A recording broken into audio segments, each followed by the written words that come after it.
July 16, 1994, 6:37 a.m. morning. Sunlight seeps into the tent like a water leak, dripping onto the boy in a muted glow. The trickle of light on his cheeks wakes him from a deep slumber. He opens his eyes, just a little, his vision hazy through a web of lashes, still sticky with sleep. Peering up at light-tinted orange by the tent's fabric, he tries to pinpoint the position of the sun, wondering what time it is, and if his mother is already awake, sipping coffee in the kitchen, waiting for them to come in for breakfast. It's stuffy inside the tent. The July heat never abated during the night, and now fills the air, thick and heavy.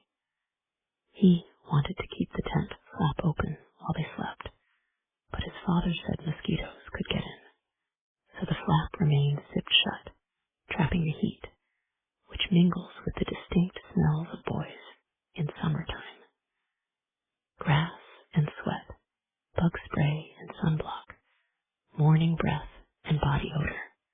He wrinkles his nose at the smell and feels a pop of sweat on his brow as he rolls over in his sleeping bag.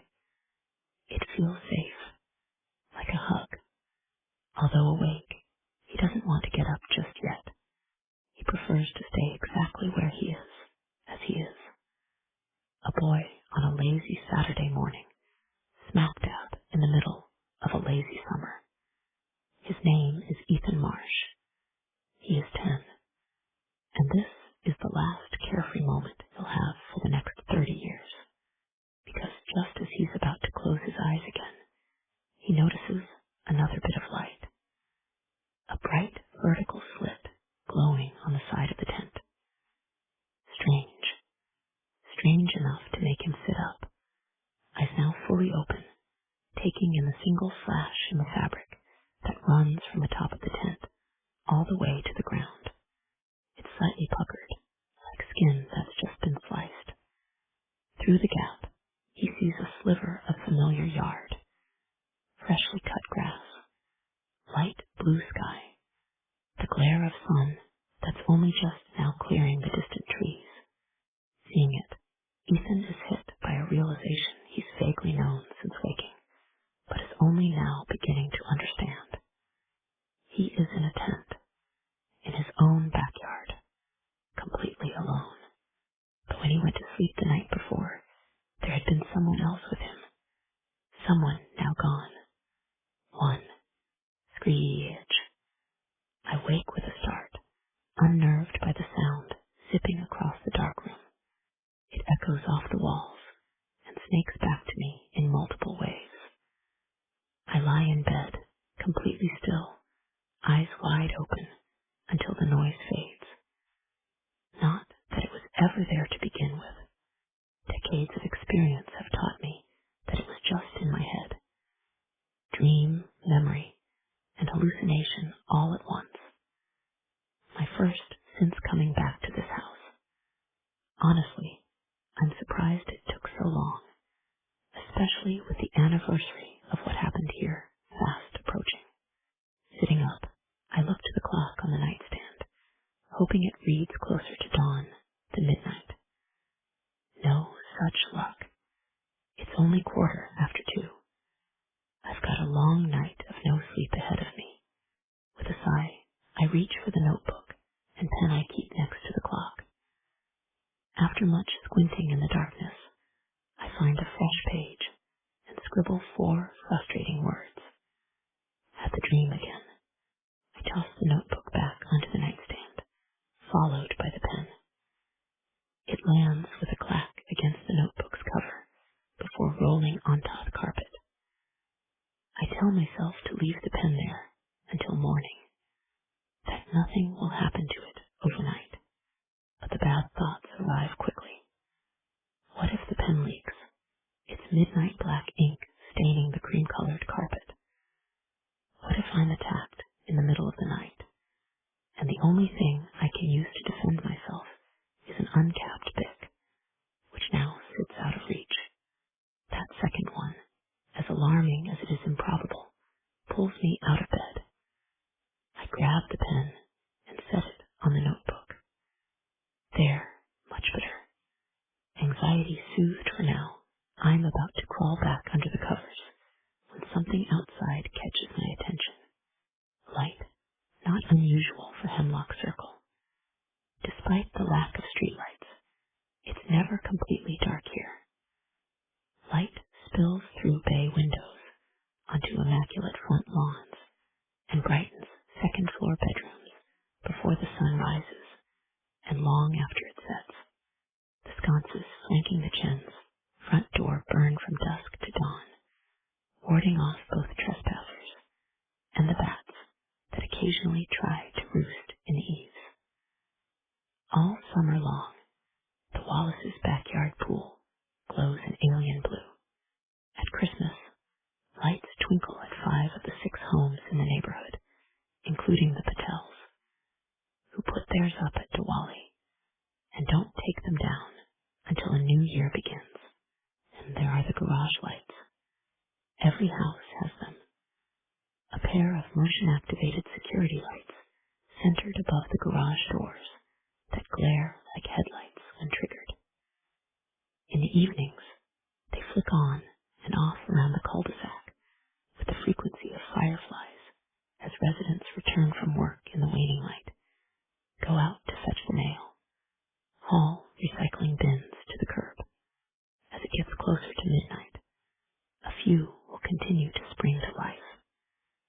When deer skulk through the neighborhood on their way to the woods, or when Fritz Van de Veer sneaks out for a cigarette after his wife, Alice, has gone to bed. The light that's caught my attention is the one above the Patel's garage, 2 houses away. It illuminates a patch of their driveway, the glow turning the asphalt ice white. Curious, I go to one of the windows in a bedroom I still don't consider my own. Not technically. The room that once was mine, and in my mind still is, sits across the hall, now vacant. This is my parents' bedroom, where I rarely ventured as a child. Now, though, through a series of recent developments I'm still grappling with, it's become my own. The windows in this new room offer a panorama of Hemlock Circle. From where I stand, I can see at least a piece of every house on the cul-de-sac. I glimpse a sliver of the old Beringer place on the left and a corner of the Chen's house to the right. Across from me, in full view from left to right, are the Van de Veers, the Wallaces, and the Patels, where the garage light still glows. What I can see is anything that could have set it off. Maitish and Deepika Patel are presumably inside and fast asleep. No animals scurry from the light. No wind blows that could have caused a nearby branch to sway hard enough to trigger the motion sensor. All I can see is an empty driveway on a quiet cul-de-sac in the dead of night. Soon, I can't even see that, for the Patel's garage light suddenly goes out. 10 seconds later, the one at the Wallace's house clicks on. It's next door to the Patel's, separated by the single road that leads into the cul-de-sac, which is currently free of cars, free of people, free of anything.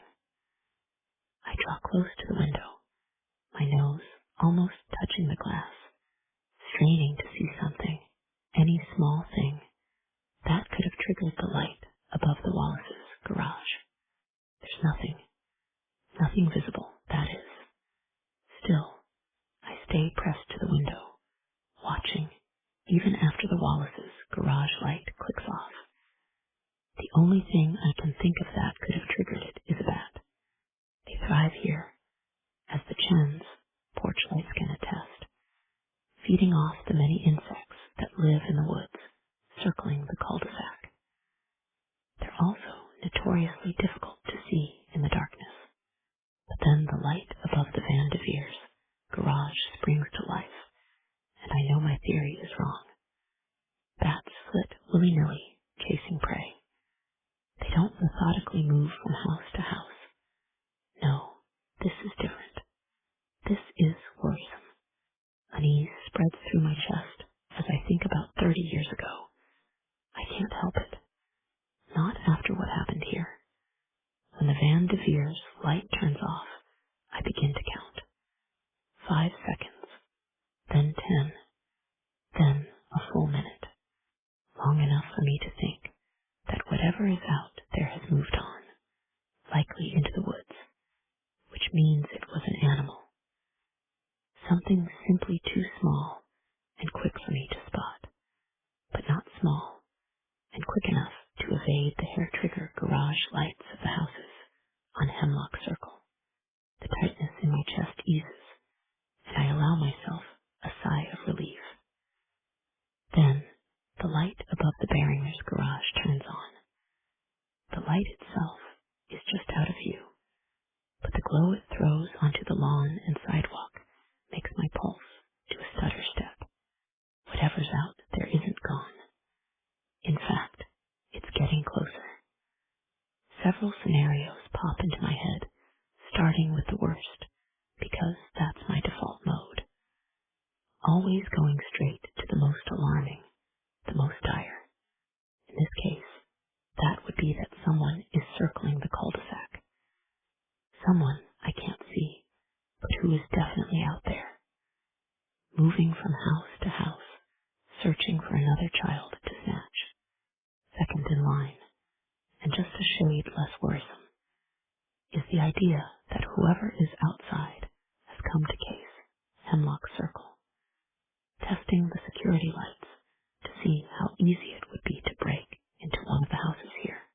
The third scenario is that it's just someone going for a late-night walk. Someone from one of the other cul-de-sacs located in this 2 square miles of suburban sprawl. Someone who, like me, is riddled with insomnia and decided to try to walk it off. But if this is just an innocent stroll, why doesn't whoever is out there make themselves visible? The paranoid but logical answer is that it's not an innocent stroll. It's something else, something worse. And I, as likely the only person on Hemlock Circle currently awake, owe it to everyone else to try to put a stop to it. When the light at the Barringer house next door flicks off, I make my move, knowing that this house is next. I hope to catch whoever it is in the act, or at least make it known that not everyone on the cul-de-sac is asleep. I leave my parents' bedroom and hurry down the hall to the stairs. On the first floor, my bare feet slap against hardwood as I cross the foyer to the front door. I unlock it, fling it open, step into the warm mid-July night. There's no one else out here. I can tell that instantly. It's just me, breathing heavily, dressed in only a pair of boxer shorts and an LCD sound system concert tee. I hear and see nothing as I cross in front of the house toward the driveway. When I round the corner, my movement triggers the security light above the garage doors, which flicks on with a faint click. For a second, I think someone else has set it off and whirl around, panicked. By the time I realize it's just me, bugs have already started to swarm the garage light. I watch their incandescent spinning, feeling simultaneously foolish and on high alert. An annoyed voice in my head that's plagued my thoughts for years now suddenly pipes up, "Get a grip, Ethan. There's no one out here." Just to be certain, I stand completely still, scanning the cul-de-sac for signs of someone else. I remain there so long that the garage light eventually switches off, plunging the driveway and me back into darkness. That's when I sense it. A presence, faint in the night air. It lingers in that way certain smells do. Cigar smoke, perfume, burnt toast. It's like someone had been here mere seconds ago. Perhaps they're still here, hidden among the trees that ring Hemlock Circle, watching me. You're being paranoid, the voice in my head tells me. But I'm not. I can feel it. The same way you can tell someone is in the next room, even though they're not making a sound. What's more unnerving is how familiar the presence seems. I don't know why. It's not like I know who's out here, if it's anyone at all. Yet the hairs on my arms stand on end, and a chill slithers through me, defying the balmy air. Only then do I realize whose presence I'm sensing. One I'd never thought I'd feel again. Billy, I say, although a mere whisper. The name seems to fill the night, echoing through the restless dark, lingering long after it's been spoken. By the time it fades, I know I'm mistaken. Such a scenario is impossible. It can't be Billy. He's been gone for 30 years. 2. I remain outside for another minute or so, waiting in the dark, desperately hoping to sense more of Billy's presence. But it's gone. Not a hint of him or anyone else remains. Rather than go back to bed when I return inside, I roam the dark and silent house that both does and does not feel like home. I can't remember the last time I slept a full 8 hours. For most of my life, sleep has come in fits and starts. I fall asleep quickly, an immediate plummet into sweet slumber. The problem always comes later, when I wake after only an hour or two, suddenly alert, restless, and filled with an undefinable sense of dread. This can last for several more hours before I am able to fall back asleep. Sometimes that falling back to sleep part never happens. Chronic insomnia, my doctor calls it. I've officially had it since my 20s, although it started long before then. Over the years, I've done the sleep studies and kept a sleep journal and tried every suggested remedy. Removing the TV from my bedroom, reading an hour before bed, hot showers and chamomile tea and sleep stories droning on in the darkness. Nothing works, not even sleeping pills strong enough to sedate an elephant. Now I just accept that I'll always be awake. Between 1 and 4 a.m. I've grown, accustomed to those dark, quiet hours in the middle of the night, when it feels like I'm the only man in the world not asleep. Rather than waste them, I try to put those wakeful hours to good use, keeping an eye on things while everyone else sleeps. In college, I roamed dormitory halls and circled the quad, making sure all was well. When Claudia and I shared a bed, I'd watch her sleep, unnerving her every time she woke to find me staring at her. Now that it's just me, I spend that long, lonesome stretch of night looking out the window. A one-man neighborhood watch. Dr. Manning, the last in a long line of therapists stretching back to my teens, said it stems from a combination of guilt and anxiety. You can't sleep, she told me, because you think you might miss another chance to stop something terrible from happening, and that whoever took Billy will eventually come back to take you. She said it with the utmost sincerity, as if I hadn't already been told that a dozen times before. As if that all too obvious assessment would somehow allow me to sleep through the night.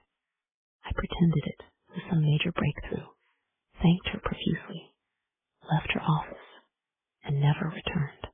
That was 7 years ago, and contrary to what I let Dr. Manning believe, I still can't sleep. Right now, my insomnia is manageable. I catch up on rest with midday naps, snoozing on the couch as the evening news murmurs in the background, sleeping in on Sundays until noon.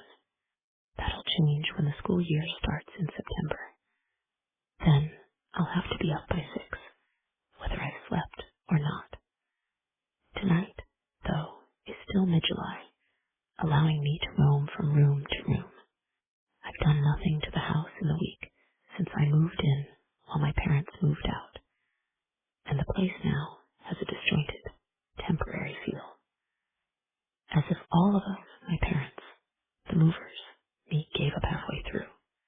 Most of my possessions, including half my clothes, remain in boxes stacked in corners of empty rooms, waiting to be unpacked. They're joined by everything my parents left behind furniture that was either too big to fit into their downsized Florida condo, or too unloved to make the trip. In the dining room, chairs surround an empty space where a table should be. In the kitchen, the cabinets have been raided of most plates, utensils, and glasses, leaving only mismatched stragglers behind. In the living room, the sofa remains, but the matching armchair in which my father falls asleep every evening is gone, as is the TV and the grandfather clock, and at least one end table, although the crystal bowl that once sat atop it now rests on the beige carpet. Each time I notice it reminds me that I need to do something with the place. I can't let it stay like this for much longer, but I also have no desire to settle in for real, which would make this feel less like a temporary situation and more like the sad, permanent move I fear it is. Until last week, it had been almost 30 years since I lived here full time. I didn't go back to school the fall after Billy vanished.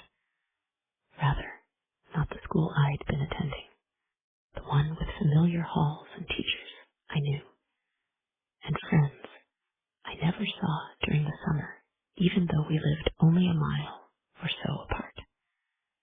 Instead, my parents sent me to a private school in upstate New York, where no one knew who I was, or what had happened in my yard, or how I'd rarely slept a full night since. It was a relief living in a creaky dormitory, surrounded by boys who were blissfully incurious about me. I used that to my advantage, blending in with the crowd until I graduated. No one noticed me, and I made every attempt to keep it that way.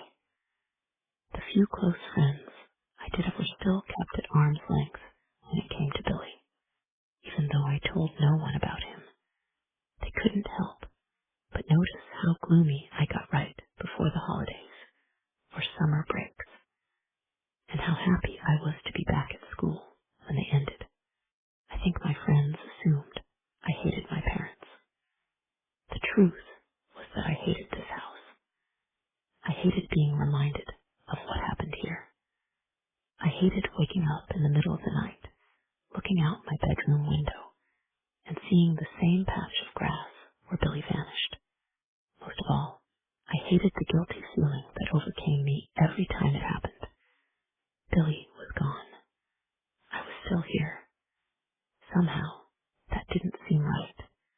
When it came time to choose a college, I picked one even farther away from home, Northwestern. There, it was even easier to blend in with the crowds of students tramping through golden summers and brutal winters. I fell in with a group of misfits, the same kind of video game geeks and comic book nerds who are popular now, but definitely weren't back then. Even among them, I was a bit of an outcast, preferring books to Game Boys, quiet gatherings to parties. It was at one of those small gatherings that I met Claudia, who tagged along with a friend of a friend. We found ourselves standing next to each other in a corner, pretending to enjoy our lukewarm beer. The upside to huge parties, she said, unprompted, is that their sheer size provides good cover for introverts like us. Here we just stand out. I eyed her over the rim of my plastic cup. She was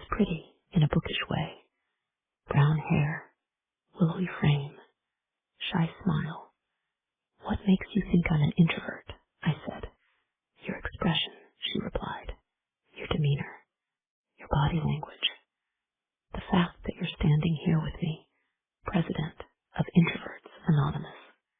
I grinned, surprised and delighted to be so easily pegged.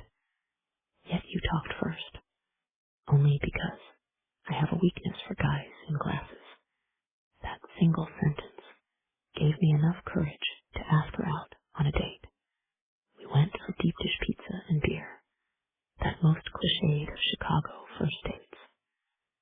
Not a cliché was what I told her as we walked back to campus, that the summer I was 10, my best friend was taken from a tent in my backyard and never seen or heard from again. Jesus, she said, appropriately shocked. Who was your friend? Billy Barringer. Claudia recognized the name, of course. Everyone had heard of Billy. The lost boy. That's what the press started calling him in the weeks following his abduction, when you couldn't turn on the news without hearing about it. And it's what he continues to be called in those shadowy, conspiracy-laden corners of the internet that still talk about him. To them, Billy has entered the realm of urban legend, even though what happened isn't as mysterious as those girls who vanished from that summer camp, or as terrifying as that group of teenagers killed in a cabin in the Poconos. Billy's case still resonates because it happened in a quiet suburban backyard, which is generally recognized as one of the safest places in America. And if it could happen here, it could happen anywhere. That night, fueled by nerves, too much beer, and Claudia's lovely, searing gaze, I told her all of it. About how, in the middle of the night, someone crept into my backyard, sliced open the tent in which we slept, and snatched Billy out of his sleeping bag. About how I'd slept right through it, unaware of what had happened, until I woke the next morning, and glimpsed the sun through a slash in the tent that definitely hadn't been there the night before. About how weird those first few morning hours were, when none of us quite knew the gravity of the situation, our confusion outweighing our fear. About how the police were just as lost, unable to find even the smallest clue about who might have taken Billy, or why, or what happened to him after that. About how no one knows anything after all these years, and how we'll likely never know, and how it all feels like my fault because I wasn't there when it happened, and how sometimes the guilt is so strong that I find myself wishing it had been me who was taken. But you weren't, Claudia said. You're here now with me.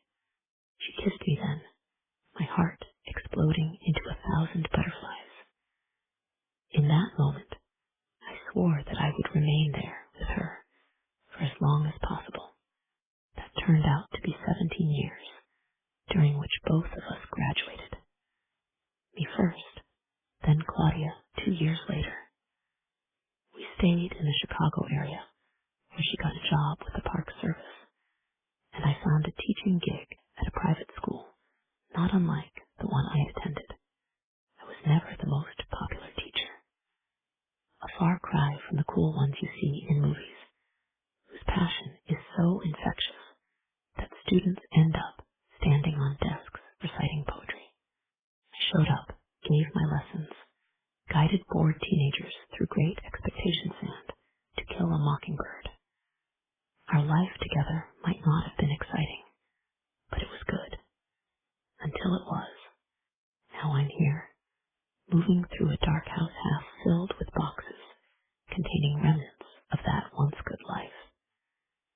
I retrieve my phone from the charging station in the kitchen. Another tip for insomniacs.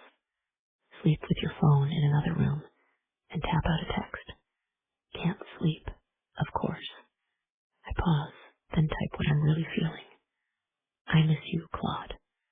I send the texts before I can change my mind, even though I know they make me sound completely pathetic. Not at all how I envisioned myself at age 40. especially the part about living in my childhood home.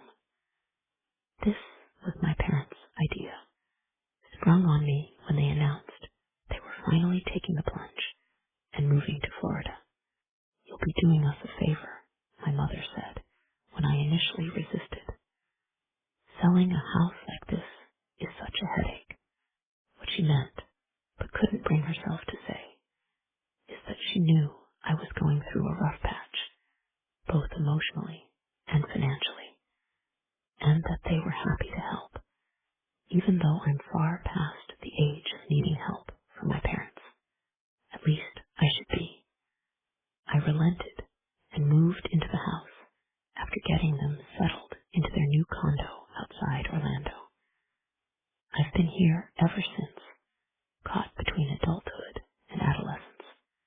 Some days it feels like my parents will be home at any minute, carrying in groceries, my mother announcing that she bought that flavor of Ben and Jerry's I like so much. Other times it feels like I've been hurtled into the future, to a time in which both are long gone, and I've inherited everything.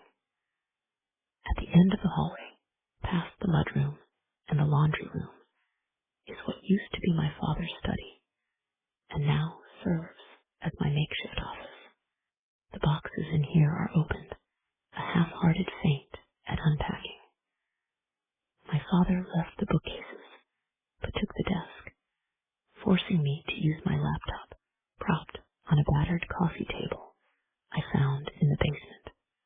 I flick on a lamp, sit at the coffee table, and open my laptop. I tell myself that I have no idea what I'm looking for, that this is just mindless web surfing until I get tired or the sun comes up, whichever arrives first. But I know full well where I'm going, typing in the address with the unthinking ease of someone slipping back into a bad habit. The National Missing and Unidentified Person System, NAMAS for short, an online database of people who have gone missing, been taken, vanished into thin air. I know the statistics well. Each year in America, more than 500,000 people are reported missing, although the vast majority are quickly located, alive and well. Some aren't so lucky and end up on NAMAS. Those who remain missing after a year or two or more eventually become cold cases. Then there's someone like Billy, a case so cold it's now a block of ice. As I type in Billy's name, I can't help but think about the presence I detected in the driveway.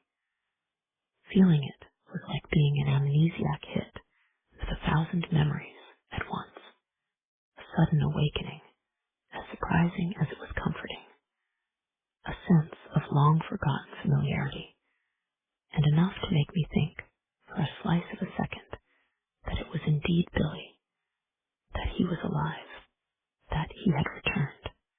But Billy is still unaccounted for, a fact confirmed for me when his page appears on the NAMAS website. At the top is his case number, his name, and his photograph, under which sits a red bar and white letters spelling out that most horrible of words, missing. The picture had been taken in the school gymnasium the previous October. Somewhere in my parents' condo is a framed portrait of me in front of that same smudged blue backdrop. In my photo, I'm grinning wildly, exposing teeth too big for my mouth, my polo shirt rumpled, and my hair gelled into submission. Billy's school photo is the opposite. In it, he appears uncharacteristically subdued and formal. His mouth teeters on the cusp of a frown, like he wanted to be anywhere but there. I'm certain his mother, and not Billy, picked out his dark blue shirt and green necktie. Shepherdly even tried to tame his unruly hair to no avail. The cowlick poking up from the back of his head is the photo's most disarming feature. Near the picture is the date Billy disappeared and what he was last seen wearing. Black t-shirt, blue shorts, white sneakers. Accurate, yes, but only scratching the surface. I know, for instance, that the black t-shirt had a small white stain on the chest. The shorts were made by Umbro, and the sneakers had come off an hour before we went to sleep and were still in the tent when I woke up. The last thing he ate were 2 s'mores my mother had made in the oven because she thought having a campfire in the backyard was too dangerous. I even remember Billy's last words. Hakuna Matata, dude. Lower down on Billy's page, a series of age progression photos shows how he might have looked over the years. At 15, at 20, at 25. Using his school photo as a starting point, they all disconcertingly picture him in that same blue shirt and green necktie, as if they're the only clothes he's ever worn, magically expanding with the rest of his body as he grew taller, wider, older. The last photo suggests what he would have looked like 5 years ago at age 35. His face is fuller, though the almost frown remains. His hair, finally tamed of its cowlick, is darker and thicker. I've seen this picture before, too many times to count. Each time, I'm struck by how strange it is to see someone I think of as forever young looking thoroughly middle-aged. It's the same jarring feeling I sometimes get when I look in the mirror. Those fine lines on my face and the gray hair at my temples and in my patchy beard make me think, when the hell did I get so old? Only, with Billy, the question is, did it get this old? Is it possible that he's still alive today, living in complete anonymity, blending in with all the other middle-aged men out there? I doubt it. If Billy Waislive, if he truly still existed, wouldn't it be known by now? Wouldn't Billy himself reveal it to Somyan?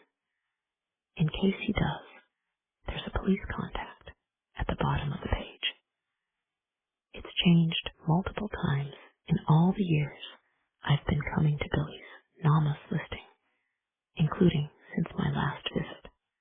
Currently, the contact is Detective Rajesh Patel, a member of the local police department and the only son of Midesh and Deepika Patel, who live 2 doors away. A noticeable demotion. The contact used to be someone from the FBI, telling me that not even the authorities think Billy will ever be found. In some ways, I get it. Everyone, including his own family, thinks Billy is dead. There was even a memorial service, held a year after his disappearance.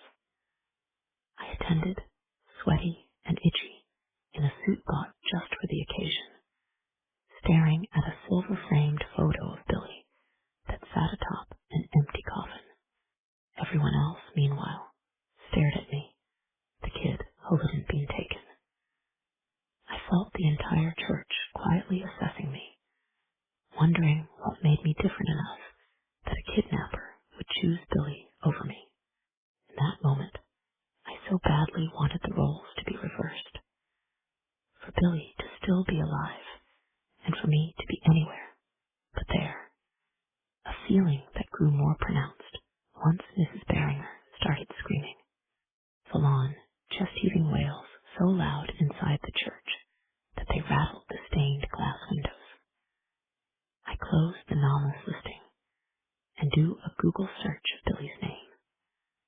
The most recent link is to the website of an armchair detective who's gained quite a following discussing unsolved cases. I click it and am immediately confronted by 2 photos. The photos, the 2 images most associated with the strange case of Billy Barringer. They're famous in certain parts of the internet, well known enough that every true crime blog, podcast, and website uses them. Understandable, but still unnerving, seeing how both were taken in my backyard.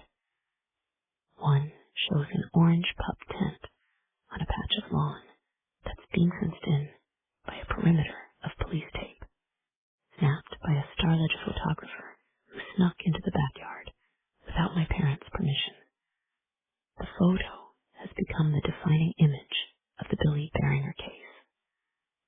The picture is angled in a way that highlights the vertical slit in the tent side, the gash puckered open by the same breeze that causes the police tape to buzz like telephone wire. For 30 years, that slight gap and the darkness beyond has made people lean in and look closer, straining for a glimpse into a place where something horrible occurred. Even me, who had been inside that tent mere hours before the photo was taken, yet who knows as little about what happened as everyone else.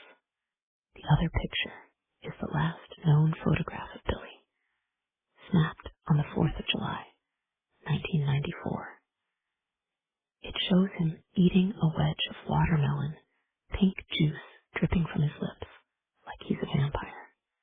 It's far more endearing than his dour school picture, which is why I think the media glommed onto it. In it, he looks like a regular kid, when in truth, Billy was anything but regular.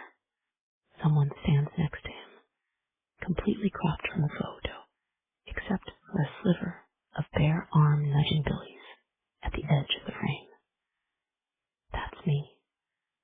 My parents, immediately concerned about how I'd be affected by my friend's abduction, made sure to cut me out of the snapshot before it was released to the press. In doing so, they created an ironic reversal of the situation. Billy, the lost boy, was seen literally everywhere, his image almost as prominent that summer as O.J. Simpson and the white Bronco. And I became invisible, just a bit of skin belonging to another boy. Because I was a juvenile, that's how both the police and the media referred to me back then. Another boy, as in 10-year-old Billy Beringer was camping in the backyard with another boy when he was taken in the middle of the night, which happens to be the first sentence on the website, now open on my laptop. I keep reading, although it's nothing I haven't seen 1,000 times before. There's a brief introduction about who Billy was, where he lived, what he was doing the night he went missing, and what happened after everyone realized he was gone. Scattered throughout are more references to me as another boy, a neighbor, Billy's best friend. All the euphemisms strike me as silly, considering how the website names nearly everyone else, including my parents. Fred and Joyce Marsh, much like our homes at the time, their names sit side by side with those of Billy's parents, Blake and Mary Ellen Beringer. After all, it was our yard Billy vanished from, and it was my parents' care into which he had been placed. The only other notable name not mentioned on the website or anywhere else I've seen is Andy Beringer, Billy's younger brother. 7 at the time, he was also left alone by the press, meriting barely a mention. Like most things I've seen about Billy's disappearance, there's an air of judgment to the piece. That's always been the case. In the weeks following the abduction, much was made about how a boy could have been taken from a suburban backyard without anyone seeing it happen. Everyone from the nightly news to the New York Times Unsolved Mysteries, which aired a segment about it that fall, had the same questions. How could this happen? They asked. How did no one notice? Unspoken, but abundantly clear, is that the neighborhood were to blame. Especially my parents, and especially me. The small scraps of blame that weren't laid at our feet went instead to the authorities, who never figured out what happened to Billy. Every agency you can think of, from the local police to the FBI, got involved at some point. The only certainty these disparate authorities could agree on is that sometime between 11 p.m. on July 15 and 6:30 a.m. on July 16, someone created a 38-inch slice in the left side of the tent and pulled Billy through it. What happened after that was, and still is, a mystery. A close examination of the gash indicated it was made outside the tent. Because it was a clean cut, police assumed a new or recently sharpened knife was used. The narrow width of the slash made them conclude it was a kitchen knife and not a hunting knife, which has a thicker blade. This intel was enough to prompt a search of every house on the cul-de-sac from top to bottom. I remember sitting in the kitchen with my parents and an FBI agent, listening to the clomp of footsteps overhead as investigators upstairs went from room to room. At the time, I didn't know what exactly they were looking for. All I knew was that my parents were scared, which made me scared as well. The search yielded multiple knives from every home on Hemlock Circle. After they were tested, not a single one could conclusively be pinpointed as the same knife used to slash my tent. With the searches came interviews. Everyone in the neighborhood had to endure more than one round of questioning. Local cops led to state police detectives, which became FBI agents. No one reported hearing or seeing anything suspicious, largely because the backyards of Hemlock Circle are big blind spots. I've always thought of the cul-de-sac as like a circular Trivial Pursuit game piece. With each tract of land, one of those colored wedges you insert when you give a correct answer. Every house, meanwhile, sits at a slight angle from the neighboring homes. All of that, coupled with privacy hedges bordering every yard, means no one in Hemlock Circle can easily see into a backyard that's not their own. The only people who could have witnessed something useful the night Billy vanished were me and my parents.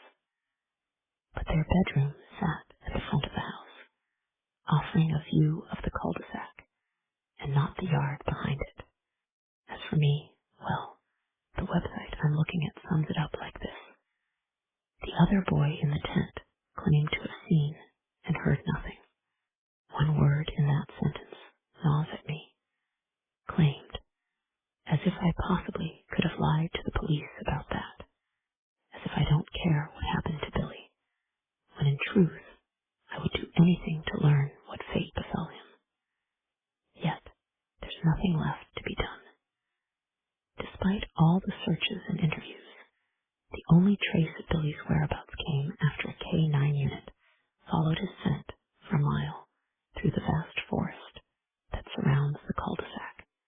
The trail ended at an infrequently used access road that bisects the woods, connecting two bigger, busier roads, making police think Billy had been led from the tent to a waiting car. What happened after that, or who did it, well, no one knows. There were no signs of a struggle, either inside the tent or out of it. No one reported hearing screams or cries for help. No blood was found in our yard. No fresh footprints either, mostly because the grass had been mowed the afternoon of July 14 and was therefore too short for someone's shoes to make much of an indentation. Trace evidence belonging to more than a dozen people was found in the yard. Thanks to the 4th of July party my parents had thrown earlier that month. It could have been any of us. It could have been none of us. Over the years, there have been plenty of suspects, none of which hold much water, because all of them are improbable at best, impossible at worst. Take unlikely suspect number 1, Fred Marsh, my father. He was the first person the police considered because, why not? The crime took place on his property, after all, under his watch. What became very clear very early on is that he never, ever would have done such a thing. He's a decent man, a good man, devoted husband, professor of sociology at Princeton, a man so careful about abiding by the law that he's never even had a speeding ticket. Plus, my mother, no slouch herself in the decency department, had sworn that he was asleep beside her the entire night. And why would a homemaker and long-standing member of the PTA lie about such a thing? Suspicion fell away from my father almost instantly, moving on to unlikely suspect number 2, Billy's father, Blake Beringer, because the slash was made on the side of the tent that faced the Beringer house. Authorities assumed Billy's kidnapper came from that direction. This led to police wondering if Mr. Beringer was to blame. Just like with my father, that went nowhere. Blake Beringer, a pharmaceutical sales rep, was away on business in Boston that night. Dozens of witnesses saw him at the hotel bar, nursing a Sam Adams until close to 11 p.m. and checking out the next morning after his wife called to tell him Billy was missing. It was impossible for him to drive home, kidnap his son, and then drive back to Boston. Also, he had no known reason to hurt his son, and appeared just as distraught by Billy's disappearance as the rest of the family. Besides, most abductions by parents are the result of custody disputes, and the Beringers remained married until Blake's death in 2004. Unlikely suspects number 3 through 16 were everyone else on Hemlock Circle, not counting me and Billy. A total of 15 other people were present on the cul-de-sac that night. All of us were investigated in one way or another. None of us had any reason to hurt Billy or any idea of who did. That void was filled by the dozens of people who, over the years, have said they know what happened. Sickos, attention seekers, and in some cases, literal psychopaths have said they kidnapped Billy, or murdered Billy, or saw Billy bagging groceries in their local ShopRite. To date, 7 men have come forward claiming to be him. Every pronouncement and confession was investigated. None were true, leaving those of us who knew and loved Billy with nothing but dashed hopes and unanswered questions. By now, most everyone agrees the likeliest suspect is an outsider. Someone who swept into Hemlock Circle, took Billy, and left just as quickly and quietly. The website open on my laptop is a big proponent of that theory. It details how someone, no one quite knows, who claimed to have seen a strange man in camouflage roaming the cul-de-sac closest to Hemlock Circle the day before Billy vanished. But authorities have never been able to tie Billy's abduction to similar crimes. It didn't match the patterns of any known serial killer 20 years before 1994, or in the 30 years since. In FBI interviews of people incarcerated for abducting and killing young boys, none admitted to having anything to do with it. 30 years later, that's where things stand. No culprit, no answers, nothing but the sad, brutal fact that Billy is still gone. I close the laptop and go back upstairs. In the bedroom, I reach for the pen and notebook again. The sole remedy for my insomnia that actually seems to do some good. 2 therapists ago, I was told that if something's on my mind, churning through my thoughts into the wee hours of the morning. The best thing to do is write it down. In doing so, I allow my brain to put off thinking about it until later, like a mental snooze button. It doesn't always work, but it's better than nothing. I open the page I wrote on earlier, had the dream again. Beneath it, I add, Billy is not out there. I gingerly place the notebook and pen on the nightstand and check the clock. A little before 4. Still a chance to get at least a few hours of sleep. Yet, when I close my eyes, my thoughts drift back to the true crime website I'd been reading. While better written and researched than others I've seen, it still didn't tell the whole story. For one, it insinuated that Billy's abduction came out of nowhere, that the 24 hours before he vanished were like any other day that summer, that there were no storm clouds on the horizon portending imminent doom, or events in the neighborhood that, in hindsight, foreshadowed tragedy. Most of that is correct. It had been a typical New Jersey summer, sunny, lazy, a little muggy for my mother's taste, but pleasant. Yet there's more to the story. There always is. In truth, the day Billy vanished had been anything but ordinary, and I knew something was off the moment I woke up. Friday, July 15, 1994, 8:36 a.m. Ethan senses something's wrong even before his eyes snap open. Lying in a tangle of sheets, intermittently kicked off and pulled back on in his sleep, he hears Barkley pawing at the bedroom door he's only recently been allowed to close at night. Before this summer, his mother made him leave it open so she could easily check on him during the night, making sure he wasn't staying up too late. Something Ethan swore was no longer necessary. Only after an assist from his father. He's 10, Joyce.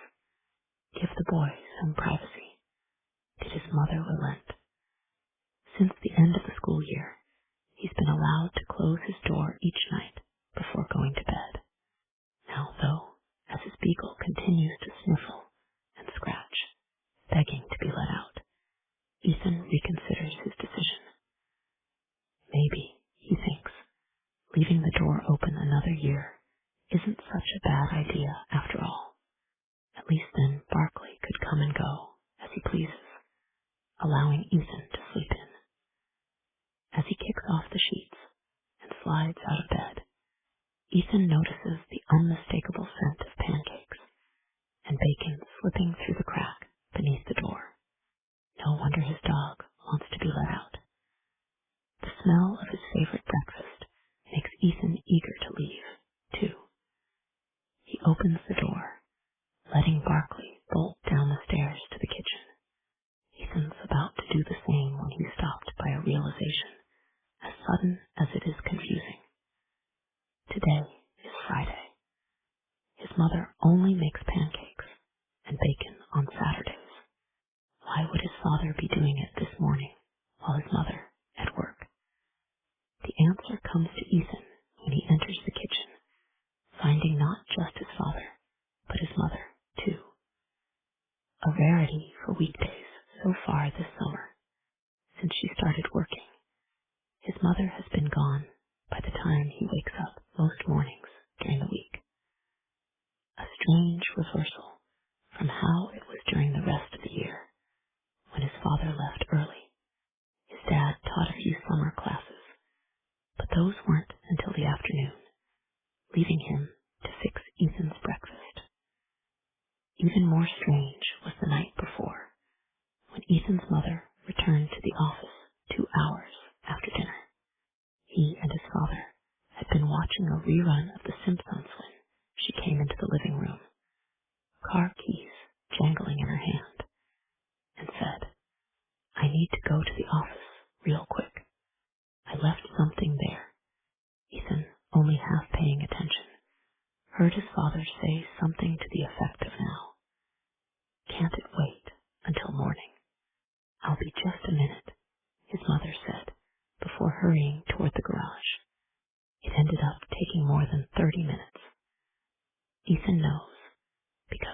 time she'd returned, the Simpsons was over, and an episode of the Sinbad show had started. Now he wonders if her presence here this morning has something to do with her leaving last night.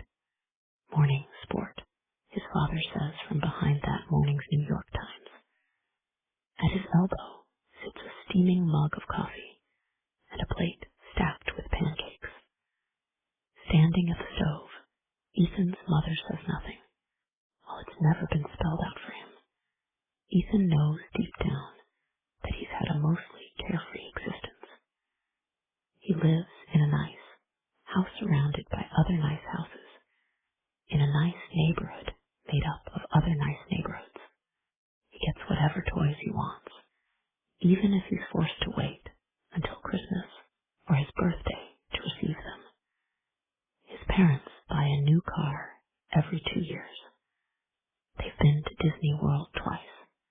On the rare occasions he worries, it's either about something trivial, an upcoming math test, getting picked last in gym class, or in the form of vague, abstract fears. Death, war, quicksand. But seeing his mother in her apron, spatula in hand, silently cooking like it's Saturday when it definitely is not, fills Ethan with an anxiety he's rarely experienced in his young life. What's wrong? He asks. Nothing's wrong, sport, his father says, still hidden behind the newspaper. But you're both home. Why is that so unusual? His father at last lowers the time stone, give what Ethan has come to know as the professor look. Calm face, probing eyes framed by tortoiseshell glasses. Left eyebrow raised so high it resembles the curve of a question mark. This is where we live. You know what I mean, Ethan says, scooting his chair forward as his mother sets breakfast in front of him. He wants to know why I'm not at work, she says to his father, as if Ethan's not there at all. Are you sick? Ethan asks. Is that why you're home? I don't work there anymore. Why not? Ethan's mother looks to his father. A wordless exchange in which he knows they're debating how much to tell him. It ends with his father nodding and his mother saying, they no longer need me, even though the strain in her voice makes it clear she doesn't want to talk about it. Ethan needs to know more. She started the job in May, forcing an adjustment that was huge for a kid, accustomed to his mother being around before and after school, and all day during the summer. The first time Ethan came home from school to an empty house was both scary and exhilarating. Sure, he was only alone for an hour. And yes, he'd ended up watching TV and eating goldfish crackers like he always did. But much like closing his bedroom door each night, that small bit of freedom made him feel more grown up. Second in his thoughts, but equally important, is the fact that with his mother being home all day now, there'll be no need for his babysitter, Ashley. To Ethan, that is worse than losing his freedom. It means he probably won't get to see Ashley at all for the rest of the summer. And hell of a seeing her. Are you going to get another job? I don't know. His mother picks up a piece of bacon, considers eating it, gives it to Barkley instead. We'll see. In Ethan's experience, that almost always means no. But he's not ready to drop the subject. I think you should, he says. Or maybe ask for your old job back. Maybe you can do something else there. This is for the best, Ethan's mother says, using another favorite euphemism for no. Besides, I don't want to go back there. Why not? I can't really talk about it. Ethan's father lowers the newspaper again.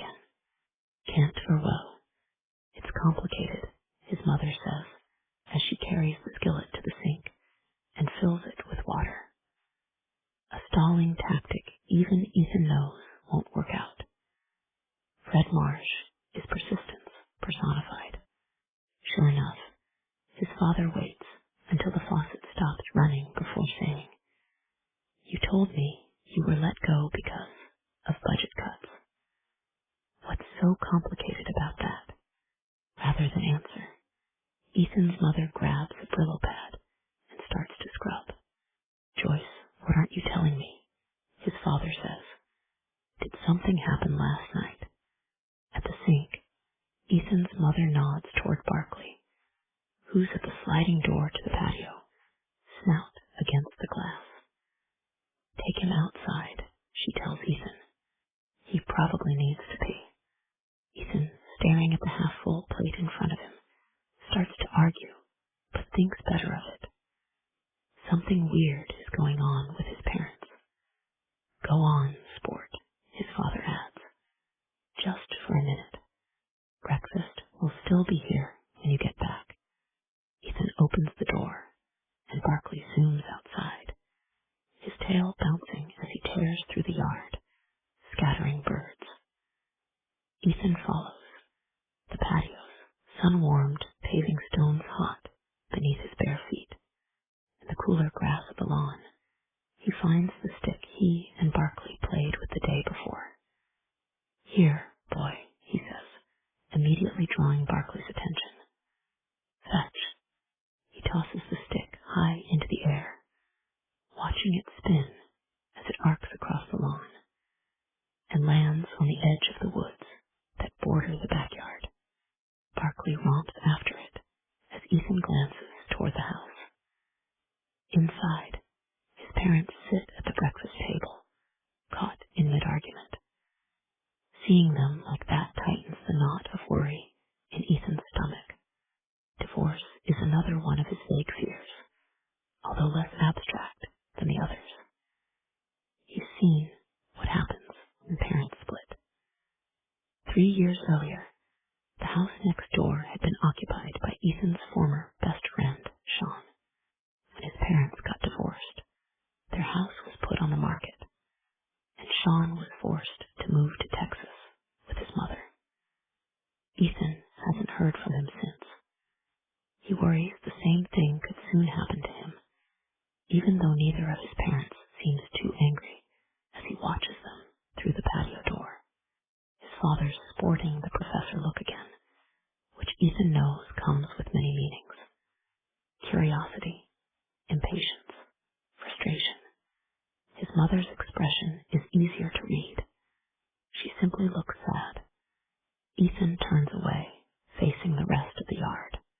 He spots Barkley still at the edge of the woods, the game of fetch forgotten. Instead, his dog peers into the trees, body rigid. When he growls, it sounds so unlike Barkley that it sends a chill down Ethan's spine. What's wrong, boy? He says. What do you see? It must be a squirrel, he thinks, or one of the other animals that emerge from the woods at all hours of the day.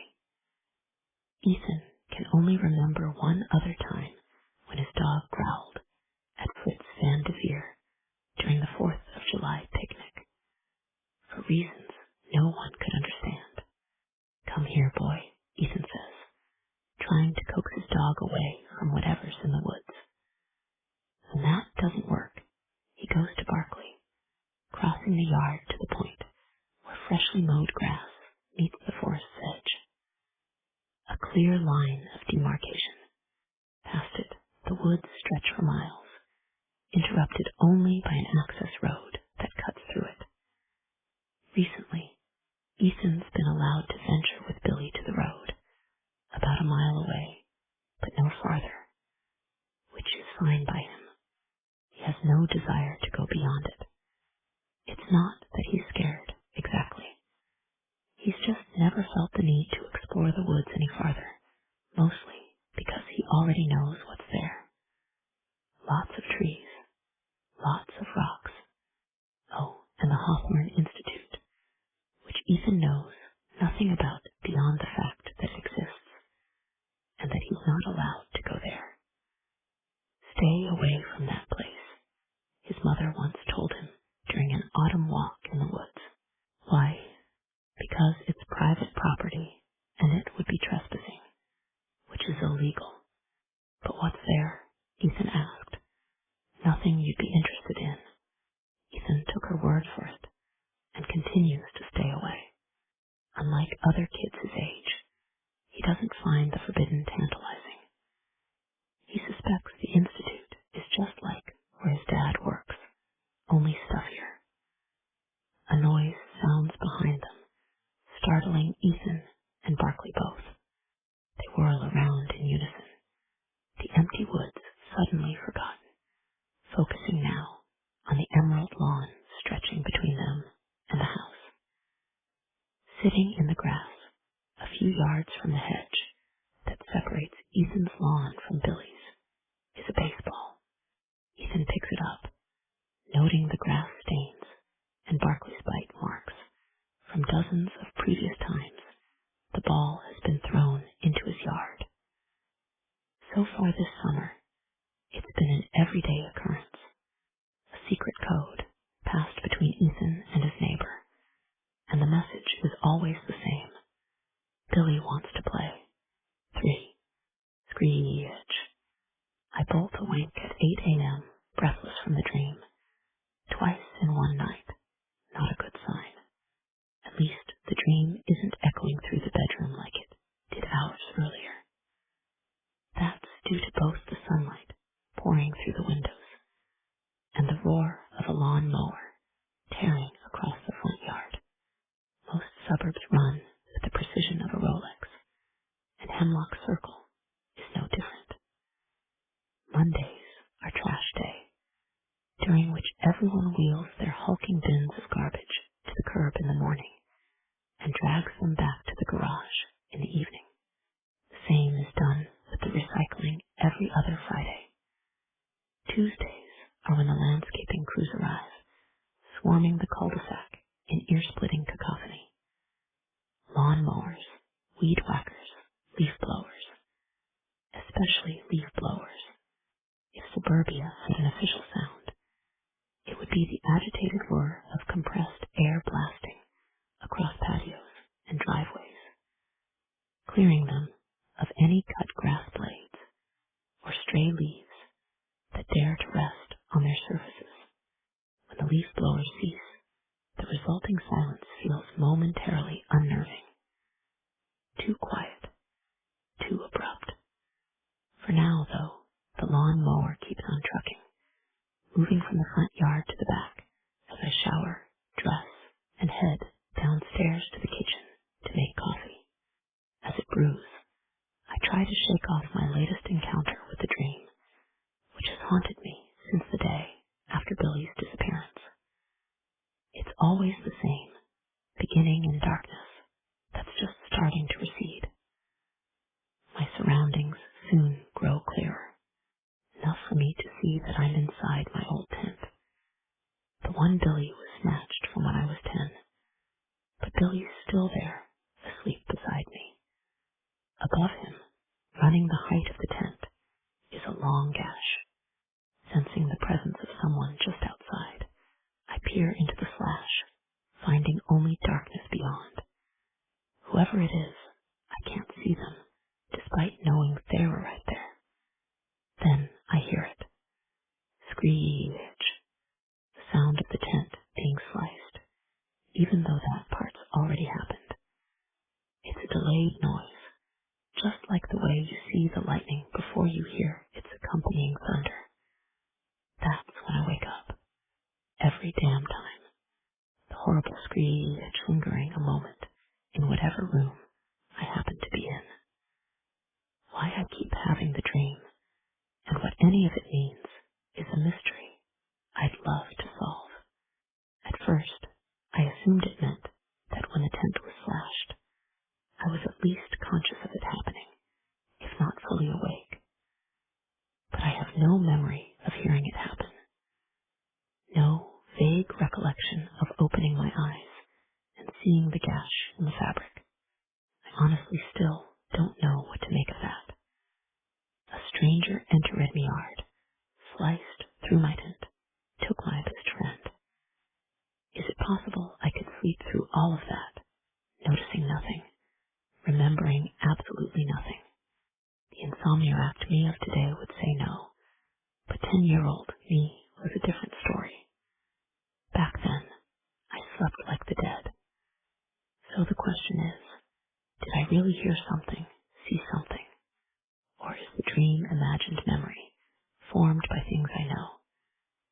here in the tent? Billy gone. An unknown person responsible for both. I tried my hardest to answer that question and give the police at least some small clue about what had happened. With my parents' consent, I was put under hypnosis a week after Billy disappeared, in the hopes some forgotten tidbit would bubble up from the dark depths of my subconscious. When that didn't work, I was taken to a dream analyst who had me talk about the dream and every other one I could remember having since the night Billy was taken. That also led nowhere. After that, we all had to make peace with uncertainty. Maybe I didn't see anything. Maybe I did. Maybe it was too traumatic for me to process, and so I sliced it from my memory, with only the dream to intermittently remind me of this self-edit. Everyone understood but Mrs. Barringer, who convinced herself and tried to convince me that the key to finding Billy was buried somewhere in the dark recesses of my brain. One morning, a month after Billy had vanished, she lurched into my yard.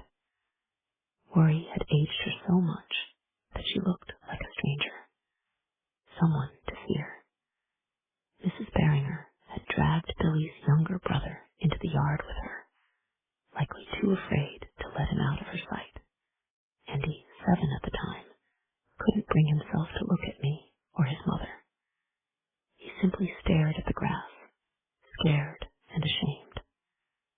Ethan, Mrs. Barringer barked, her mouth turning into an O of surprise, as if even she was shocked by how harsh she sounded.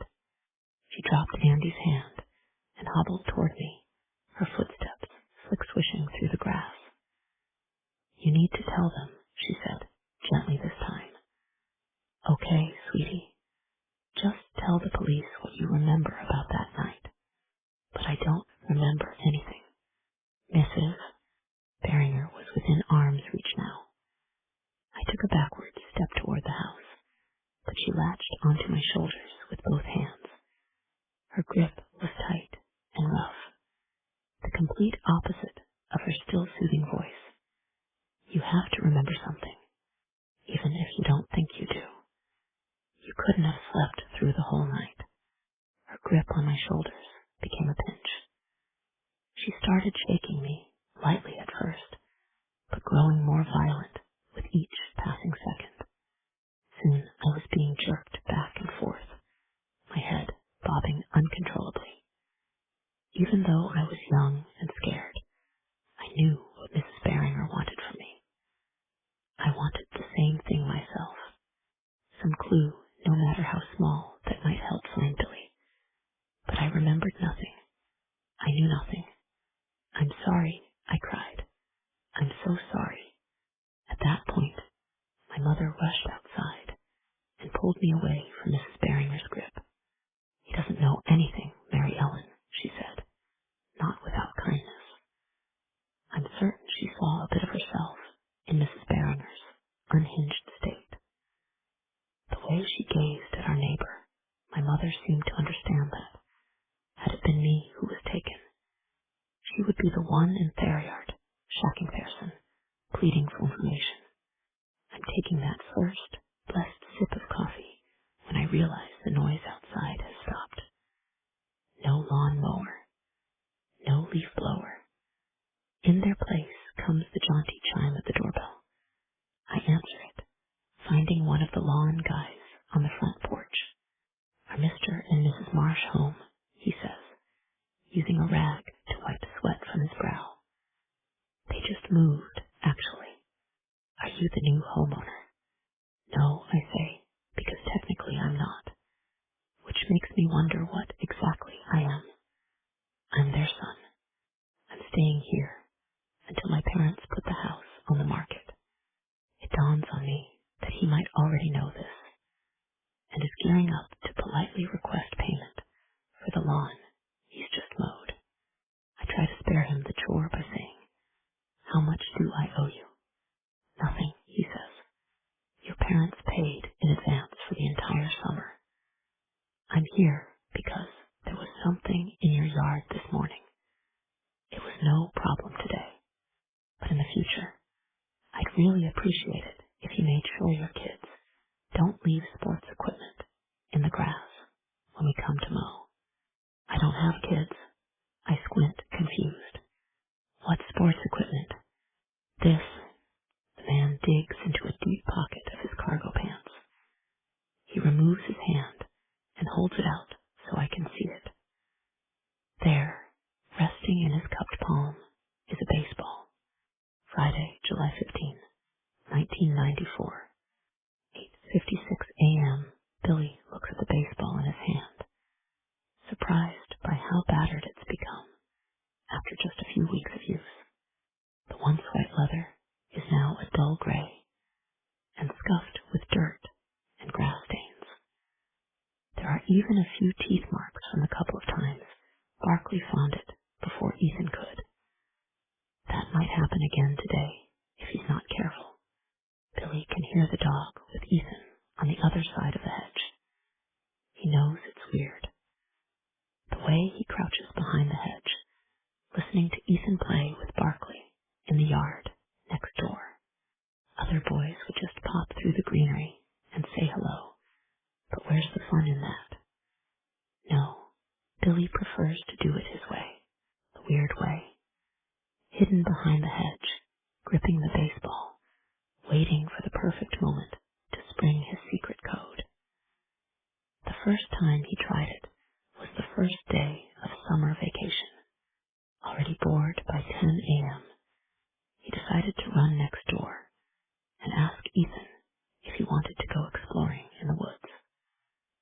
Billy's still not sure why he opted to make a game of it, but once he saw the baseball sitting on his dresser, untouched since he got it months earlier as a birthday present, he knew that was what he needed to do with it.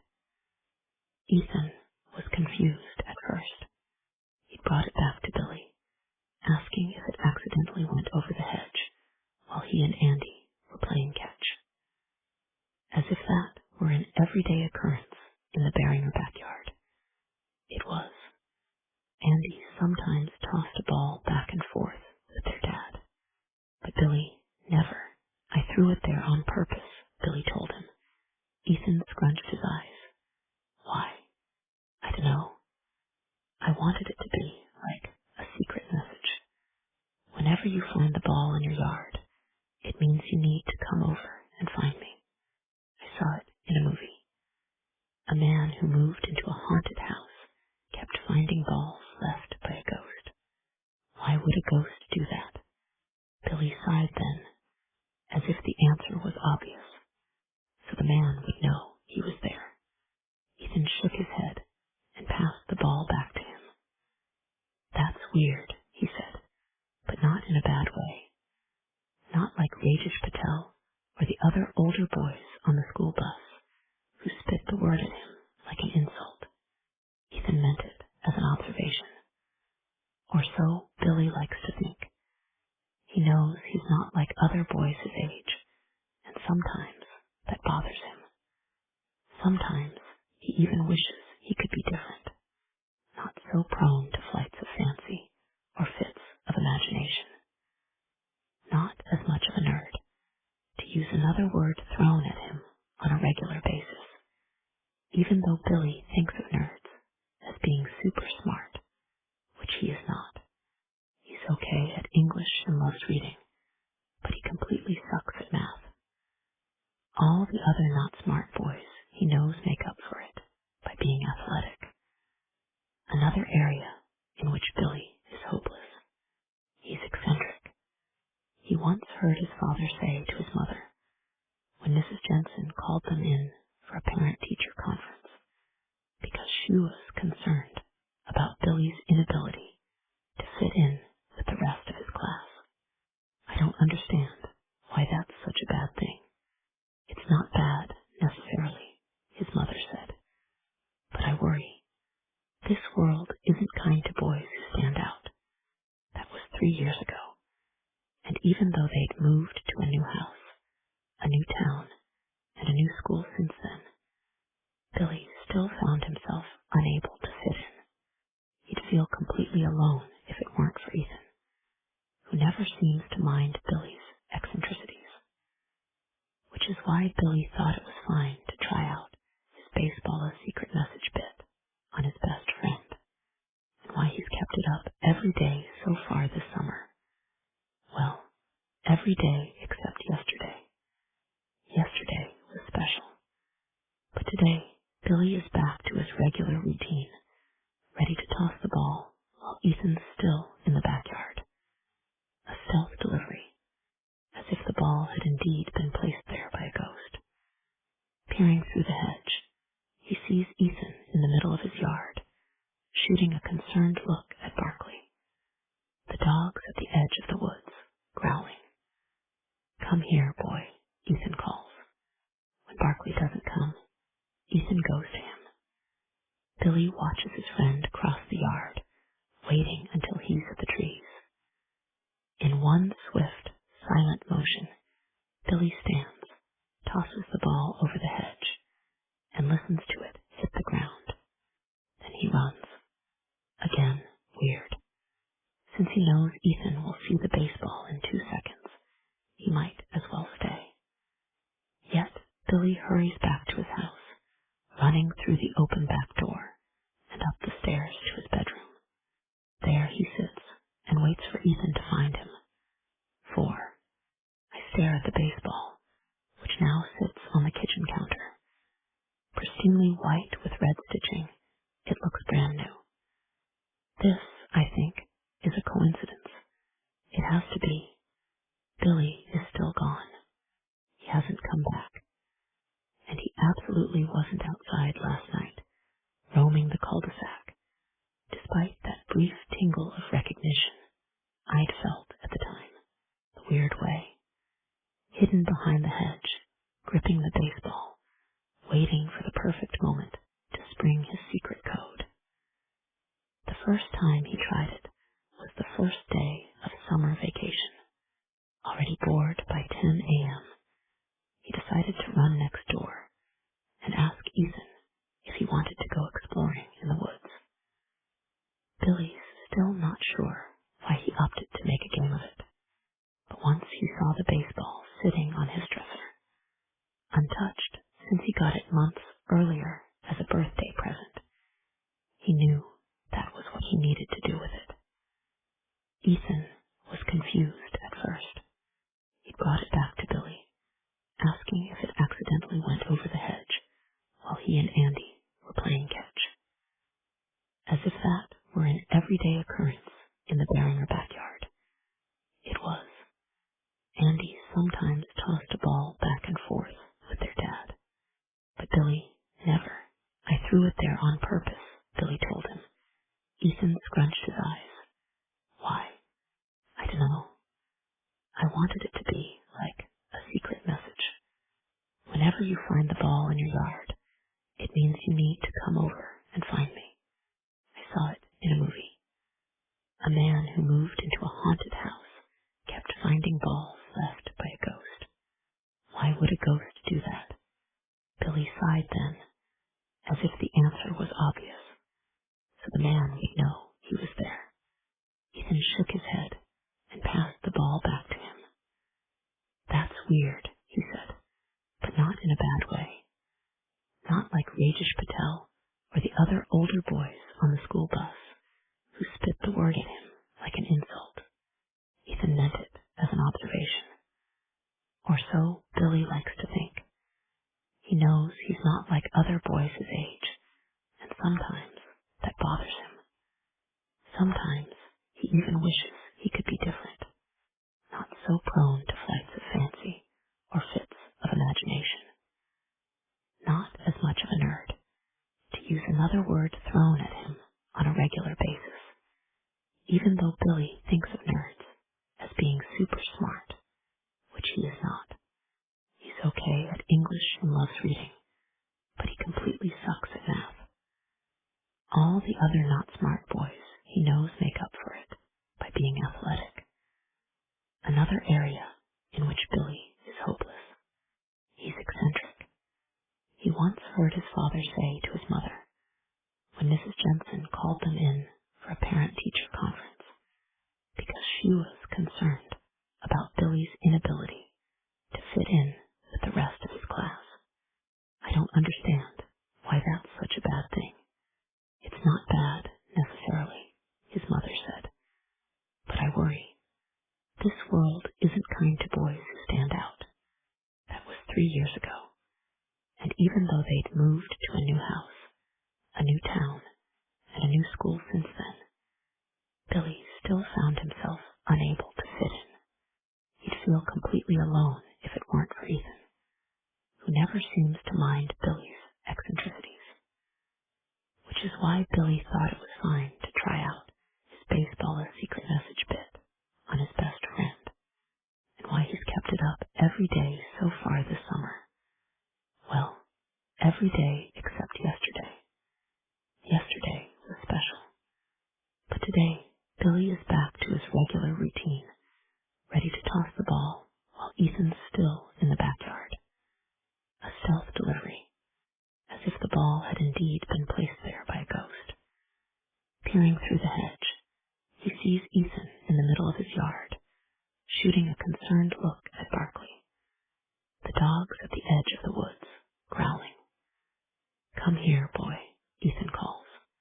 When Barkley doesn't come, Ethan goes to him. Billy watches his friend cross the yard, waiting until he's at the trees.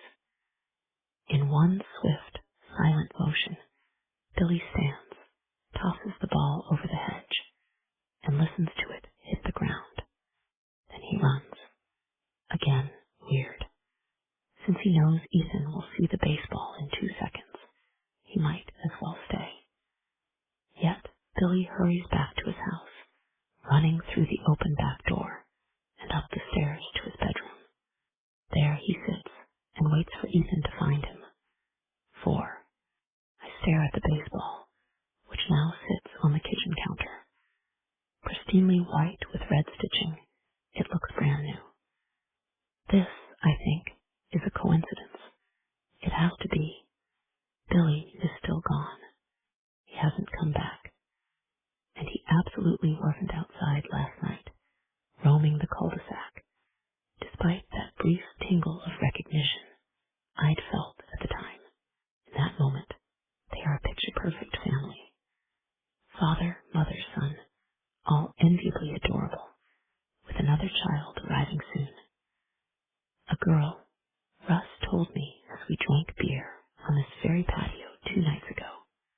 Seeing the 3 of them together, at ease and happy, reminds me of what I could have had, but chose not to.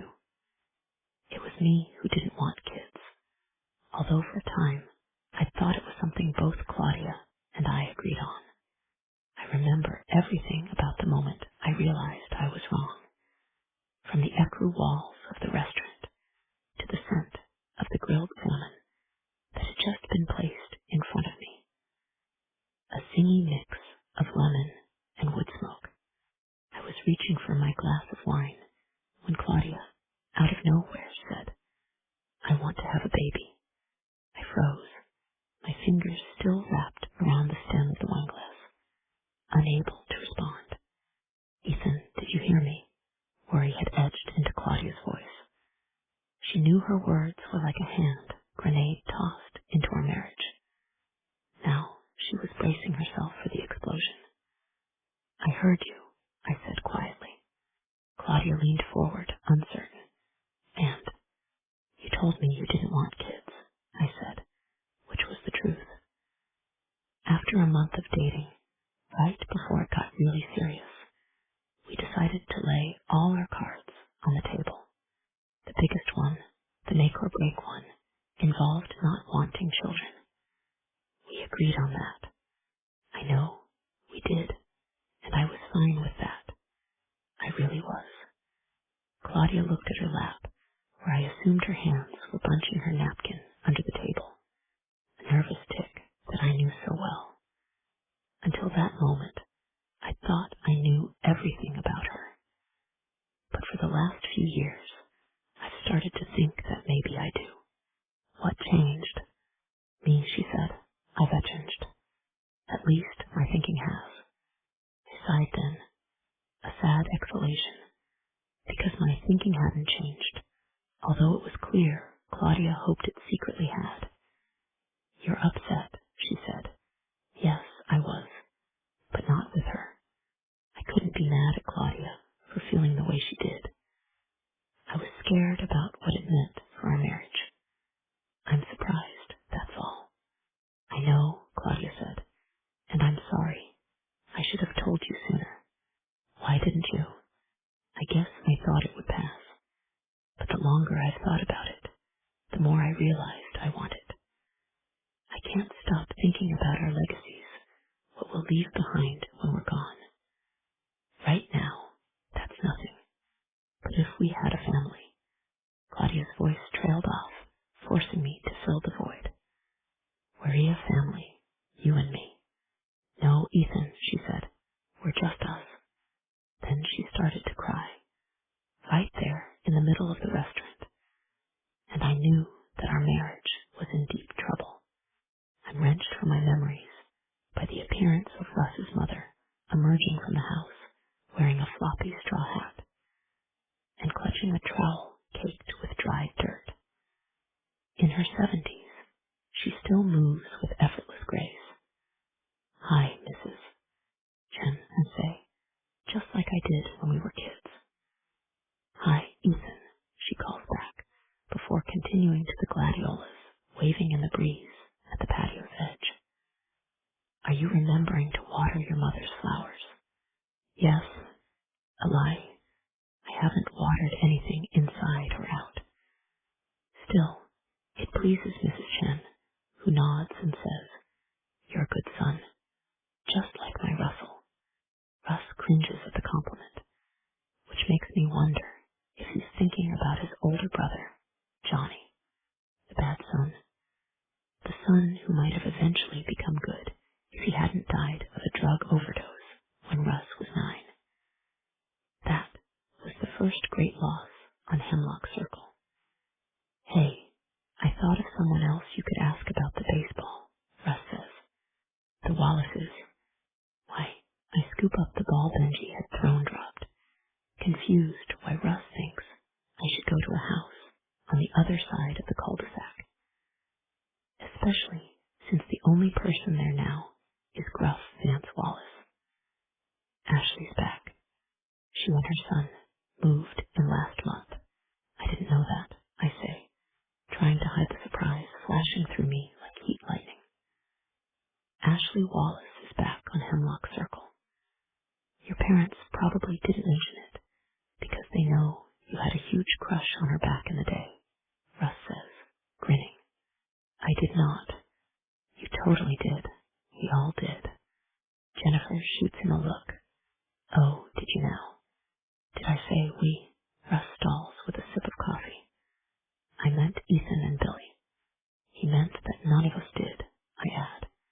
She was older, 5 years older, to be exact.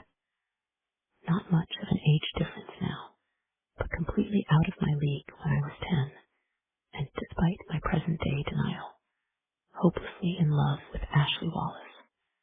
With good reason. Ashley was fun and funny, and at that stage of my life, the prettiest girl I'd ever seen. Also, she was cool in a way a slightly dorky 10-year-old could only aspire to be. She wore t-shirts bearing the names of bands I'd never heard of, but wanted to listen to. Smashing Pumpkins, Violent Femmes. Her favorite was white with black letters inside a black rectangle that simply read NIN. What does that mean? I once asked. She half smiled. 9-inch nails. They're awesome. The next week, when my parents took me to Sam Goody and said I could buy whatever CD I wanted, I grabbed the downward spiral. My father stopped me before I could reach the register. Eyeing the parental advisory stickers slapped on the case, he said, Whoa now. A bit too grown up for you, don't you think, sport? I didn't think that. Yet I dutifully put the CD back and Forrest Gump's on track. Not because I wanted it, but because it was a 2-disc set, and therefore cost my parents more money. A hollow victory. But the real reason I liked Ashley was the fact that she was nice. Not fake nice, like some of the girls at school, or condescending nice, like most of those girls' parents. Ashley was genuinely kind. Any boy my age couldn't help but fall in love with her a little. I guess I'll ask her too, I say, suddenly anxious at the prospect. It's been almost 30 years since I last saw Ashley Wallace, and when it comes to people, I found that sometimes memories are best left undisturbed. Good luck, buddy, Les says with a wink. I shake my head, wave goodbye, and cut through the yard to the sidewalk, circling the cul-de-sac. I turn left, which takes me past first my house, then the old Barringer place, the route bringing forth the memory of making this same trek after I woke to find Billy gone. In that initial confusion, with the tent zipped shut, but a gash in its side, I first thought Billy had torn it open. A ridiculous notion for several reasons, but I was 10, and once the idea was in my brain, I couldn't shake it, leading me to next come up with reasons why he'd rip his way out of the tent. The only one I could think of was a bathroom emergency, so I left the tent the proper way, unzipping the front flap, crawling outside, standing once I was on the grass, and headed indoors. The house was silent when I came inside, with my parents still sleeping upstairs, and Barkley doing the same on the living room couch. Hearing the patio door slide shut woke him, setting him into a frenzy of barking that immediately woke my mother. "You're up early," she said as she crept downstairs, a robe thrown over her nightgown. "Where, Billy?" My mother replied with a tired shrug. "He's not outside." No, I didn't think to tell her about the state of the tent, and how there was now a slice in the side big enough for a toddler to walk through. I was more concerned with finding out where Billy was. Worry had started to creep in, even though I didn't quite know it at the time. "I'm going to check the bathroom," I said. "The one upstairs is empty," my mother said, which made me head down the hallway past the kitchen to check the first floor powder room. It, too, was empty. While I did that, my mother had stepped outside, presumably to make sure I wasn't mistaken, and had somehow overlooked Billy sleeping in the tent beside me, a sign even she wasn't thinking clearly in that moment. "What's this?" she said when I joined her in the backyard. She was by the side of the tent, peering through the sliced fabric the exact way I had done minutes earlier, only from the inside. I think Billy did it. Unlike me, my mother knew the damage to the tent hadn't been the work of a 10-year-old boy. "Ethan, run over to the Barringers and see if Billy is there." That made as much sense as anything else. It certainly seemed reasonable that Billy would go home to use his bathroom instead of ours, or that he'd had trouble sleeping in the tent and opted to return to his own bed for reasons I'm still not sure about. I went back into the house and left through the front door instead of simply slipping through the hedge into the Barringers' backyard. I suspect that, deep down, I knew something horrible had happened, kicking off an avoidance of our backyard that persists to this day. That's how I found myself tracing the curve of the sidewalk, turning up the walk, bisecting the front yard, and hopping up the 3 steps to the front door. Mrs. Barringer answered the door. Seeing me there without her son,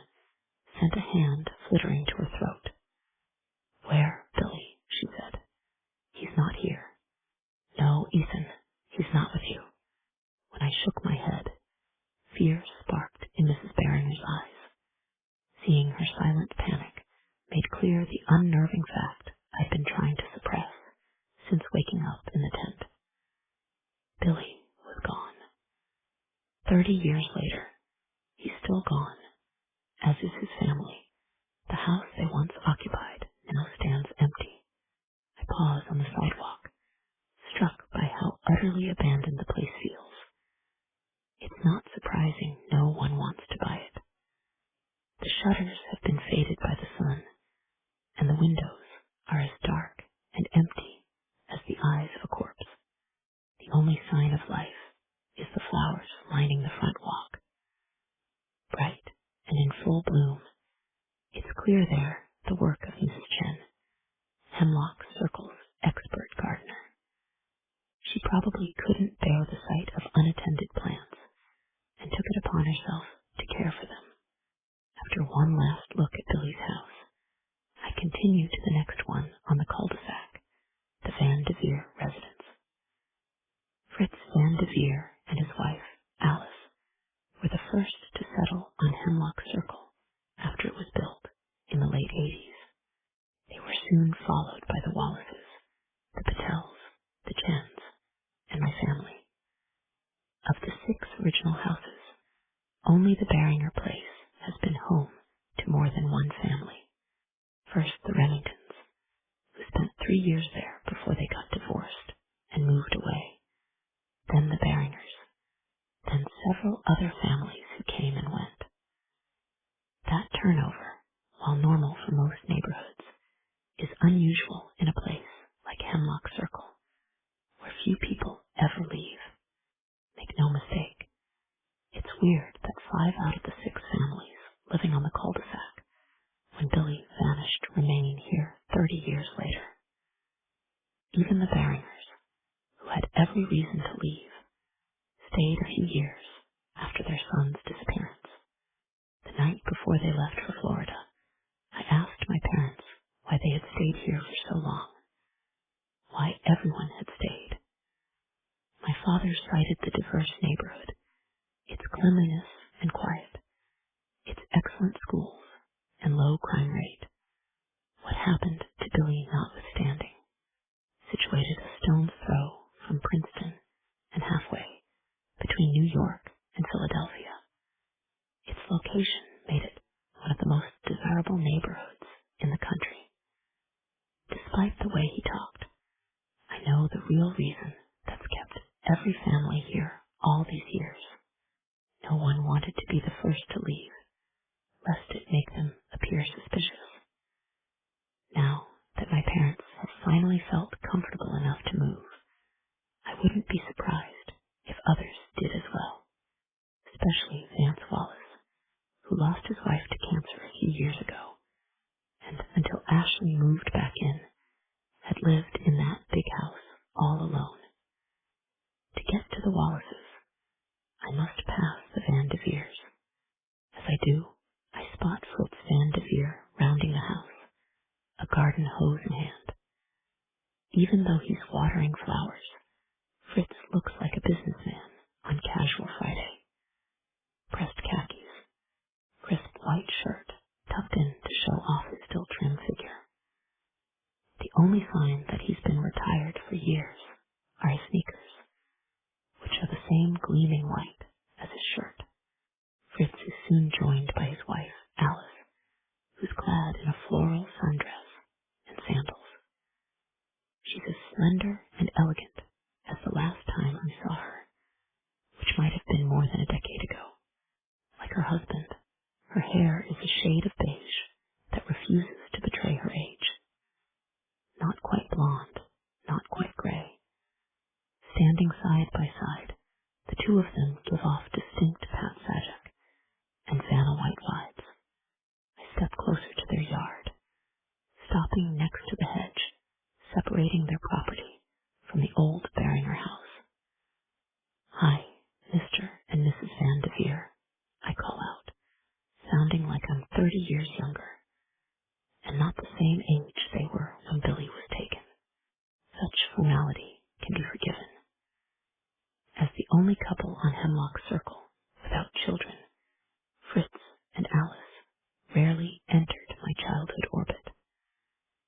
Other than appearances at our annual 4th of July party, I can't remember another time in which the Van de Veers were at our house, nor can I recall ever setting foot in theirs.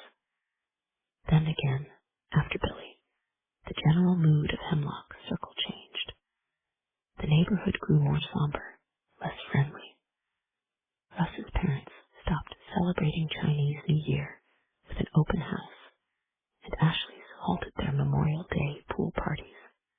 The Patels still celebrated Diwali, but only with close friends and family. Even my parents stopped their 4th of July picnic, opting instead to take me on vacations to national parks and notable historical sites. Ethan, hello. Alice squeals as her husband waves with his hose hand, sending a stream of water arcing across the lawn. She dodges it on her way to the sidewalk, where she presses both of her well-manicured hands to my cheeks. It's been ages since we last saw you. Hasn't it been ages, Fritz? Behind her, Fritz nods. It has. Now you're all grown up. You must be, what now, 30? 40, I say. No, Alice says, gasping then giggling. Oh, that makes me feel positively ancient. She gives my arm a playful swat that might be seen as friendly, but could also be considered flirtatious. For clarification, I look to Fritz, who offers none. Instead, he says, I see you've been making the rounds this morning. What do you mean? Going from house to house, Fritz says, again gesturing with the hose, the water splashing first toward the chins, then the old Beringer place, before stopping in the direction of the Wallace house next door. Oh, I say, a bit unnerved. Has Fritz Van de Veer been watching me? If so, maybe he also saw who tossed the baseball into my yard. I hold it up for him to see, just trying to find the owner of this. It was in my yard this morning. Alice briefly eyes the ball. Strange for something like that to show up. Have you seen anything else strange recently? Can't say I have, Fritz says, before turning to his wife. Sweets, could you go inside and pour me a glass of lemonade? I'll be there in a sec. At first, I'm not sure what surprises me more, that Fritz calls his wife Sweets, or that he can't get his own damn lemonade. What ends up surprising me the most is when Alice dutifully nods, gives me a wave goodbye, and heads inside. I assume Yauhe's seen something strange, Fritz says once she's gone. Otherwise, you wouldn't be asking. I debate how much to tell him, knowing there still might be a logical explanation for what I saw last night, and that the ball in my yard might have nothing to do with the garage lights flicking on and off at all the houses on Hemlock Circle. Deciding it's too complicated to share, I simply say, no, Mr. Van de Veer. No need to be so formal, son. Call me Fritz. Fritz, I say, the name feeling weird as it springs off my tongue. I'm just getting a feel for the neighborhood now that I'm back. He nods in a way that makes me think he doesn't believe me. You plan on staying a while.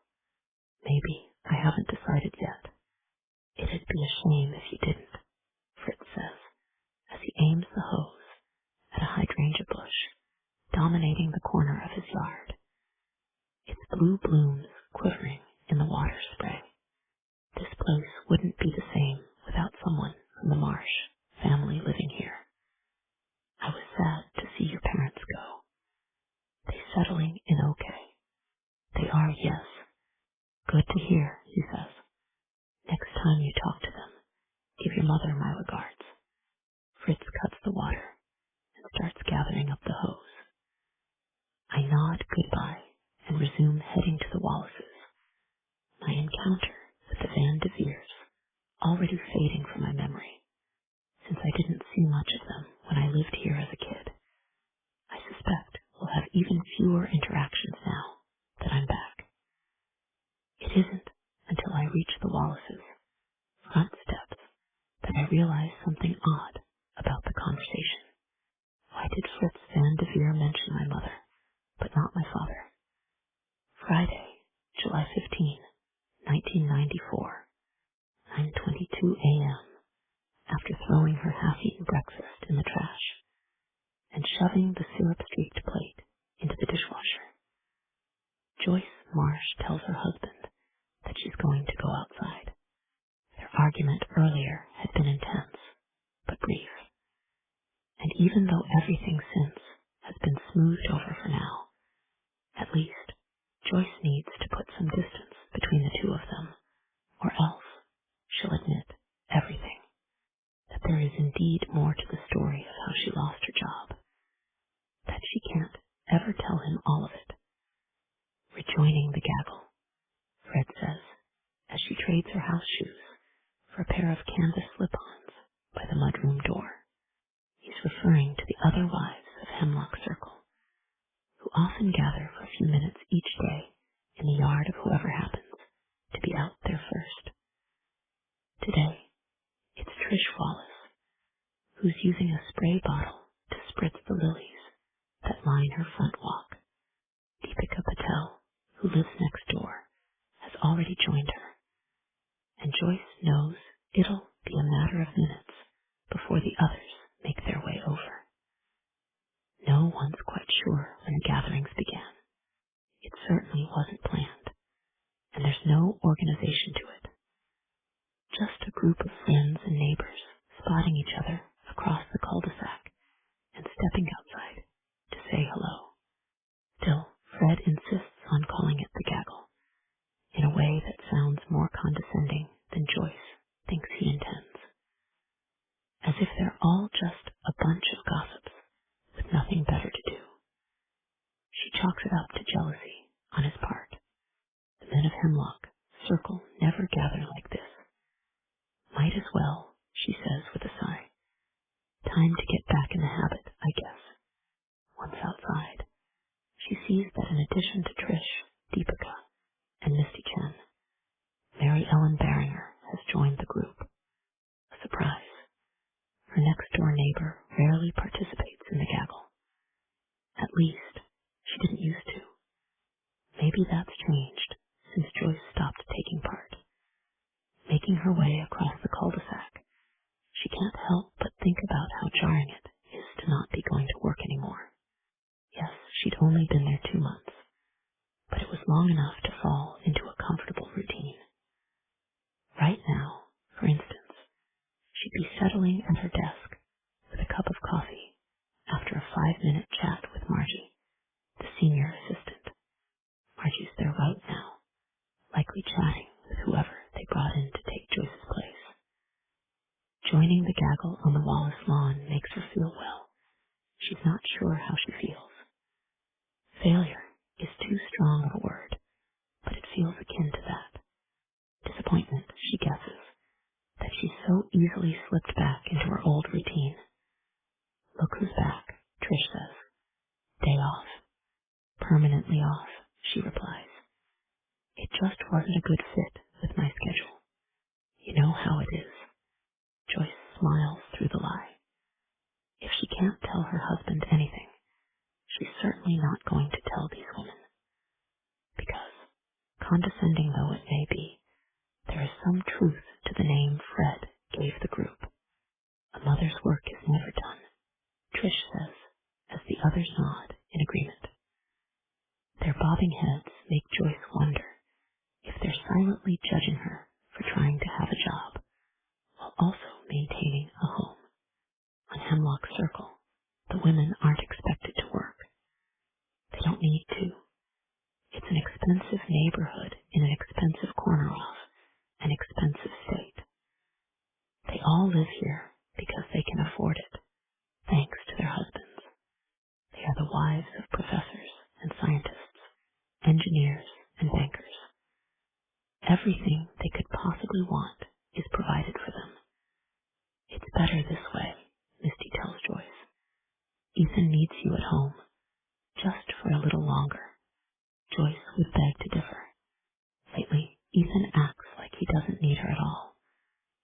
one of the reasons she decided to get a job. She misses the days when he depended on her for everything. Now that he doesn't, there's a void she had hoped employment would fill.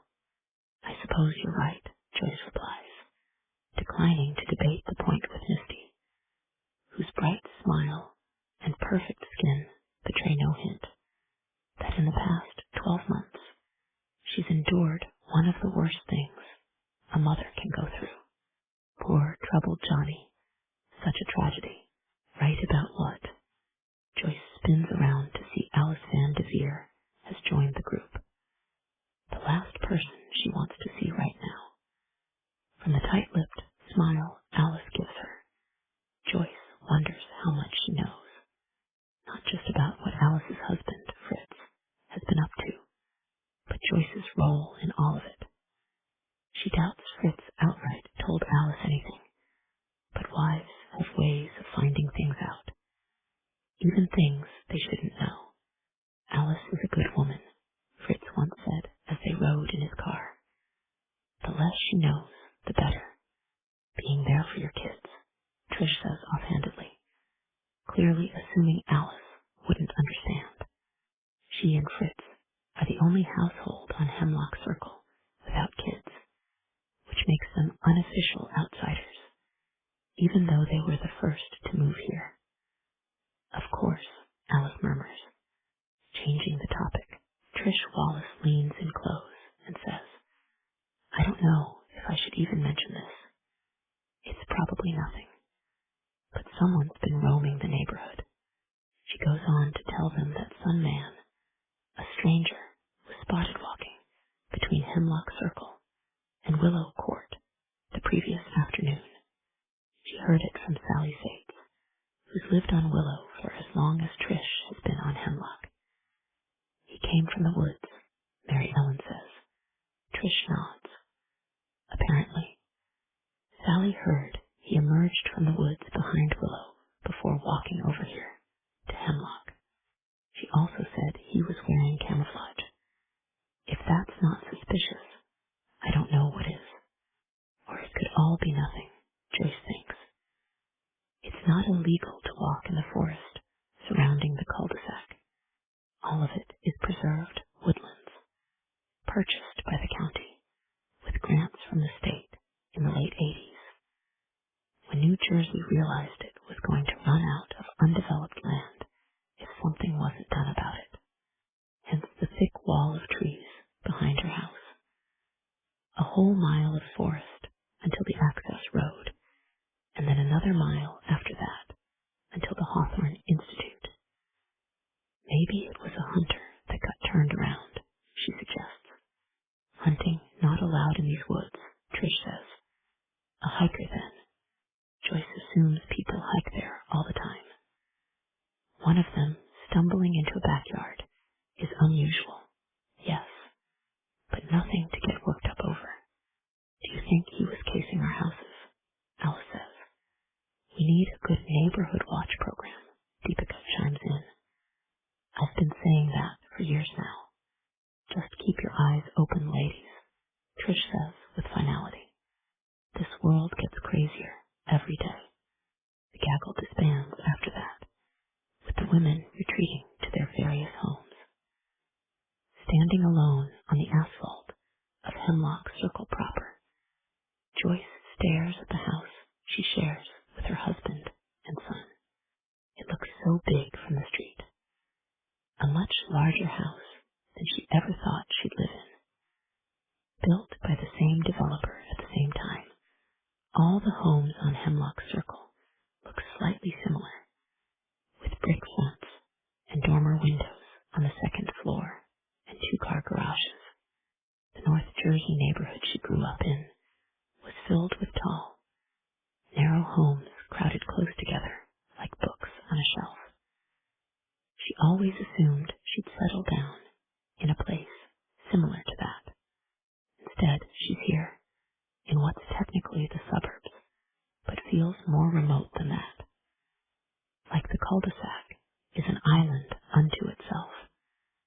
Not for the first time, Joyce wonders if she's worthy of a place like Hemlock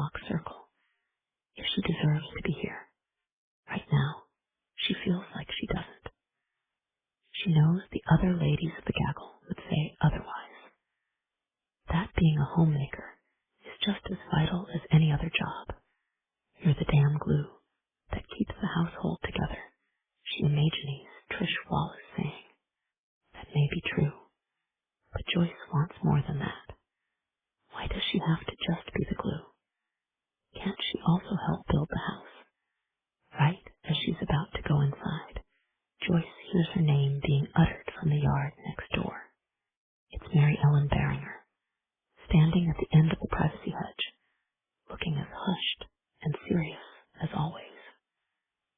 Joyce tries to pretend she doesn't hear her and keeps marching through the front yard. She's not in the mood for Mary Ellen. It's not that she doesn't like her neighbor. She does, in small doses. But now that Ethan and Billy Barringer have become inseparable, those doses are getting bigger and bigger. Mary Ellen says her name again, louder this time, and Joyce has no choice but to stop in the middle of the lawn, plaster on a smile, and pivot. Hey, Mary Ellen, she says, do you still think it's a good idea to have Billy stay over tonight? Her neighbor says, as usual getting right to the point. I don't see why not. Ethan loves the weekly campout. You don't think it's dangerous with that man walking around? Joyce studies Mary Ellen, wondering at first if she's making a joke about how ridiculous everyone else in the gaggle acted about the stranger allegedly roaming the neighborhood. From their reaction, you'd think Trish Wallace had told them Bigfoot was in their midst. Oh, that, Joyce says. It's silly, right? It's not silly, Mary Ellen says, making it clear she isn't joking. Of course she is. In Joyce's experience, Mary Ellen Barringer is deadly serious about everything. Someone is out there, planning God knows what. We should all be worried until he's caught. But he's done nothing wrong, Joyce thinks, if it even exists at all. It's more likely Sally Sates made it up just so she'd sound important. I think we need more information before we start getting too worried, Joyce says. Besides, it's not like the boys will be camping in the woods. They'll be in our backyard the whole time. It's perfectly safe. Do you really think so? Mary Ellen says. Joyce flashes the same kind of tight smile Alice gave her. There's nothing to worry about. Everything will be just fine. 24 hours later, Joyce will regret every word. But right now, in this moment, she fully believes what she says, at least about Ethan and Billy camping in the yard. Everything else remains maddeningly worrisome, especially when she reaches the front door of her house and notices that one neighbor remains outside, someone who hadn't been there earlier. Fritz Van de Veer, dressed in a black suit, he stands next to his open garage, simply staring at her from across the cul-de-sac. Joyce does the neighborly thing and waves, just in case someone is watching from one of the other houses. Fritz doesn't wave back. Instead, he lifts a finger to his lips. His message from the other side of Hemlock circles silent, but frighteningly clear. Don't tell a soul about last night. 5. My steps are slow as I climb onto the Wallaces' front porch. So preoccupied am I by what kind of friendship Fritz Van de Veer had with my father, if they had one at all beyond simply being neighborly. The fact that he singled out my mother, but not my father, suggests they weren't on the best terms, which I find impossible. Everyone likes my father. He's as decent as he is nice, the kind of father I wanted to make proud, which is partly why I got into teaching, although a prep school English teacher is a far cry from being a professor at Princeton. Maybe that doesn't impress Fritz, or maybe it makes him insecure, or, more likely, it's nothing at all, and Fritz only mentioned my mother other wives at various spots on the cul-de-sac. Concluding that must be the reason, I ring the bell at the Wallace house. The door is answered by a boy of about 10, with unruly brown hair and dark-framed glasses sliding down his nose. He peers up at me through the smudged lenses, looking both curious and slightly annoyed to be pulled away from whatever 10-year-olds do nowadays. "How may I help you?" he says in a manner so precociously serious it would be amusing to everyone else but me. Instead, my general mood is unease. The fact that I'm uncomfortable around kids shocks everyone who knows I'm a teacher. Of teenagers, I always remind them, not children. I hold out the baseball and say, hi, does this belong to you? I found it in my yard and thought it might be yours. It's not, the boy says without looking at the ball. His gaze stays firmly on me, curious. "Henry, who are you talking to?" The woman's voice, rising from inside the house, makes me stand a little straighter. Although it's different from the last time I heard it, there's a warmth there that's instantly familiar. "Ashley." A stranger, the boy, apparently Henry, calls back. "Tell him to please go away." Henry looks up at me, unsmiling. "I'm supposed to tell you to please go away." "So I've heard." Suddenly Ashley is there, coming up swiftly behind Henry, too preoccupied with putting in an earring to notice me at first. When she does, there's a moment in which she recognizes the boy she once knew in the man I've since become, and tries to mentally process if we're one and the same. When she concludes it's a match, a wide smile spreads across her face. "Ethan, is it really you?" An awkward few seconds follow, in which Ashley opens her arms for a hug as I attempt a handshake, forcing both of us to change tactics. The result is a partial embrace that leaves Henry looking confused. "So you're not a stranger," he says. "This is Ethan Marsh, honey. I used to be his babysitter. A long, long time ago. 30 years, I add, prompting a grimace from Ashley. "That long, my God." She smiles shyly, as if embarrassed by the passage of time. There's no need to be. Dressed in dark jeans and a tangerine blouse, she's as beautiful as I remember. The same Ashley, yet also different. Her hair's slightly darker now, a light brown instead of the cool blonde of her teenage years, and her face and figure are thinner, more angular, like she's been slightly hardened by life. I have too, but it's taken the opposite toll on my appearance.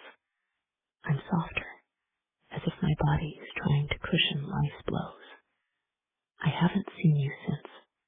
The way Ashley's voice trails off tells me she remembers exactly when we last saw each other. Billy's memorial service. Because the church was packed, we didn't get a chance to sit together or even speak. But when the service had ended, I caught Ashley's eyes as she was leaving. She gave me one of the saddest smiles I've ever seen, waved, and was gone. "What are you doing here?" she says now. "Do you mean right now, or in general?" Ashley laughs. "Both, I guess. Your parents just moved, didn't they?" I briefly bring her up to speed on my past few months. My parents moved to Florida, and me staying in the house until I settle into my new job teaching English Lit at a nearby private school. Similar story, Ashley says when I'm done. Dad's not doing so well, and Henry and I needed a fresh start, so we came back here. I'd invite you in to catch up, but I'm showing a house in 15 minutes, and we need more time than that. Rain check? Absolutely, I say. I actually just came by to see if this belonged to Henry. Like her son, Ashley doesn't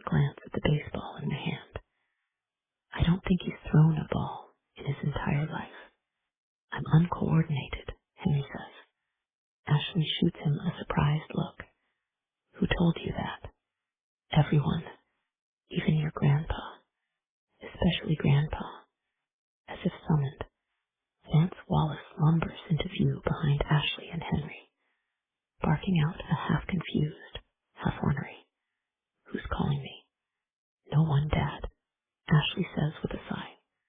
We're talking to Ethan Marsh. Ethan.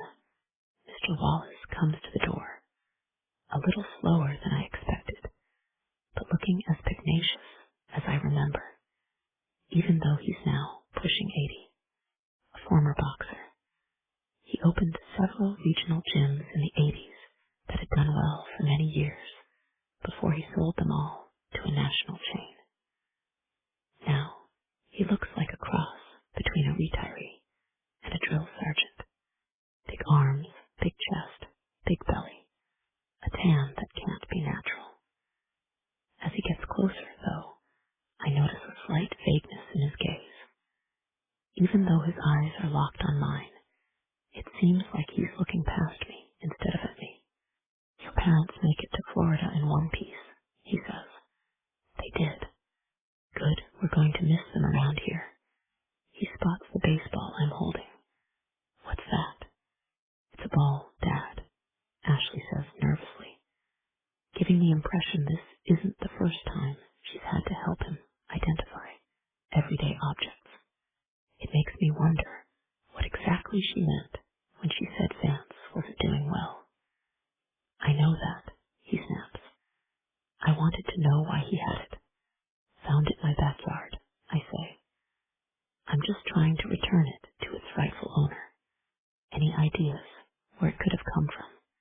You ask your neighbor, Mr. Wallace says. Russ. Yeah, I just came from there. Not him.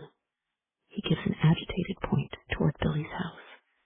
Your other neighbor, the Barringer boy. I saw him outside last night. Dad, Ashley says, her voice low with concern. Billy wasn't outside last night. He was so. I saw him running through the backyard. What time was this? I say, my interest suddenly piqued. Mr. Wallace thinks it over for a slice of a second. A little after 2. Despite the hard heat of the day, a chill washes over me. That was roughly the same time I watched the light above the Wallaces' garage flick on for no discernible reason. I look to Ashley, whose expression is rightly skeptical, in addition to pinched, worried, and unbearably sad. Billy hasn't been around in decades, Dad, she says. You know that. And I know that I saw it, damn it. Ashley takes her father by the arm. Let's get you inside. Remember what the doctor said about needing your rest. To me, she flashes an apologetic look before saying, I really need to get going. Catch up later. Sure, I say, as nice as it is to see Ashley again. All the memories and feelings of nostalgia are so overwhelming that I'm honestly relieved our reunion has been cut short. There'll be plenty of time to catch up later. Besides, all I can think about is what Mr. Wallace just said and how it supports my own experience last night. I wave goodbye to Henry and, baseball in hand, head home. Rather than use the sidewalk, I cut across the cul-de-sac itself, curving around the planter in the middle of the circle. At my own yard, a flashback hits when I step onto the curb. Me in the driveway last night, sensing someone else outside, present yet hidden. And the only person I thought of is the same person Mr. Wallace claims to have seen in his backyard. Is there even the slightest possibility that both of us could be right? Inside the house, I head straight to my father's study. There, I open my laptop and bring up Billy's NAMAS listing. Still missing, but just because the database says it doesn't mean it's accurate. It just means that no one, not even the authorities, knows where he is. That leaves a chance, however small and improbable, that Billy is alive, that he returned to Hemlock Circle last night, that he could still be here right now. I scanned the laptop screen, seeking out the police contact listed on Namas. Next to Rajesh Patel's name is a number to call with any information regarding the case. Without thinking, I grab my phone and dial. Rajesh answers on the second ring with a harried Detective Patel. What's the nature of your call? I pause, jarred by how different he sounds since the last time we spoke. Gone is the teenage snark I've always associated with the older kid who once lived 2 doors down from me. In its place is a voice that's deeper, gruffer, and extremely tired. Hey, Rajesh, it's Ethan Marsh from Hemlock Circle. Rajesh spends a moment doing the same thing I just did, trying to match a name with a voice that's changed dramatically. He probably pictures me as the gangly, gawky 10-year-old I used to be, and not the no longer gangly but still slightly gawky 40-year-old I've become. Ethan, hi, he says. How can I help you? I'm calling about Billy Beringer. What about him? Rajesh says, hesitation drawing out the question to twice its length. Have there been any updates? Why are you interested in Billy's case? A baffling question. He was taken from my backyard while he slept next to me. Why wouldn't I still be interested? I just moved back into my parents' house, I say. Since being here brought back a lot of memories, I figured I'd see if there was any news. Not a lie, but far from the complete truth. What have you heard? How much do you know? Rajesh says, lowering his voice. Dad, Ashley says, her voice low with concern. Billy wasn't outside last night. He was so. I saw him running through the backyard. What time was this? I say, my interest suddenly piqued. Mr. Wallace thinks it over for a slice of a second. A little after 2. Despite the hard heat of the day, a chill washes over me. That was roughly the same time I watched the light above the Wallaces' garage flick on for no discernible reason. I look to Ashley, whose expression is rightly skeptical, in addition to pinched, worried, and unbearably sad. Billy hasn't been around in decades, Dad, she says. You know that. And I know what I saw, damn it. Ashley takes her father by the arm. Let's get you inside. Remember what the doctor said about needing your rest. To me, she flashes an apologetic look before saying, I really need to get going. Catch up later. Sure, I say, as nice as it is to see Ashley again. All the memories and feelings of nostalgia are so overwhelming that I'm honestly relieved our reunion has been cut short. There'll be plenty of time to catch up later. Besides, all I can think about is what Mr. Wallace just said and how it supports my own experience last night. I wave goodbye to Henry and, baseball in hand, head home. Rather than use the sidewalk, I cut across the cul-de-sac itself, curving around the planter in the middle of the circle. At my own yard, a flashback hits when I step onto the curb. In the driveway last night, sensing someone else outside, present yet hidden. And the only person I thought of is the same person Mr. Wallace claims to have seen in his backyard. Is there even the slightest possibility that both of us could be right? Inside the house, I head straight to my father's study. There, I open my laptop and bring up Billy's Namas listing. Still missing, but just because the database says it doesn't mean it's accurate. It just means that no one, not even the authorities, knows where he is. That leaves a chance, however small and improbable, that Billy is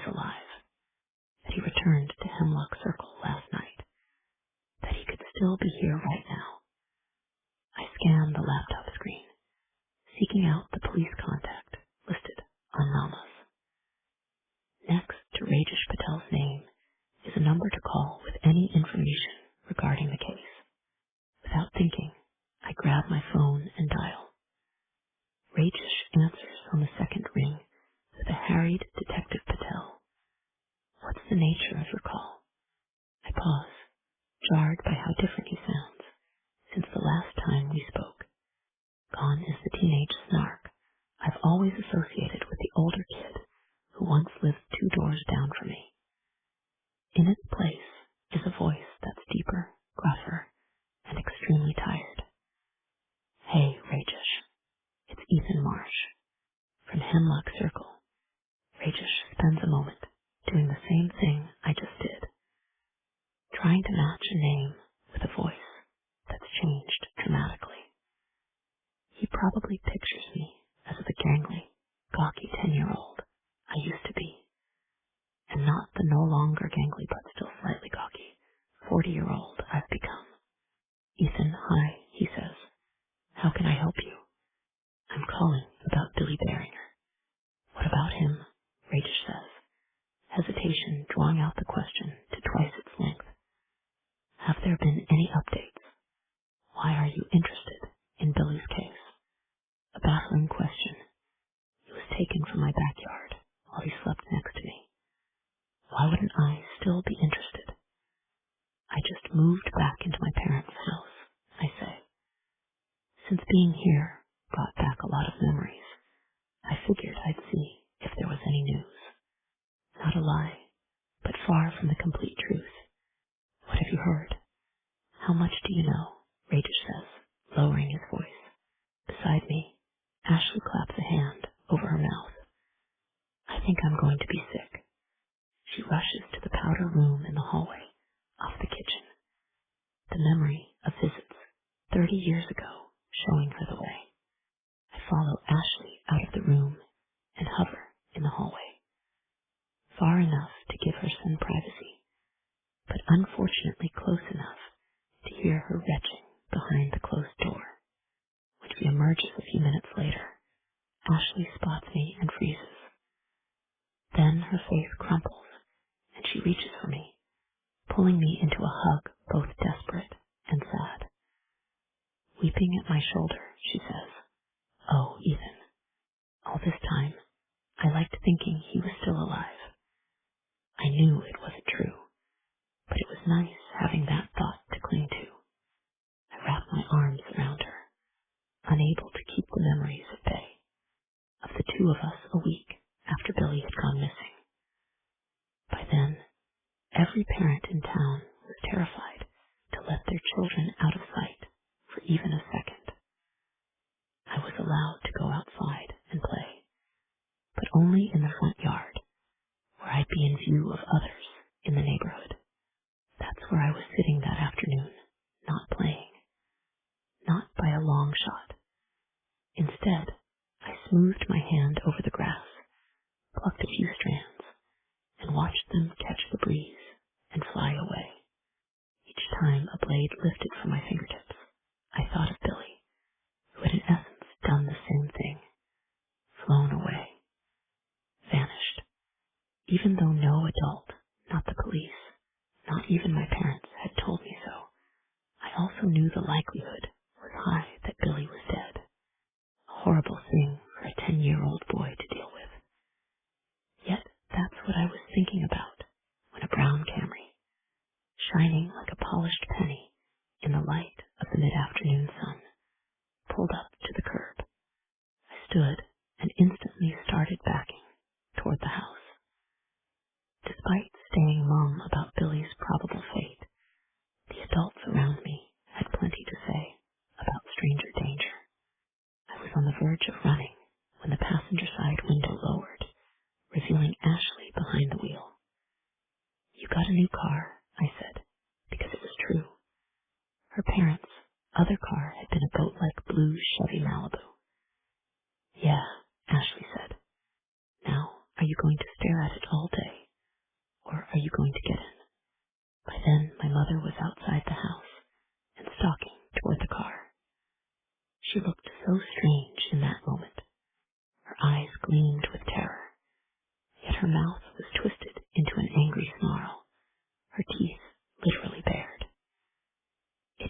seem both vulnerable and vicious. It was, I assumed, what mother bears looked like when someone got between them and their cubs. Ethan, get away from that car, she yelled as she thrust her arm in front of me, as if that alone could shield me from the evil she thought rested inside that idling Camry. Hi, Mrs. Marsh, Ashley said through the open window. My mother practically melted with relief. The terror left her eyes, and her face went slack. Only the arm thrown across my chest remained, and even that soon dropped to her side. I thought you were a stranger, my mother said with relief. I'm just saying hi to Ethan. Ashley paused, mulling something over. I could take him to get some ice cream, give you some alone time. With anyone else, I'm certain my mother would have said no, or at least considered it for more than 5 seconds. But since it was Ashley, her reply was instantaneous. Thank you, my mother said. That would be wonderful. I climbed inside, making sure to fasten my seatbelt. Worry fluttered in my stomach. It was, to my recollection, the first time I'd ever been in a car without an adult behind the wheel. A scary thought, but also exciting. Can you drive? Obviously, Ashley said, as she eased the car away from the curb. My dad taught me this spring. I meant legally. This time Ashley, who I knew to still be 15, said nothing. Where are we going? I asked once she'd steered us out of Hemlock Circle. Not for ice cream. Ashley set her jaw and stared straight ahead through the windshield. I wanted to talk to you about Billy. I shifted in the passenger seat, annoyed and sad and guilty. I'd wanted to forget about Billy, just for a little bit, which made me feel even more guilty and more annoyed and sad that I couldn't escape that guilt. What have the adults been telling you? Ashley said. That he was taken. I turned to look out the window, watching the neighboring homes and lawns. The way they slipped by and vanished from view made me think about Billy. I knew I'd see those houses and yards again when Ashley turned around and brought me home. But Billy, I knew in my gut that I'd never see him again. A realization so awful that I began to bawl right there in the car. I think he's dead, I said with a sorrowful sniff. Who told you that? No one. I just know that he is. Ashley slammed on the brakes, bringing the Camry to a rocking stop in the middle of the road. Look at me, she said. I didn't. I couldn't. Not with tears streaming down my face and snot dripping from my nose. I wanted Ashley to think I was older, tougher, wise beyond my years. Instead, I looked like the weak crybaby I truly knew myself to be. Ethan, she said, softer this time. Look at me. I did, resisting the urge to flinch when Ashley returned my gaze. The pity in her eyes made me feel so utterly pathetic. But then she reached over and pulled me to her. Don't think that, she said. You hear me. Don't ever give up hope, Ethan. If you keep thinking Billy is alive and safe, then that's what he is. Even if it's just in your mind. Even if you never find out what happened to him. Now here we are, repeating that moment, only with our roles reversed, and both of us faced with the stark reality that any hope we still had is now gone. Ashley pulls out of my grip, breaking the spell of memory. She steps away from me, swiping at the mascara-stained tears running down her face. Fuck, I'm a mess right now. Everyone is, I say, not you. You're handling this so well. If only she knew about the dream, and the insomnia, and the guilt, and the grief, and the long line of therapists stretching back to my early teens, who, despite their valiant efforts, couldn't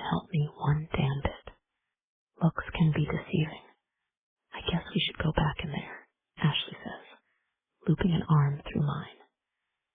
Getting bad news is always easier with a buddy. We return to the living room, squeezing onto the sofa next to Russ again, as he says, "What kind of evidence did they find?" Rajesh clears his throat. I'm not at liberty to say. How was he found? I say as I shift on the sofa. Something about this doesn't feel right.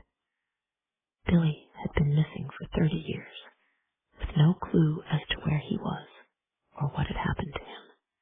Then he was suddenly found 2 miles from here, not long before I thought I'd sensed his presence outside. By 2 scientists with the State Department of Environmental Protection, Rajesh says. They were taking water and soil samples, routine stuff they do all the time. In one of the samples, they found a bone fragment. That prompted them to dredge the lake. That's when they found Billy. But didn't they search that area decades ago? Rajesh shakes his head. It's my understanding that they didn't, because of the Institute, Ashley says, referring to the Hawthorne Institute, which sits on the same land as the falls and the lake. 100 acres total, all of it once the property of Ezra Hawthorne, the last remaining member of a family whose old money stretched back to the days of the Mayflower. While a stone's throw from Princeton University, the Hawthorne Institute was separate from those hallowed halls of higher learning. It was quiet, unassuming, and private, exceedingly so. For decades, it flew under the radar because no one quite knew what it was, what they did there, or why they needed so much land. Even though I've only been there once, I vividly remember how strange the place seemed. A stone mansion surrounded by several barns and other outbuildings. Surrounding that was the lake and the falls, formal gardens, and thick clusters of trees, all of it by design, an idealized version of nature that couldn't happen without planning. Like a central park that hadn't seen a tourist for decades. More like, because Ezra Hawthorne was so rich they looked the other way, Russ says. Rajesh presses his lips together until they form a flat line. I don't know why it wasn't searched back then, but clearly it's being searched now. Aren't the Institute grounds private property? I say. Yes and no, Rajesh says, as he runs a hand through his formidable beard. It's government land now. Green space. The Institute closed in the late 90s when Mr. Hawthorne died. He donated the land to the county with the stipulation that it remained untouched. No tearing down buildings or turning it into a public park or anything like that. So it's technically public land that's still very much off limits. The only time people are allowed there is when they occasionally rent the mansion out for private parties and weddings. What about back then? Russ says. What did they do there? He'd asked a similar question 30 years ago as we stood at the edge of the falls. Only Billy had an answer, and the memory plants a seed of unease in my already rolling stomach. Rajesh shrugs. I don't know. Whatever it was, the Institute kept it secret. Very few people had access, yet we were there, all 4 of us. It had been Billy's idea, and the rest of us went along with it because we had nothing better to do. We were just a group of kids in the thick of summer, listless in our suburban world of nice houses and manicured lawns. It was natural to want to push against the boundaries our parents had drawn for us.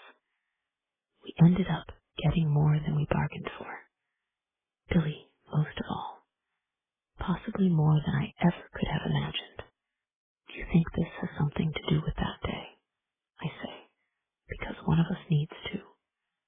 We were there, and Billy ended up there again this time dead, less than 24 hours later. That can't be a coincidence. Rajesh, who'd been standing this whole time, kneels until he's eye level with those of us on the couch. It's a disarming gesture, which is really the point. Something taught at the police academy to put people at ease. I understand why you jumped to that conclusion, he says, although it's not a jump at all. It's a half step at best, taking me from one fact, our presence at the falls, to another. Billy's body was found there, but there seems to be no correlation between what happened that afternoon and Billy's abduction. Other than you, does anyone else investigating this thing even know we were there that day? I say, jarred by the realization that none of us talked with each other about what happened that day after Billy was taken. I mean, all those years ago. Did anyone tell the police about that afternoon? I didn't, Ashley says. I think I mentioned we were all in the woods, but not specifically where. Same, Russ says, and it was the same with me. Despite being interviewed by so many cops, detectives, and agents that they became a blur of blue and khaki. I never mentioned we'd been at the falls or on the grounds of the Hawthorne Institute. I'd like to think it's because I was scared of getting myself and others in trouble. But I know the real reason is because I felt guilty, just like I'm sure the others did, about what happened while we were there, about how we treated Billy. And while it feels inexcusable in hindsight, back then I didn't think what happened that day had anything to do with Billy's disappearance. That's no longer the case. So the police back then didn't know we were there, I say, or that Billy was there. Do they know now? We all look to Rajesh, the actual cop in the room, who nods and says, I mentioned it today, and everyone still thinks it's unrelated. I say, our gut instinct, my gut instinct, is that there's no reason to think Billy's death is connected to anyone associated with the Institute. Rajesh stands, done with trying to put us at ease when I need it now more than ever. The pernicious floating sensation resumes. Caught off balance, I lurch to the side, bumping shoulders with Ashley. She reaches for my hand and gives it a reassuring squeeze. Why not? I say. Because technically, we didn't do anything wrong that day, Rajesh says.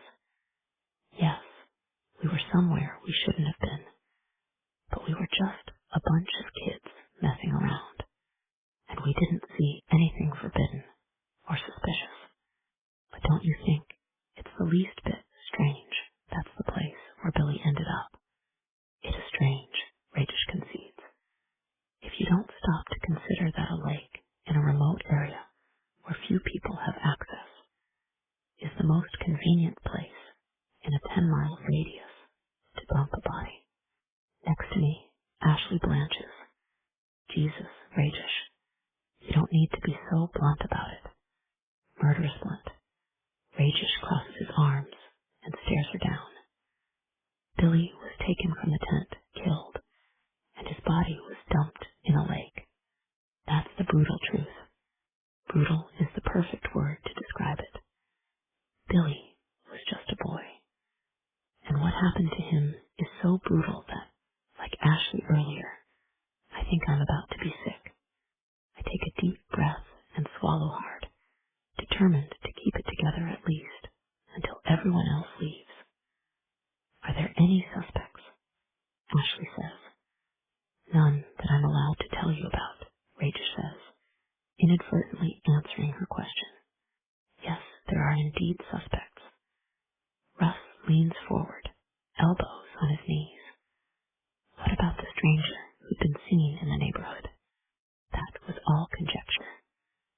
No one knows if there was really someone roaming the woods, but it still could have been him, right? We're looking into every possibility, Rajesh says. State Police, Ashley says. Correct. Detective Cassandra Palmer is in charge of the investigation. Currently, she's overseeing the search of the Institute grounds, but I'm sure all of you will be hearing from her soon. My wooziness grows at the prospect of yet more questioning, other than the fact that we were at the Institute, which Rajesh insists isn't important. There's nothing I can tell the authorities now that I couldn't 30 years ago. Nothing I can remember, that is. I take another deep breath and lean back on the sofa.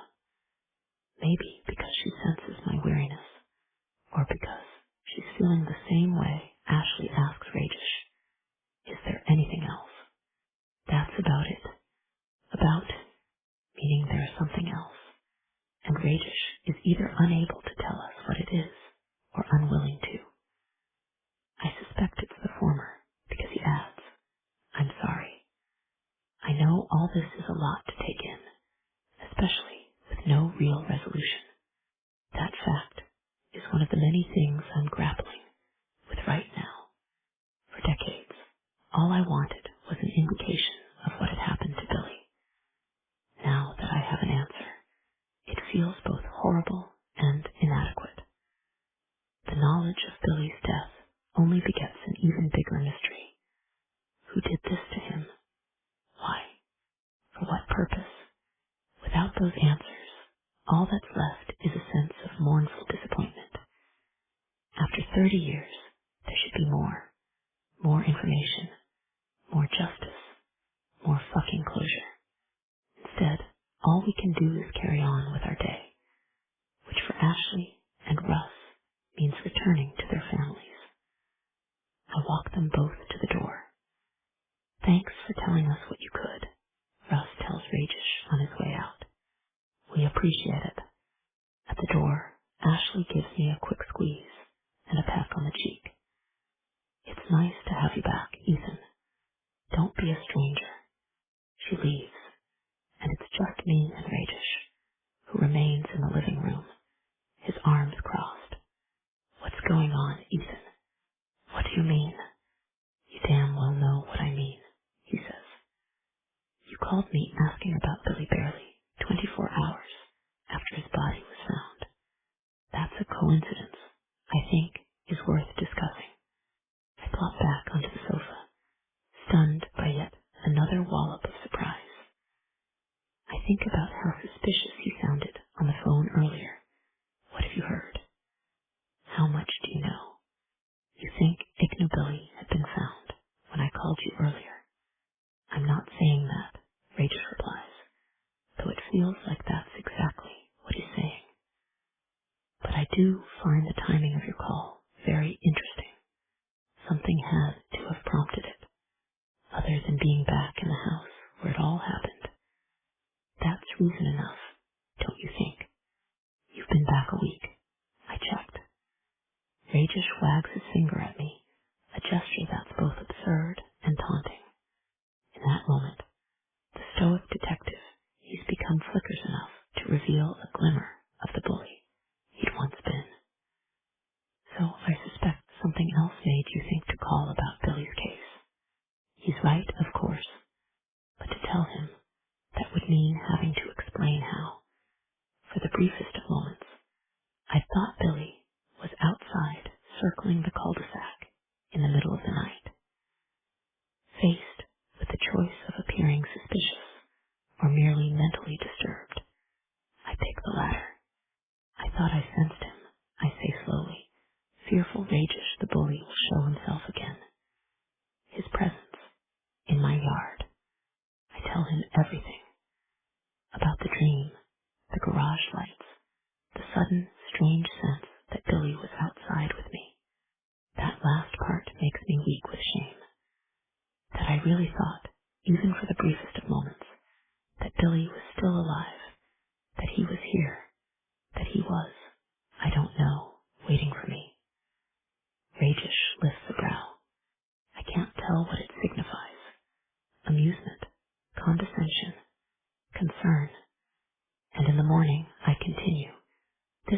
my yard. I slip into the kitchen, grab the baseball, and give it to Rajesh. He turns it over in his hands and says, "It's just a ball." The same kind of ball Billy threw into my yard almost every day that summer before I almost say finished, but catch myself replacing it with something more accurate. Died, yet even that's not quite right. Billy didn't just die. He was murdered. Something I can't yet bring myself to utter. Just thinking it causes another sickly twist in my stomach. Well, Billy didn't put it there, Rajesh says, as he hands the ball back to me. I know that now, but I didn't last night. Or this morning, that's why I called you. Rajesh looks like he believes me. Or maybe it's all an act. Another thing he learned during his journey from teenage asshole to local cop. Make people think you're on their side. Keep them talking. Wait until they trip up. Do you think someone is messing with you? He says. It's possible, but I don't know why, or who would even know to do it. No one else knew about the meaning behind the baseball. Just me and Billy, both of us pinky swearing to keep it a secret. Maybe to remind you, Rajesh says. I don't need reminding. I remember enough about what happened, but not everything. The smirk that follows makes it clear Rajesh knows all about the gaps in my memories from that night. Because of course he does. He's probably read every interview and report about the case. But the smirk is also a reminder that Rajesh and I are not friends. We never were. Far from it, in fact. 30 years ago, the rest of us boys on Hemlock Circle went out of our way to avoid him. Unlike a lot of bullies, Rajesh never physically hurt us. He specialized in emotional torment, insults, name-calling, learning the things we were most self-conscious about and bringing them up constantly, like Billy's eccentricities and Russ's scrawniness. Back then, Rajesh could never peg my individual weakness. Now he knows. I remember what really happened that day, I say. I already told you that your gut tells you it's unrelated to Billy's murder. Yeah, I know. And I think you're wrong. And I think you know why. Like a spent candle, Rajesh's smirk flickers and goes out. Listen, what went down that afternoon was unfortunate, he says. I'm not going to deny that. And I regret literally all of it. But it likely had nothing to do with what happened to Billy later that night. How can you be so certain? Because if it did, Billy never would have come home that afternoon, Rajesh says. But he did. He made it home later that day, completely unharmed and none the worse for wear. Hell, you were with him that night. Did he seem upset about it? Memories appear in my mind, like Polaroid pictures coming into focus. The tension in the tent that night. The fight we'd had once it reached a breaking point. My immediate apology and Billy's attempt at a smile that never quite took spark. Hakuna Matata, dude. No, I say, because it's easier than trying to explain all that transpired between the two of us that night. He seemed fine. See, Rajesh says, his I told you so glare softening into something that resembles pity. I know this is harder on you than on the rest of us, Ethan. I know that for you it's complicated, but leave the investigation to the cops. Right now, you should just focus on mourning your friend. I stay on the couch after Rajesh leaves, held in place, not by the seasick swaying of the living room, though that still remains, but by thoughts of that final night in the tent with Billy. I hadn't lied to Rajesh. Not entirely. Billy really did seem fine with the behavior of the others at the Institute that day. Russ, telling me he had issues with because I was his best friend and I had run away like the others, leaving Billy alone to fend for himself. I can still hear the echo of his voice as I fled with the others. How desperate he sounded. How lonely and sad and scared. Ethan, don't leave me. Please don't leave me. 7.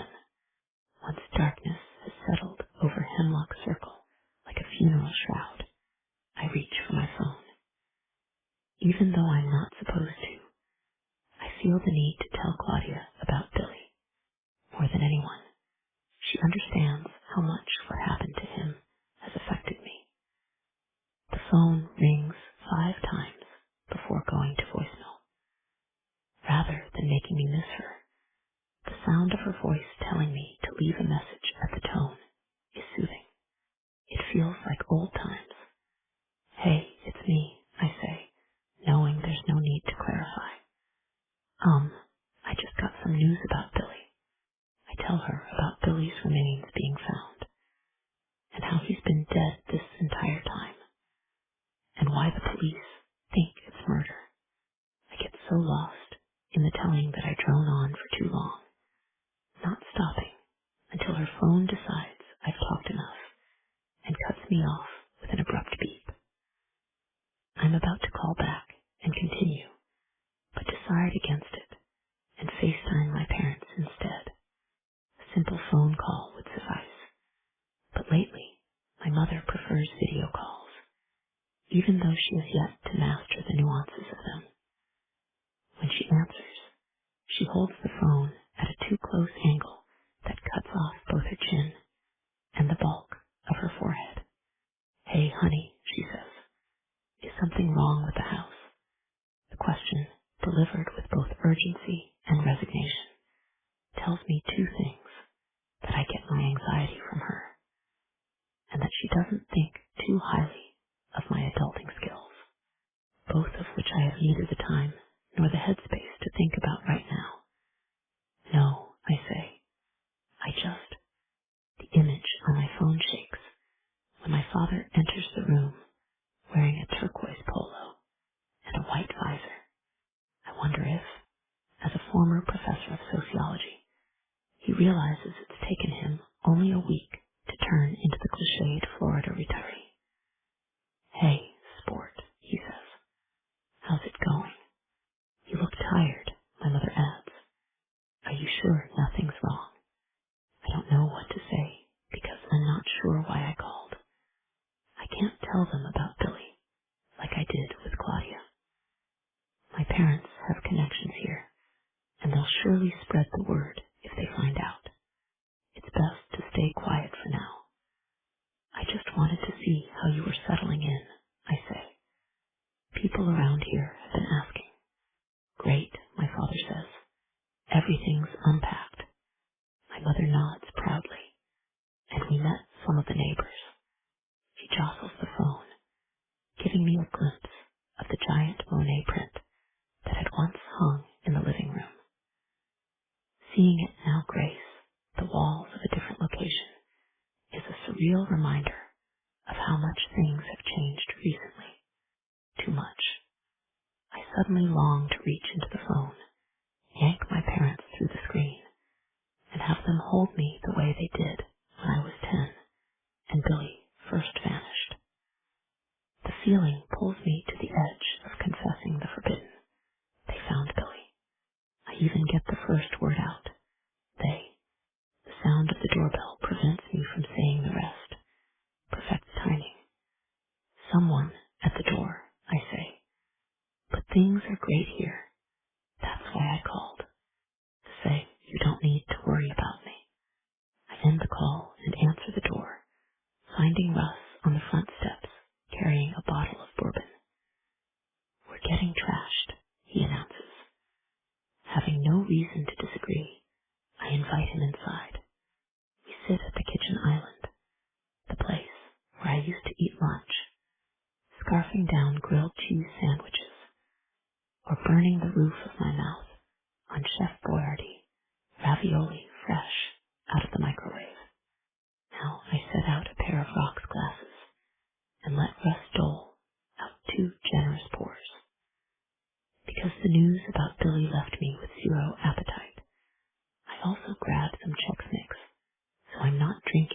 on an empty stomach. Here you go, Russ says as he slides a glass toward me, the bourbon inside sloshing to the rim. He lifts his in a toast. To Billy. To Billy, I repeat, clinking my glass against his. Then we both drink, Russ downing half his glass in a single gulp. I take only a sip, relishing the soothing warmth it brings to my chest. Did you break the rules and tell anyone yet? Russ says. No, I lie, thinking it best to leave out my call to Claudia. Me neither.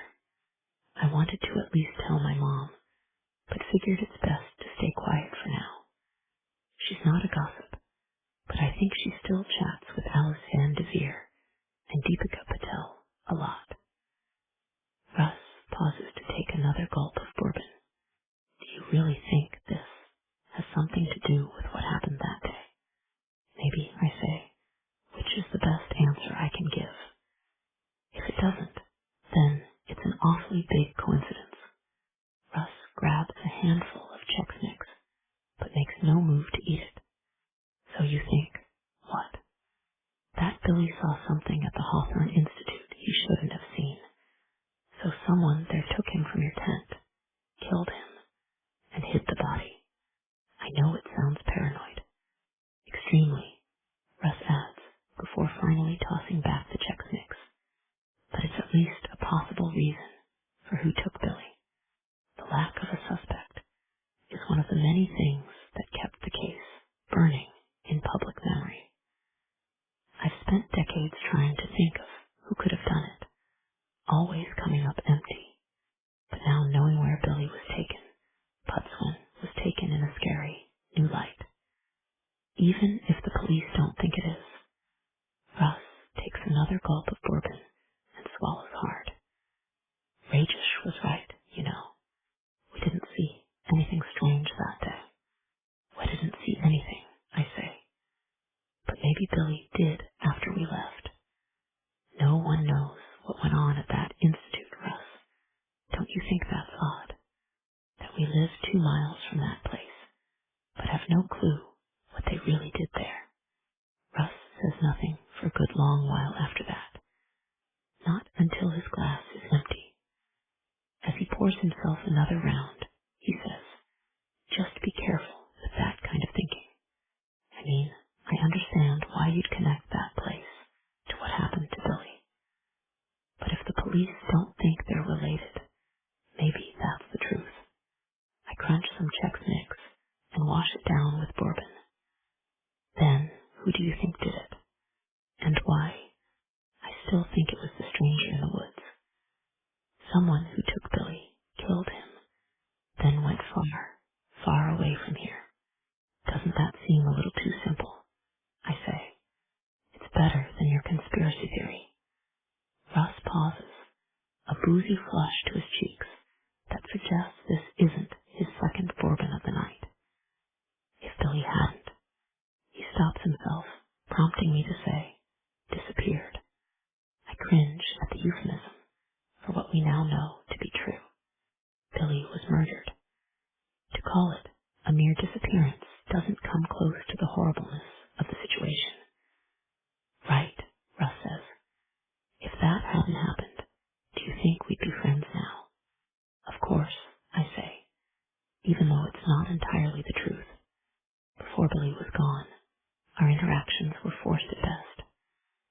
I didn't actively dislike Russ, but he wasn't exactly fun to be around, either. Young Russ was easy to frustrate and quick to anger. At school, his playground temper tantrums had earned him the unflattering nickname Wuss. Then again, Russ has chilled considerably since then, far more than myself, and I'd like to think that whether or not a tragedy had befallen Billy Barringer, he and I would have found each other anyhow. I agree, he says. What about Billy? If things were different, would the two of you have stayed friends? I take a drink and sigh. I doubt it, even though it breaks my heart to say it. I know it's the truth. Billy and I were too different to last beyond a few more years. been one of those fleeting friendships born of loneliness and close proximity, not of a shared bond or common interests. I think about our last waking moments in that tent. How at the time it felt like we'd already turned a corner in our friendship, each of us heading in separate directions. Even more, I remember how we both tried to pretend it wasn't happening. Hakuna Matata, dude. That doesn't mean I don't miss him, I add. Don't you? Honestly, I barely remember him. I take a quick glance at Russ's drink. He's down half of it in the span of a minute. Still, the brusqueness of his answer is more than just the alcohol talking. A fact Russ confirms by adding, I'm sorry if that sounds cruel, but it's true. It was so long ago. Decades. But he was your friend, I say. He was your friend. I was just allowed to tag along sometimes. I nod, guilty as charged. I'm sorry about that. We should have included you more. I'm not trying to make you feel bad, man, Russ says. I'm just pointing out that you have more memories of Billy than I do. When you think about him, all I really remember is what happened to him. Not that I spend much time thinking about it at all. Before today, it had been a long time since Billy Barringer crossed my mind. Over the years, there have been days, even weeks, in which, like Russ, I didn't think about Billy. But then I'd have the dream, remember what happened, and feel guilty all over again. I see it as the least I can do. Isn't it my duty to remember? Don't I owe Billy that much? Does Russ? I get why you're not as impacted by what happened as I am, I say. But I assumed you at least thought about him from time to time. Do you ever think about Johnny? Russ peers at me over the rim of his glass, clearly drunk, but his question coming out stone cold sober. It makes me realize this isn't about Billy at all. It's about Johnny Chen and what happened to him, and how today's news is dredging up all the bad memories Russ has about his brother. Sometimes, I say, hedging, for the truth is I don't think of Johnny Chen much at all. On the rare occasions I do, it's in an abstract way, with me thinking less about Johnny than how his death affected Russ. Name one thing you remember about him, Russ says. I don't even try because I know I can't, proving his point and making me feel like an awful person. Rightly so, me expecting Russ to mourn Billy as much as his brother is just pure hypocrisy. Shit, Russ, I'm sorry. It's okay, Russ says, swatting at the air like there's a fly in the room. I don't expect you to miss Johnny as much as I do. Just don't expect me to do the same with Billy. I'm sad about what happened to him. I really am. But that sadness has its limits. Something you need to remember, my friend. Although he's drunk and slightly slurring his words, Russ' message is clear. He'll mourn Billy to a point, as much as any neighbor would, but he won't let it consume his life, just like I shouldn't. I'll try, I say. Good. He downs the rest of his drink and stands, swaying in the middle of the kitchen. Because let's face it, buddy, we've both had our share of loss, and we've both mourned too much. Friday, July 15, 1994, 10:08 a.m. after his brother died. Russ thought the house would feel bigger. There was, after all, one fewer person inside, ceding more space to the others. Instead, the whole place seemed to shrink. The ceilings felt lower, the walls closer together. Russ found himself ducking when he passed through doorways, even though there was no need. It took him a while to realize what had happened. Johnny's presence was so huge in their lives that the house had expanded to accommodate it. Now that he is gone, It has reverted back to its intended form, a house of small people. And Russ is the smallest of them all. The only part of the house that still feels normal-sized is Johnny's old bedroom, which Russ assumes is because his brother's presence can still be felt there. Nothing about the room has changed in the year since his death. The same posters hang on the walls, and the same academic trophies crowd the dresser. First place in the science fair 6 years running. Math bowl champ. Spelling bee champ. Quiz bowl champ.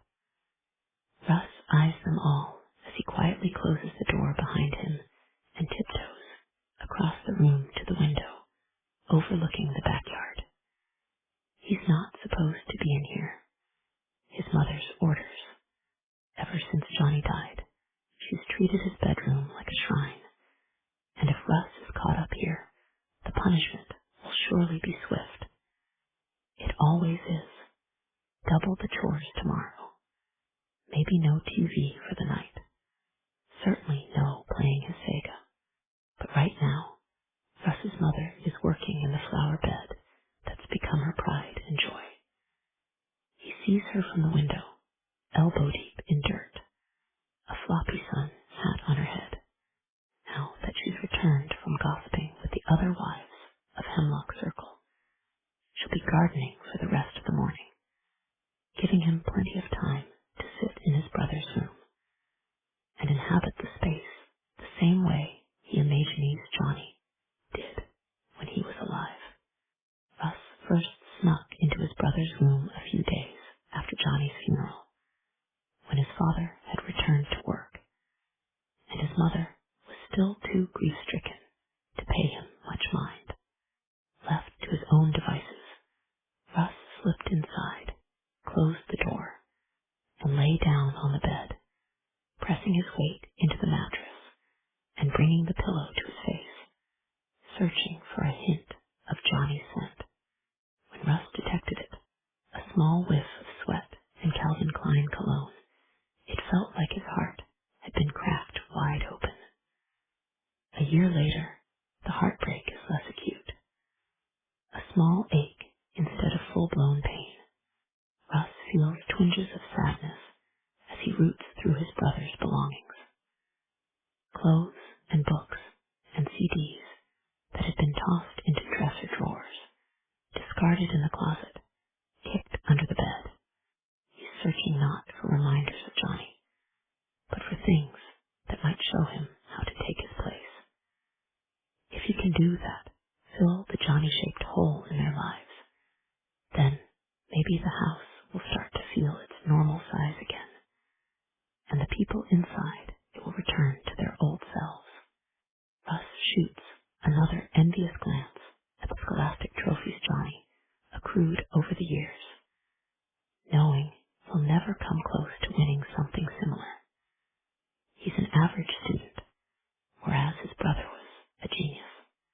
But Russ knows he can emulate Johnny in other ways. His tallness, his confidence, his presence in the neighborhood. Everyone on Hemlock Circle knew and liked Johnny, coming out to say hello when they saw him roaming the cul-de-sac with Rajesh Patel, his best friend and next-door neighbor. Now that's something Russ can achieve. Not with Rajesh, who's older and, honestly, got meaner after Johnny died.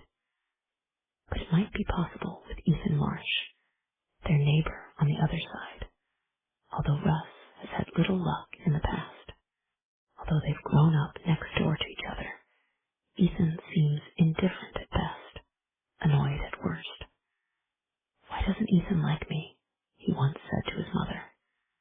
A mistake, it turns out, because her response was brutal in its honesty.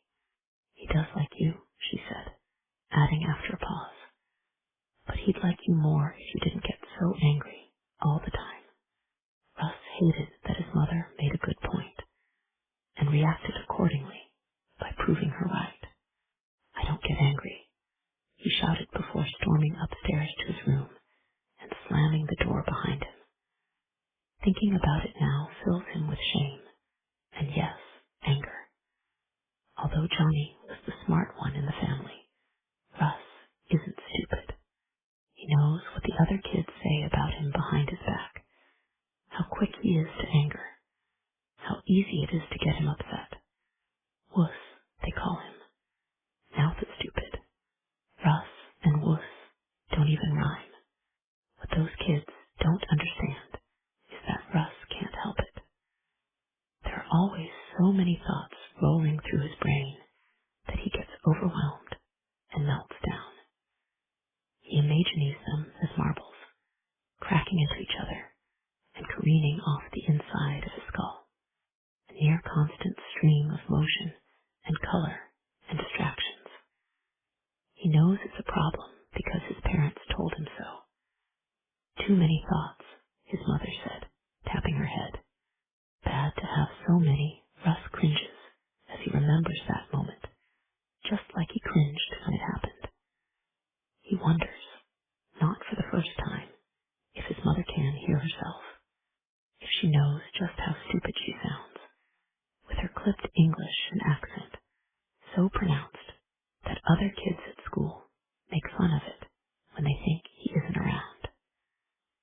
One time, it made him so angry that he punched the wall in the boys' bathroom until his knuckles split open. When his mother picked him up from school, saw his bandaged hand, and demanded to know what happened, he lashed out at her rather than admit other kids were mocking her. Why can't you just sound normal? He yelled. I do sound normal, his mother insisted. But he also knows it's easier to blame his mother than to admit the truth. He does have mood swings and anger issues. He doesn't like that he gets so mad so often. He tries not to let it happen. But with all those thought marbles swirling through his head, there are bound to be violent collisions. The only solution he can think of is to continue to try to be more like his brother. The good parts. The Johnny who never got angry. The Johnny who was kind and confident and smart. As for the other aspects of his brother's personality, addict, secret keeper, control freak spinning out of control, well, Russ doesn't want to think about those. He certainly doesn't plan on emulating them. Having completed his search under Johnny's bed and finding nothing that would teach him how to be more like his brother, Russ takes a peek between the mattress and the box spring. He doesn't expect to find anything. He only looks because Petey Bradbury at school once said it's where his brother keeps girly magazines. Running his hand under the mattress, Russ is surprised to discover there is something there. Magazines, yes, but not the kind he was expecting. These have names like Muscle and Fitness and Men's Health, and on the covers are men with gleaming pecs and sculpted torsos. Most of them are white. None are Chinese, but all of them are huge. After a quick glance outside to make sure his mother is still in the garden, Russ smuggles the magazines from Johnny's room into his own. Although he's convinced their existence says something about his brother's life, he's unable to understand what that something is. Maybe Johnny, tired of being admired only for his smarts, had wanted to become more athletic. And maybe that's something Russ should aspire to as well.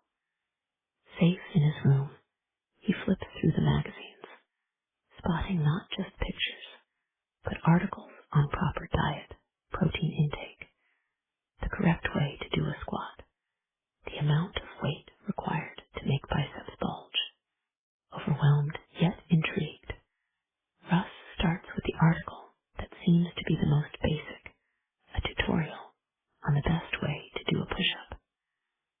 With the magazine spread open on the floor in front of him so he can follow along, Russ gets into position, arms stiff, legs straight, back and torso rigid. He lowers himself to the floor, pauses, then pushes upward, arms straining. 1, 5, 10. When he's done, Russ feels exhausted, but also oddly satisfied.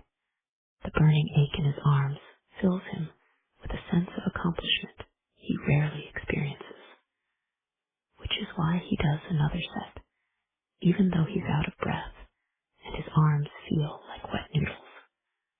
1, 5, 10. Russ collapses on the floor, the magazine sticking to his sweat-slit cheek. He's breathing even harder now, and mildly worried his arms might fall off from strain. Yet he feels good. No, he feels better than that. He feels strong. He feels confident. Maybe this is the feeling Johnny was looking for when he took the pills that ultimately killed him. And maybe it's what Russ has been seeking all this time. Not a way to replace Johnny, but a means by which he can become his own person. Russ peels the magazine off his face and starts another set. 1. He knows what he'll do when he's done. 5. He'll go outside, ask Ethan to play, will him into becoming his friend. 10. Then his anger will fade. He'll continue to get bigger. His mother will start to see him as more than just an inferior version of the son she lost. And everything, his house, his life, his family, will feel normal again. 8. Screech. I knew the dream was coming, considering the events of the day. How could it not? I'd prepared for it by keeping the TV on and not switching off the bedside lamp. Also, that I'd know immediately where I was when the dream startled me awake. What I didn't expect was how the dream would linger just a beat longer than normal. Long enough for me to not just sense the person lurking on the other side of the tent, but hear them as well. The soft rustle of clothing, shifting feet on the grass, slow, labored exhalations. Then I wake up, and despite my preparation, experience a moment of disorienting panic when my eyes snap open and the ominous sound of the dream fades. I sit up and reach for the notebook. When I find a blank page, I scribble something my very first therapist told me. On a night like this, I need the reminder. The dream is just a manifestation of guilt and grief. It is not real. It cannot hurt me. That may be true, but it certainly lingers long after I turn off the TV and bedside lamp. Lying in the darkness, I fear that closing my eyes will send me straight back into the dream, where it will reset and begin anew. So I keep them wide open as the hour grows later and later. By the time 2 a.m. has come and gone, I slide out of bed and go to the window. A light is on over the garage of the house on the other side of the cul-de-sac. The Wallace house. Just like last night, I strain to see what set it off. Also like last night, there appears to be nothing there. The Wallace's driveway is empty. Staring at that illuminated patch of asphalt, all I can think of is Vance Wallace and what he said earlier. I saw him outside last night, but something triggered that garage light before scurrying away. I know because the light soon goes out, leaving Hemlock Circle dark once again. Until the light over the Patel's garage starts to glow. I grip the windowsill when it flicks on, knowing deep down that it's happening again. A creeping, unseen something is circling the cul-de-sac, this time in reverse. Unlike last night, I don't wait for the light to click off at the Patel's and come back on at Russ's house a few seconds later. Instead, I pull on a pair of joggers, go downstairs, and grab my phone. In seconds, I'm out the front door. By then, the light over the Chen's garage is just clicking on. I halt in the front lawn, watching it glow just above the hedge, separating our properties. The someone or something that set it off is likely on the other side of that hedge this very second, waiting to cross into my yard. I reach into my pocket for the phone, wondering if I should call the police. They'll want to know there's a potential prowler in the same neighborhood where Billy Barringer was abducted. Then again, whoever it is might be gone by the time the cops arrive. In fact, they might have already left. The light above Russ's garage flicks off, indicating there's no one near his driveway. It's possible whoever was there became aware of my presence and fled, or they could simply be waiting for me to go inside. Or, worse, waiting for me to come closer to the hedge. I shove my phone back into my pocket and clench my fists, pretending I know how to swing a punch when the truth is I've never hit anyone, ever. I start moving again, taking a hesitant step across the lawn. Then another, waiting for someone to ease through the hedge, praying that it doesn't happen, fearing that it will. I continue across the lawn like that. Step, wait, step, pray, step, fear. Deep inside the hedge, something moves.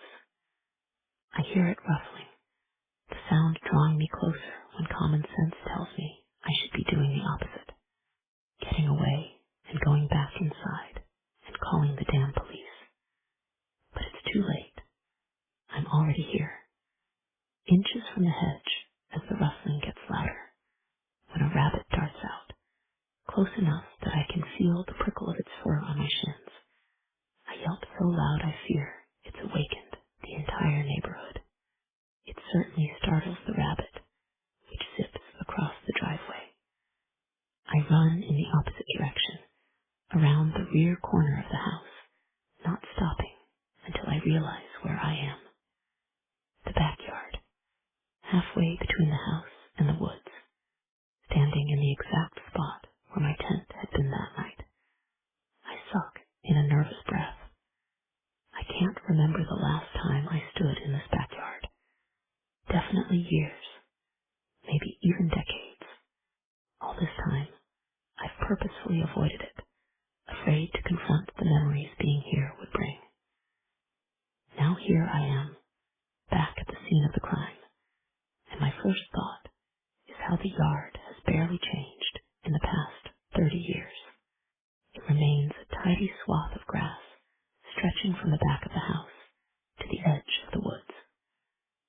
The magnolia tree directly behind the house is bigger, of course, its branches now brushing the siding and roof, but everything else looks exactly the same. Even the grass where the tent once sat. A shock. Considering how unholy this spot is in my mind, it feels like it should be nothing but scorched earth. I kneel and run my hand over it, the freshly cut blades tickling my palms as the green, earthy scent does the same to my nostrils. Beyond the lawn, the forest is alive with noise. Crickets and cheepers and birds that hunt in the dark. Fireflies lazily dance in the trees, as bright as the stars sparkling in the cloudless sky. It's all so peaceful and menacing. I stand and start walking toward the forest, inexplicably drawn to it. I peer into the dark cluster of trees, horrified by the knowledge that almost 30 years ago, on a night very much like this, someone emerged from these woods. They stood next to the tent where Billy and I slept.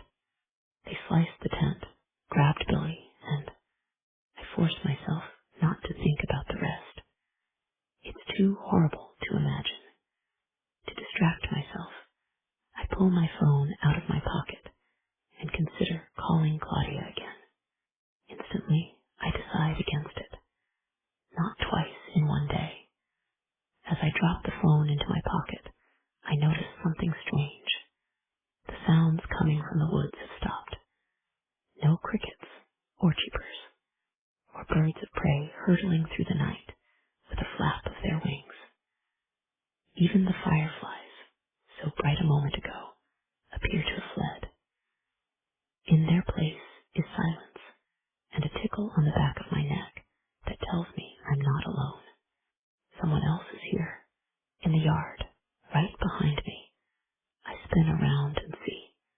Nothing. There's no one else around. It's just me and the grass and the magnolia tree, its moon shadow stretching across the lawn to my feet. My gaze follows it back to the house, which sits silent and dark, casting its own rectangular shadow onto the backyard. And in that darkness, barely visible on a patch of grass that only seconds earlier had been empty, is another baseball. 9. It's a joke. After a night spent awake thinking about it, that's the only explanation I can come up with for this second baseball, which is identical to the first. I know it's a different ball, because the one the lawn guy found yesterday remains in the living room, where I showed it to Rajesh. Sitting cross-legged on the carpet, I now stare at both baseballs, obsessing over who could have placed one in the yard, unnoticed, as I stood mere feet away. How did I not see them? Had I been so distracted by the woods and thoughts of Billy that I completely missed someone rushing through the yard, dropping the baseball along the way? Beyond the mystery of who put it there is this question. Why? There seems to be no purpose behind it other than to remind me of Billy's secret message. Not that I need reminding. I remember it well. So someone is playing a prank, a cruel one. Someone who knows Billy was taken from this yard, which, thanks to the internet, is everyone, and decided that the discovery of his body would be the perfect time to fuck with the person living here, which happens to be me. But according to Rajesh, very few people outside the police know Billy has been found. Just me, Russ, Ashley, and whoever they secretly told.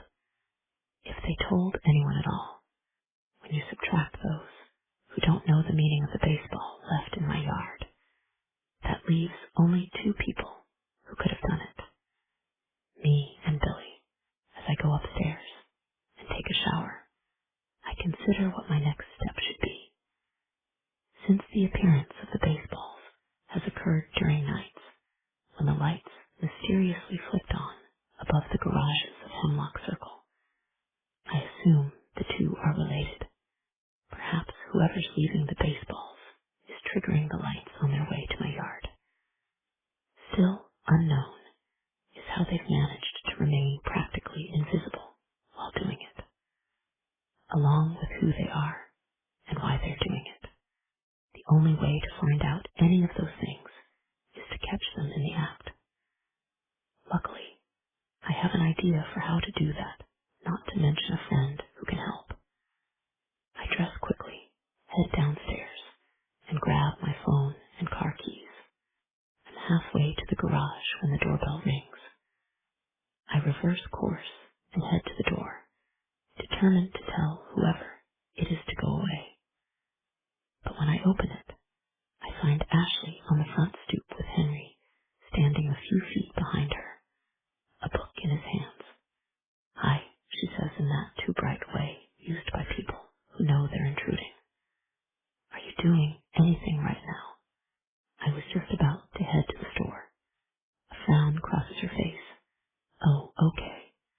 Never mind then. Do you need help with something? I need a favor, actually. A pretty big one. Ashley bites her bottom lip, stalling. I need to take my dad to the doctor. He's in pretty bad shape this morning. Normally, I'd leave Henry with Alice Van Devere, but she's not home. And since he doesn't really know the Chens or the Patels, I was wondering if you could watch him for a few hours. Behind her, Henry pushes his glasses higher onto his nose. second gaze at me with undisguised skepticism, which is fine, since I'm doing the same to him. I'm not very good with kids, I say. He's well behaved, I swear, Ashley says. You won't have any trouble. I've been told I'm inconspicuous, Henry adds. It's still not a good idea. I have never been alone with a child since, well, I was one myself. And I'm daunted by the prospect of keeping Henry occupied, of keeping him safe, for even the smallest amount of time. Are you sure there's no one else? I say. Ashley comes closer and whispers, I know this is sudden, and well, a lot right now, but what's happening to his grandfather is scary, and I want to shield Henry as much as possible. Please, you're my only hope.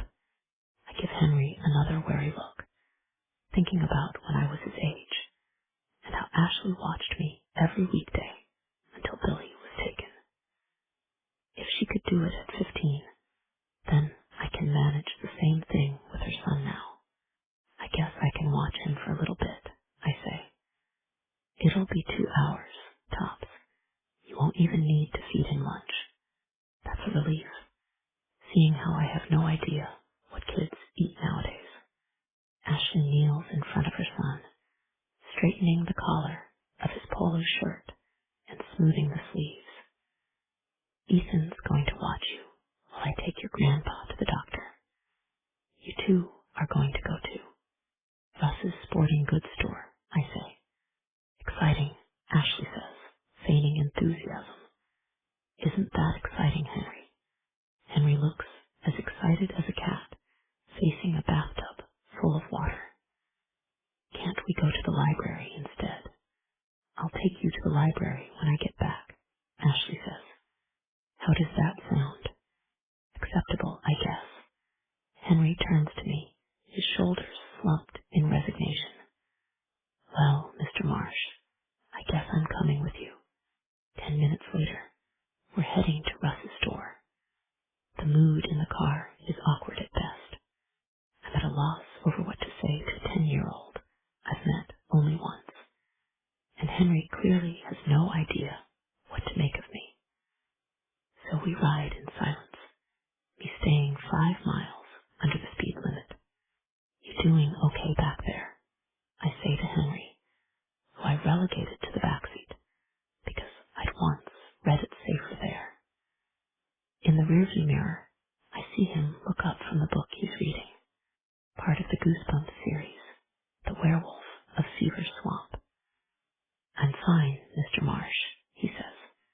You can call me Ethan, you know.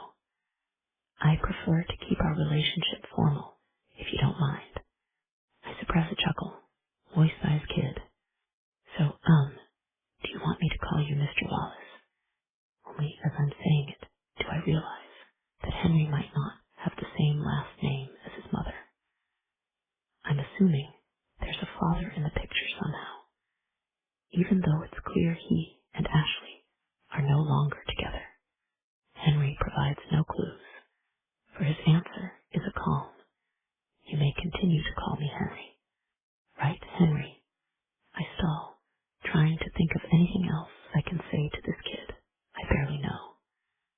I can turn on the radio if you want. What kind of music do you like?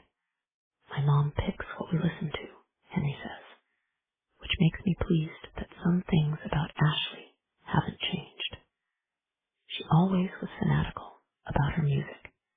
Back when she was my babysitter, we spent a few afternoons by the pool at her house. I'd swim while she ate flavor ices and listened to the radio. Whenever a song came on she didn't like, anything by Ace of Base, for example, she'd switch to a different station with a prickly, "That's enough of that shit." I turn on the radio and find a 90s station playing Radiohead. Ashley would approve. After that comes What's the Frequency, Kenneth? By REM, Another Keeper. By song's end, we're at the store. Can I look around? Henry says, still clutching his book as we enter. I scan scan the inside of the store, overly cautious. Sure, I guess. Just don't touch anything. Henry looks at me, affronted by the suggestion. Please, he says indignantly. I'm not a 9-year-old. Then he's off, disappearing around a table stacked with baseballs as I go look for Russ. Instead, I find a sales clerk, whose eagerness tells me I'm the first customer of the day. Need help finding anything? She asks. Like Russ, she's good-looking and fit, making me wonder if it's a requirement. That in order to work here, you must be hale and hearty, like someone who not only owns a canoe, but actually uses it on a regular basis. Is Russ here? The clerk's shoulders droop. I've literally just asked to speak to the manager. I'll get him, she says. I survey the store as I wait, ashamed to realize I've never been here before despite Russ owning it for almost a decade. I'm impressed. It's bigger than I expected, and stuffed to the rafters with things I didn't know people actually needed or used. Kayaks and canteens, life vests and paddles, backpacks the size of a toddler. Hanging from one wall is a row of mountain bikes. The other side of the store is a riot of camouflage. A surprise. There can't really be a need for so much camo in a town as yuppified as Princeton. Yet here it is, covering everything from boots to hoodies to full-body suits that I assume come in handy only for hunting or jungle warfare. Seeing all those splotches of forest green and dirt brown makes me think of the stranger, allegedly seen, roaming the neighborhood in Como the day before Billy was taken. The stranger no one found. Why did he feel the need to camouflage himself? Was he hunting in the woods? If so, what was he hunting? Ethan. I spin around to see Russ, whose bloodshot eyes and rough red skin signify a hangover. However many bourbons he had last night, they certainly did a number on him. What are you doing here? He says. Shopping, I say. I'm thinking about buying a camera for the backyard. One of those night vision things. A trail cam. Is that what they're called? Russ nods. You strap it to a tree, and it'll take pictures of the wildlife that passes by. Is there something in your yard? Yeah, I say, not daring to admit the truth. That it's not something coming into the yard. It's someone, which I can't mention to Russ. He made it clear last night that I shouldn't let Billy's murder consume me, and that if it does, he's not going to join me. Well, I have plenty in stock, Russ says. Everything from cheap basics to state-of-the-art. Follow me. He leads me deeper into the store, past the bikes and kayaks, and a mock campsite on a patch of fake grass. It's elaborate for store display. There's a circle of rocks spewing red and yellow cellophane flames, 2 canvas camp chairs, a cooler, a grill, a lantern. Plopped in the middle of it all is an orange tent that looks exactly like the one I had as a child. The one Billy was taken from. I never saw it again after that day. The police took the tent and everything inside it. Our sleeping bags, our pillows, even the pair of Air Jordans I'd kicked off before going to sleep. All of it was evidence that, after endless inspection and examination, yielded nothing about what actually happened that night. The tent in the store sets my pulse racing in what I can only assume is a fit of PTSD. Like the baseballs in my yard, its presence feels like a prank. I turn to Russ, wanting to accuse him of insensitivity at best, cruelty at worst. But I know he didn't set up this fake campsite just to mess with me. 1, he wouldn't do such a thing. And 2, He didn't even know I'd be coming to the store today. The tent being here is without a doubt a coincidence. It's cool, right? Russ says. Jen helped me set it up. I stare at the display, its charm eclipsed by a sense of deja vu. I barely notice how a fan hidden inside the fake fire pit gently crinkles the cellophane flames, or that a speaker shaped like a rock amidst the light chirp of birdsong. All I can focus on is the tent itself, and how I fear that if I close my eyes, there will be a flash in its side when I open them. Then the tent begins to move, a tiny quake that brings with it a confounding realization. Something is inside. The tent's front flaps start to open, and I brace myself for the sight of Billy. Not gone, just misplaced for the past 30 years. Looking not like he does in those age progression photos on his Nama listing, but exactly the way he did the last time I saw him. While a little boy does eventually emerge from the tent, it's not Billy. It's Henry, who looks up at me uncertainly as he says, "Hi, Mr. Marsh." "Oh, hey," Russ says. "You're Henry, right?" "Hi, Mr. Jen." Henry gives a little wave that Russ doesn't see because he's too busy eyeing me with confusion. "Is he with you?" "Yeah." I do a little shimmy, trying to shake myself back to the present. Ashley needed me to watch him for a few hours. I told him he could look around, but not to touch anything.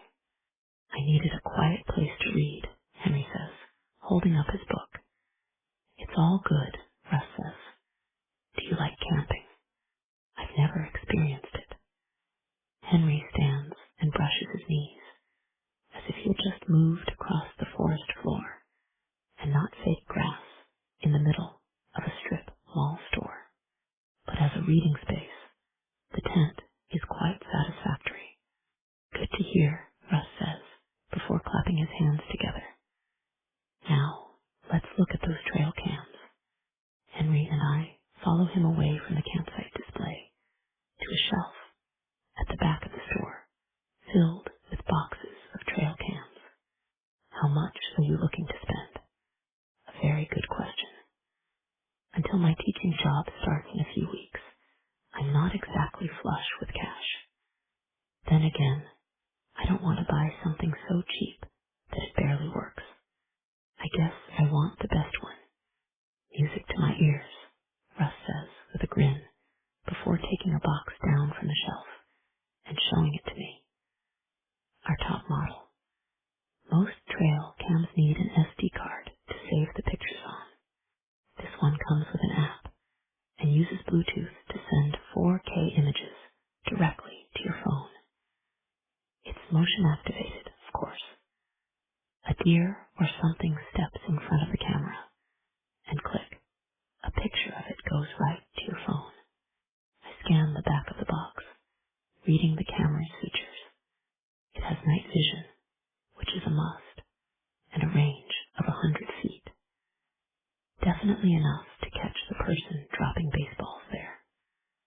The camera also has different settings, including one for direct sunlight and a sports mode with a faster shutter speed. "How much is it?" Russ quotes the price, which prompts a low whistle of shock for me. My first car cost less. "I've got plenty of cheaper options," Russ says. "It all depends on what you're trying to do. Are you just mildly curious that something coming into the yard? Or do you want proof of it?" "Definitely the latter." "Yes, I could simply stay up and stake out the backyard all night. It's not like I'll be missing out on much sleep, but I might miss whoever's doing this. They've been surprisingly stealthy so far. Even though it costs a small fortune, this trail cam is my best hope at catching the person entering my yard." "I need proof," I say. "I'll take this one," ends up taking pity on me and applies his employee discount. Even with the additional 10% off, the purchase puts a major dent in my savings.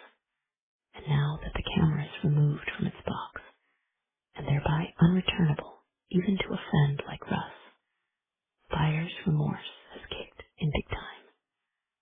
Where are you going to put it? Henry asks as we stand in the backyard. I study the camera in my hands. Roughly the same shape and size as a paperback book, it seems too small to do all the things it claims to be capable of. But there's one advantage to its compactness. It can be attached to almost anything. I'm not sure, I say, scanning the yard for an appropriate place. I settle on the magnolia, mostly because it seems to offer the most expansive view of the rest of the backyard. With Henry's help, I strap the trail cam to the tree, pointing it toward the forest that borders the yard. We place it at chest height, which is what the instructions recommend. It makes sense, though. Too low would catch only the bottom half of someone entering their yard. Too high might allow them to slip, undetected, under the camera's eye, eluding it altogether. I turn on the camera and download its corresponding app to my phone. Then I tell Henry to leap in front of the camera, pause a moment, then jump out of view. When he does, the camera lets out a click so light no one would be aware of it unless they knew what to listen for. It's followed a second later by another sound, the phone in my hand, letting out a sharping. I check the app, which has sent me a photo of Henry in front of the camera, slightly blurry as he prepares to spring out of frame. Well, it works, although the blur could be a problem. If whoever's coming into the yard never stops moving, there's a chance the blur might render them unrecognizable. After consulting with the instructions, I switch the camera's settings from regular to sport, which should produce a crisper image.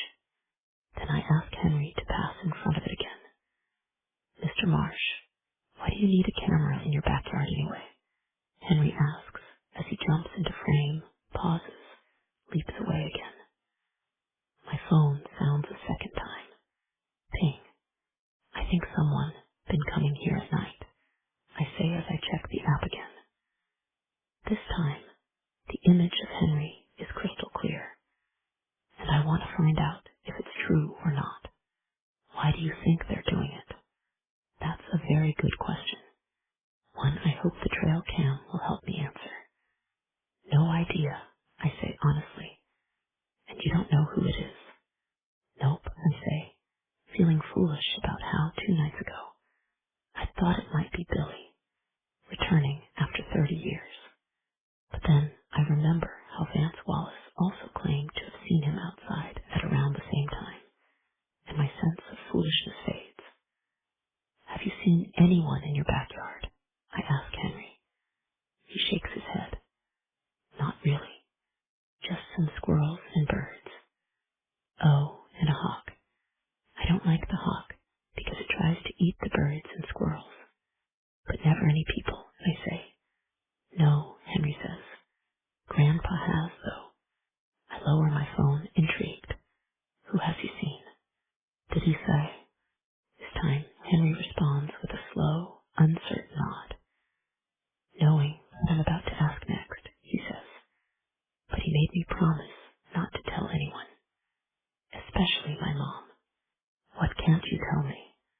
Henry and I both freeze at the sudden appearance of Ashley coming around the side of the house and into the backyard. She gives us a curious look, her head tilted, a hand on her hip. What Henry's reading, I say, trying to cover for the kid and doing a shit job of it. Surely Ashley knows what kind of books Henry likes. He had one with him when she dropped him off this morning. But in the moment, it's the only thing I can think of. Those, Ashley says incredulously. They're harmless. Besides, I remember you liking those at his age. She's wrong. Billy, who was obsessed with the Goosebumps books. He was always trying to get me to read them, but I declined, saying I wasn't interested. In truth, I was too scared. The covers alone gave me the creeps. Can I get another from the library now? Henry says. Yes, I'll make it another, Ashley says, as she tousles her son's hair. Did you and Ethan have fun? Henry studies me a moment, as if tallying the pros and cons of our morning together. Apparently, it's a draw because he says, it was adequate. Ashley rolls her eyes and gives me a headshake that's partly to apologize and partly to say, can you believe this kid? That's better than awful, she tells Henry. To me, she says, thanks again for watching him, Ethan. I owe you, putting a hand on Henry's shoulder. She leads him out of the backyard and past the side of the house. I head inside, curious to see how well the trail cam performs when there's not a 10-year-old boy standing directly in front of it. Parked at the sliding glass door that leads to the patio, I watch the yard and wait. 5 minutes later, a squirrel emerges from the woods. After a few tentative steps onto the grass, it begins to bound across the lawn, its tail twitching. When it passes in front of the camera, my phone lets out a telltale alert. Ping. I check the picture on the app. With Henry out of the frame, I get a better sense of the camera's view. A clear square of grass stretching from the base of the magnolia tree to the cusp of the woods. In the center of the frame is what set the camera off, the squirrel, caught in mid-leap, as if it's flying. Satisfied the camera works, I set my phone down on the counter and make a cup of coffee. As I stir creamer into the steaming log, the phone erupts into noise again. Ping. I take a sip of coffee and reach for the phone.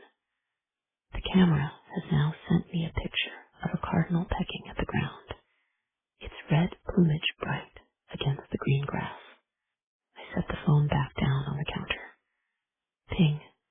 I pick it up again, check the app, see a picture of both the squirrel and the cardinal, warily eyeing each other on opposite sides of the frame. Ping, ping, ping. Jesus, did the backyard suddenly turn into a zoo? I grab the phone again, expecting to see the squirrel, the cardinal, or some combination of both. Instead, on the app are 3 pictures of a woman I've never seen before standing in the backyard. In her early 40s, she's dressed like a lawyer. Tidy hair, tailored suit, starched white shirt. Slung over her shoulder is a purse as big as a diaper bag. The first image is of her looking at the woods behind the house, her back turned to the camera, her purse prominent at her hip. The second catches her in profile, as now aware of the camera. She spins around to face it. The third picture is the most arresting, her staring with curiosity directly into the camera, her lightly glossed lips forming a bright smile. I do my own turn, whirling from the coffee maker to the patio door. The woman now stands on the other side, cupping her hands against the glass as she peers inside. Hi, she says brightly. Didn't mean to sneak up on you there. I was just checking out your camera. Looks fancy. Cautiously, I approach the door. Can I help you with something? Oh, my bad. Of course. The woman presses a set of credentials against the glass, allowing me to see that she's with the state police. I'm Detective Cassandra Palmer. Do you have a minute to chat? Now her surprise appearance makes more sense. Rajesh had said Detective Palmer would be coming around to talk to us. I assume you're Ethan, she says when I let her inside. I am. Fantastic. Always good to check first, you know. The detective nods to the kitchen table. Mind if I sit? Sure, I say as she pulls out a chair and gingerly settles into it. Coffee. Detective Palmer beams. That would be swell, actually. Thank you.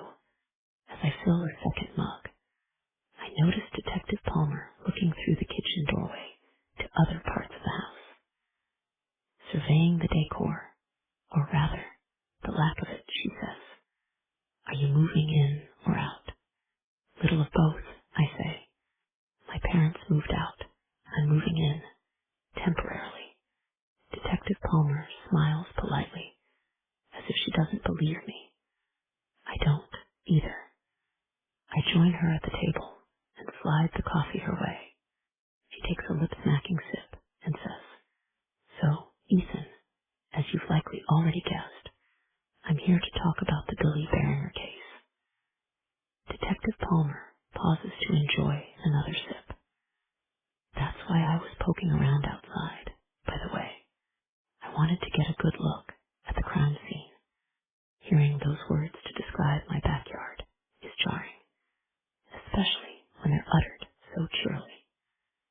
And even though I know abduction is itself a crime, I find myself asking, do you think Billy was killed in the yard? Gosh, no. Detective Palmer jerks her head toward the lawn beyond the patio door. If he had been murdered there, the forensics team would have found evidence. Blood spatter, maybe bone fragments. Billy was definitely killed in the woods and his body disposed of in the lake. But let's not dwell on the gory details. Too late, I think, as I take a sip of coffee. Detective Palmer does the same, content to wait for me to speak next. So, I guess you want me to go over everything I remember about that night. Oh, there's no need for that, Detective Palmer says. I know Billy's case forwards and backwards. It's what got me into law enforcement, actually. I was 12 when it happened, and I remember it just like it was yesterday. I grew up not too far from here, believe it or not, in Somerville. And that summer, I remember most people only wanted to talk about O.J. but me. I was obsessed with finding out what happened to Billy. That makes two of us. The only difference is that Detective Palmer got to choose her obsession. No, I'm interested in what Sal couldn't remember back then, she says. I don't suppose the memory bell has rung much since then. I look down at my coffee to avoid making eye contact. I know I should tell her about the dream, even though it's unclear if it's a memory or just a combination of imagination and nagging guilt. Also, there's no new information contained in it, just the tantalizing possibility that I might have been awake when the tent was sliced open and Billy was taken, which I guess is reason enough to talk about it. I have a recurring dream, I say, still staring into my mug, alarmed by the way my reflection ripples and wobbles on the coffee's mud-brown surface. Is that how I look to Detective Palmer? Is it how I look to everyone? About Billy?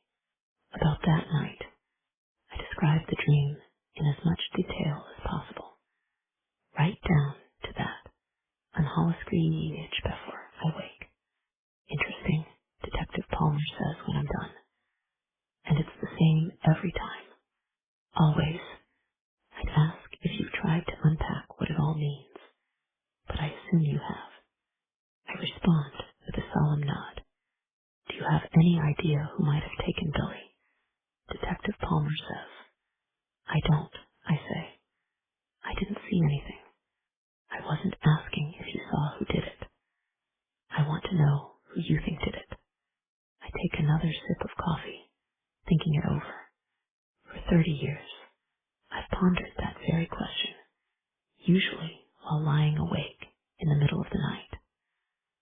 While various possibilities have crossed my mind, none have ever quite stuck.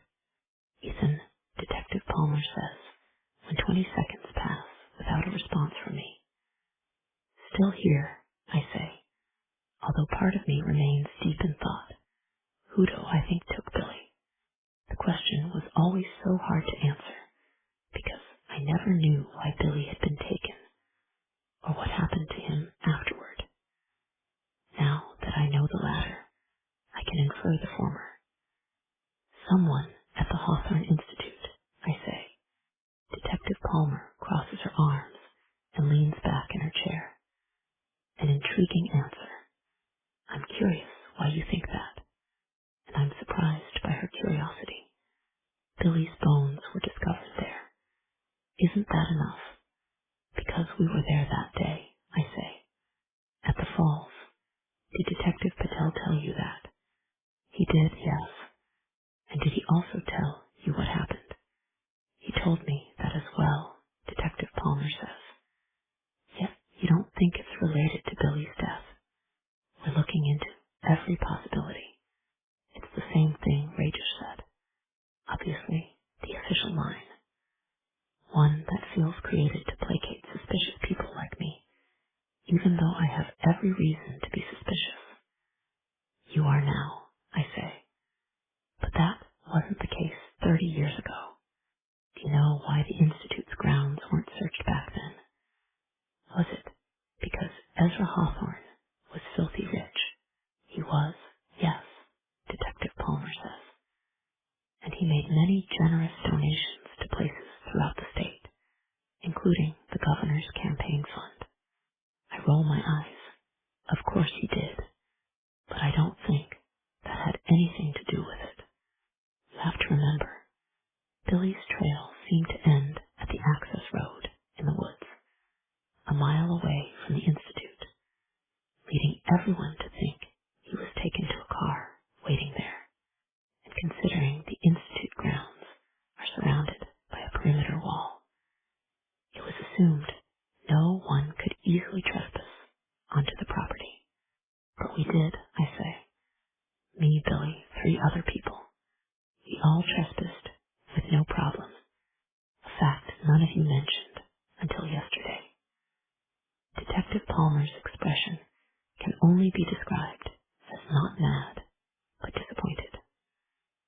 With her tilted head and lips as close to forming a frown, she looks like a kindergarten teacher who just caught someone trying to sneak a second chocolate milk. Had my colleagues known this all those years ago, they would have included the Institute grounds in their search. Shame presses down on my rib cage to the point where my breathing starts to get shallow. What did they do at the Institute? I say. I'm not sure. It's my understanding they did research. What kind of research? Private arrest search, Detective Palmer says. The kind the public isn't privy to. But you have some idea, right? Detective Palmer grips her coffee mug and turns it slowly. From what I've been able to gather, it was just a bunch of eccentrics. Very smart, very rich eccentrics. Certainly not the type of people who would kidnap and murder a little boy. Well, you asked me who I think killed Billy, and I told you, I say. Since it's not the answer you wanted, I guess we're done here. We're on the same team, Ethan, Detective Palmer says, and this time it sounds genuine. We both want to catch who did this and find some justice for Billy. So, let's try again. Who do you think did it? Someone not associated with the Hawthorne Institute. I stare over her shoulder to the backyard beyond the patio door and the woods beyond that. Someone emerged from that forest, sliced the tent, and pulled Billy out of it and into the woods. Whoever it was then killed him and threw his body over the falls. Just thinking about it makes me queasy, and that's without considering the very real possibility that, had the killer approached the tent from a different angle and slashed the other side, it likely would have been me who was abducted and killed. My mouth has gone dry, making it hard to talk. I gulp some coffee and start again. There were rumors of a stranger roaming the neighborhood the day before Billy was taken, someone who came out of the woods, and you think he might have done it, Detective Palmer says. Maybe, I say. Some serial killer who later went far, far away from here. Unfortunately, that's highly unlikely. Over the years, every known serial killer, kidnapper, and killer of children has been interviewed and asked about Billy Barringer. I've mentioned him to at least a dozen myself.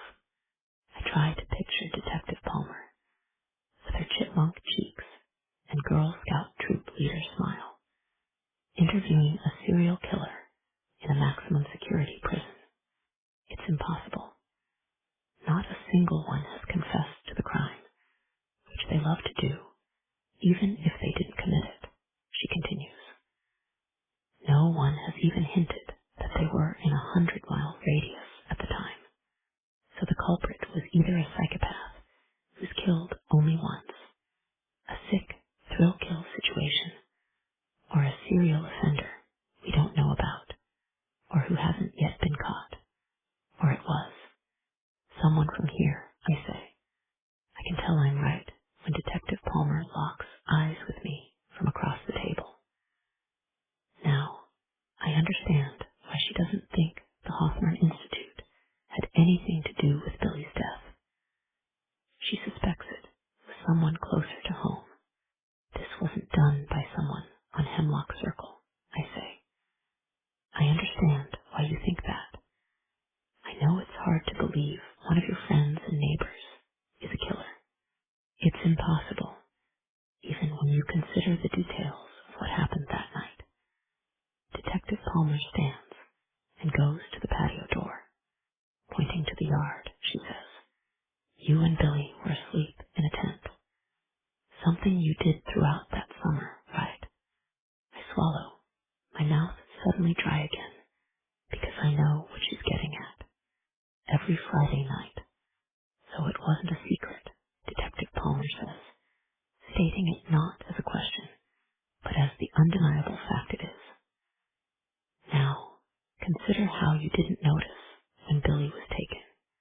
Yes, you might have been awake for it, based on your recurring dream, but that seems more because of the sound of the tent being cut open, and not any other noises. She pauses, giving me a chance to figure it out for myself. When I do, it feels like I've been punched. Billy didn't scream, I say.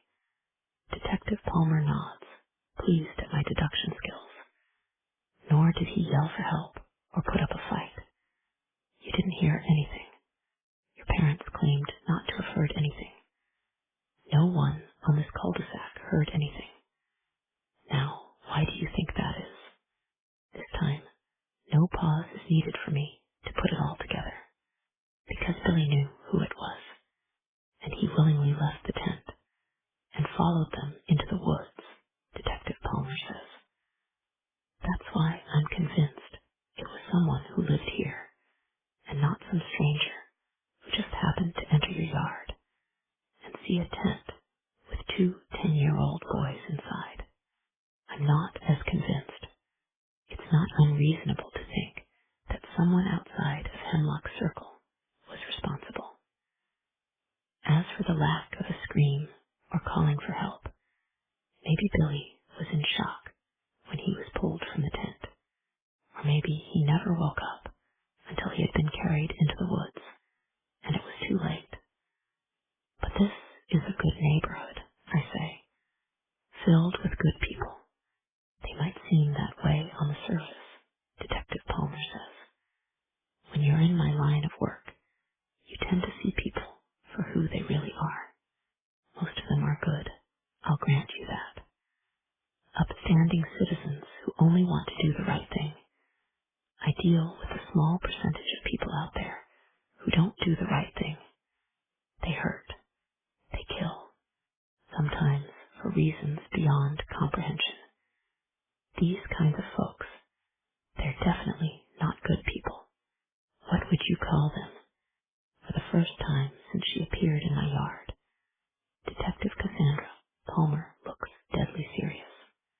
They are monsters. Friday, July 15, 1994. 10:32 a.m. Billy doesn't believe in monsters, but he does believe in ghosts. Well, he wants to believe. He mostly believes. He knows almost everything there is to know about them. The bulk of it gleaned from his favorite book, the gloriously giant book of ghosts, spirits, and other spooks. Yet, a single, persistent seed of doubt continues to exist, because although the book is filled with illustrations, and yes, even actual photographs of ghosts, the only thing in Billy's mind that would prove their existence beyond a doubt is to see one himself. Billy assumes most boys his age, and even those a lot older, would be scared by the idea of seeing a ghost. Not him. Billy's the opposite. He fears at seeing one, because then it means he'll always slightly doubt their existence, and he wants so desperately for them to be real, because if they are, he thinks he'll feel less alone. Other than Ethan, Billy doesn't have many other friends. He guesses Russ Chencounts, even though he's usually annoying. Stoshi's brother Andy, also annoying, but that's about it. In the past, Billy had tried to expand his circle of friends, mostly by trying to fit in. He pretended to be into baseball and video games, and even begged his mom to buy him the same kind of clothes cool kids at school wore: Billabong board shorts and Gap tees and G-Shock watches. The only thing she agreed to was a pair of Air Jordans just like Ethan's. But when Billy wore them to school, nothing changed. He was still seen as weird, if he was noticed at all. But then he found the giant book of ghosts, spirits, and other spooks. He stumbled upon it one day in the school library while searching for a book about sharks, because he needed to write a paper about them for science class. The size of a phone book, it was indeed giant. On the cover was an illustration of a blue-white entity hovering over a cemetery. Staring at it, Billy felt a shiver of something. It wasn't fear, exactly, but it was close. Tremulous curiosity. Enough for him to want to put the book back on the shelf. Instead, he opened it, and in that moment, his entire world opened as well. Flipping through the book, reading page after page of spirits, with names like Jin and Stacey, he realized he wasn't the only one who didn't feel seen, that the world was filled with entities who were here, but invisible, present, but ignored. In fact, there were enough of them to fill an entire book, a giant one. Thus began his fascination with ghosts of all stripes. Eventually, he grew to love them, even the scary ones that scream in the night or are rumored to steal souls. Billy understands that all they really want is to be seen, acknowledged, noticed, just like him. He checked the book out of the library and took it home, careful to hide it from his mother, who wouldn't approve. When he had to return it, he checked it out again, again, then multiple times after that until, on the last day of school, Mrs. Charbrier, the school librarian, told him he could keep it.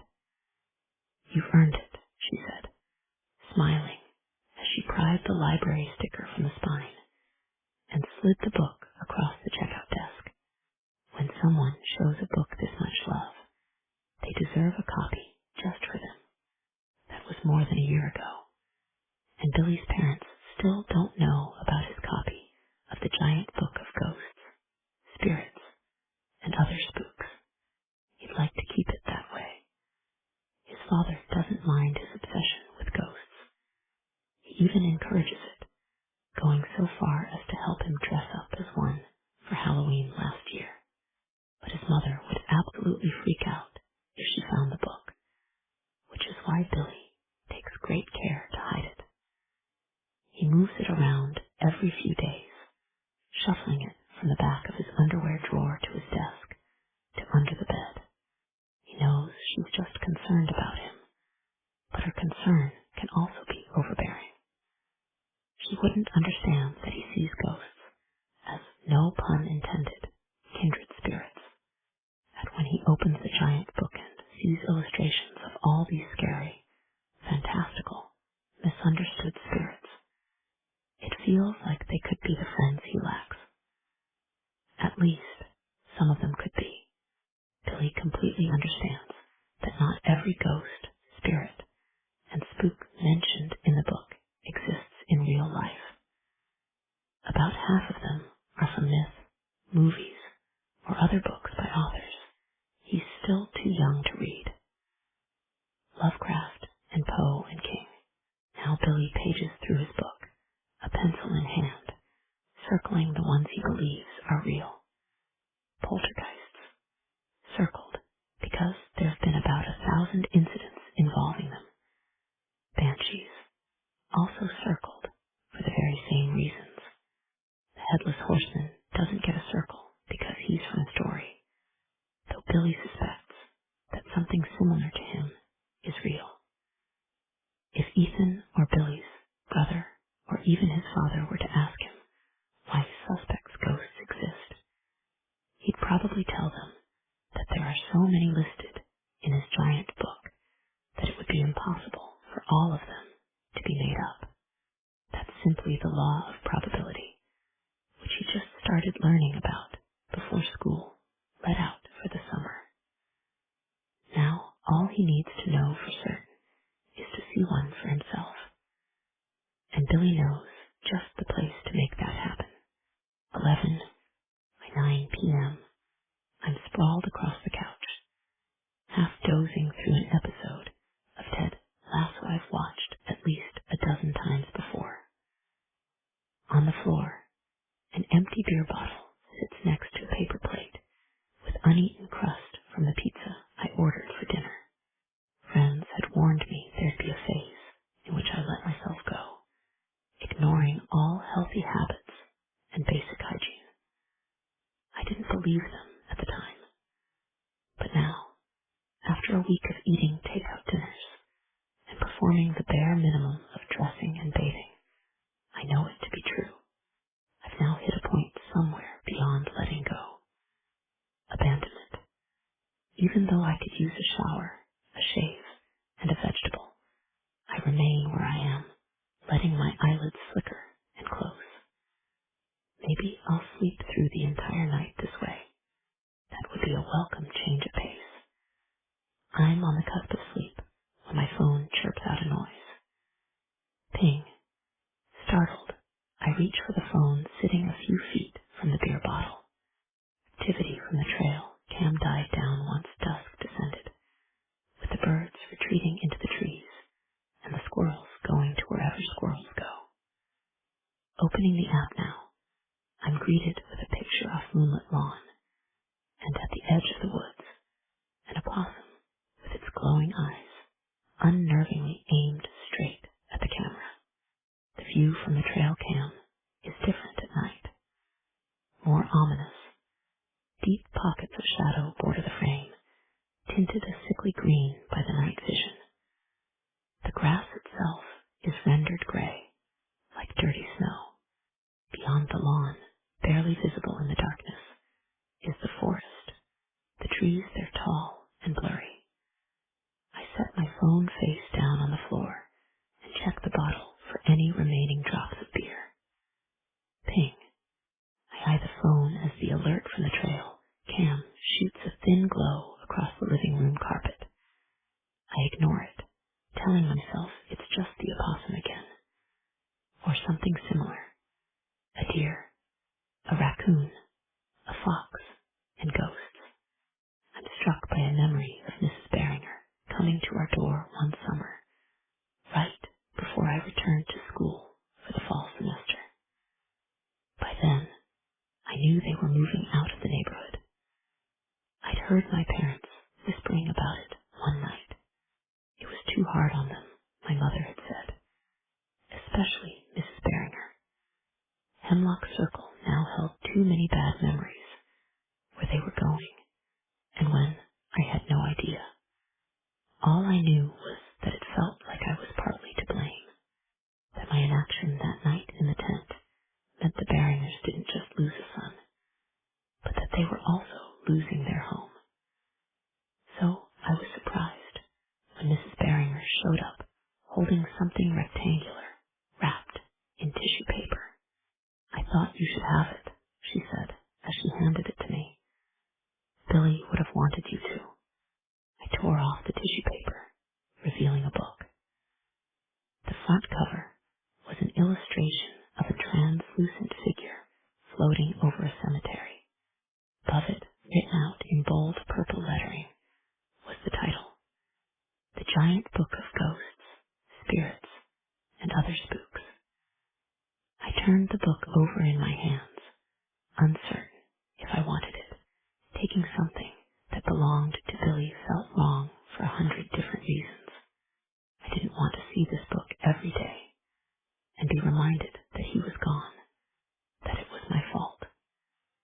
That's so thoughtful, Mary Ellen, my mother said, deciding for me that the unwanted gift was something I had to accept. What do you say, Ethan? Thank you, I dutifully replied. I went upstairs and put the book on the top shelf of my bookcase, its spine facing the wall so I couldn't see the title. I never touched it after that. Not once. It might still be in my room, buried under decades of dust. Thinking about it now brings forth another memory, jarring in its suddenness. Like a movie that's been spliced together wrong, jump cutting from one scene to another. My last Halloween with Billy, trick-or-treating in our respective costumes. I dressed as Sam Neill's character from Jurassic Park, braving the crisp October night in khaki shorts, denim work shirt, red neckerchief. Billy had gone as a ghost, complete with gray face paint, powdered hair, and plastic chains dripping from his limbs. Afterward, we sat in my kitchen eating candy. Although Billy had washed his face, traces of his makeup remained. Pale rings surrounded his eyes, and a streak of gray ran down his cheek. Munching on a fun-sized Snickers, he said, "What would you do if you ever met a ghost?" "Scream and run away," I said. "Wouldn't you?" Billy shook his head. "I try to talk to them. That's all they want, really, to be acknowledged. But what if they tried to kill you?" "Most ghosts can't hurt you," Billy said, as if it were the most logical thing in the world. That, plus his obvious sincerity, prompted me to say, "You know ghosts aren't real, right?" "Yes, they are." "Then why don't we see them everywhere?" I said. "Why aren't there, like, ghosts walking down the street? Or in the supermarket? First of all, a lot of ghosts are invisible, so you can't see most of them," Billy said, making his point by stabbing the air with his candy bar. "Second, they're everywhere. I bet there are ghosts roaming these woods right now." The very thought gave me a full-body shudder. Unlike Billy, I'm not a fan of ghosts, then or now. I spent that Halloween night burrowed under my covers, too scared to even glance at my bedroom window for fear I'd spot a ghost on the edge of the woods. "All ghosts really want is for you to know they're there," Billy continued.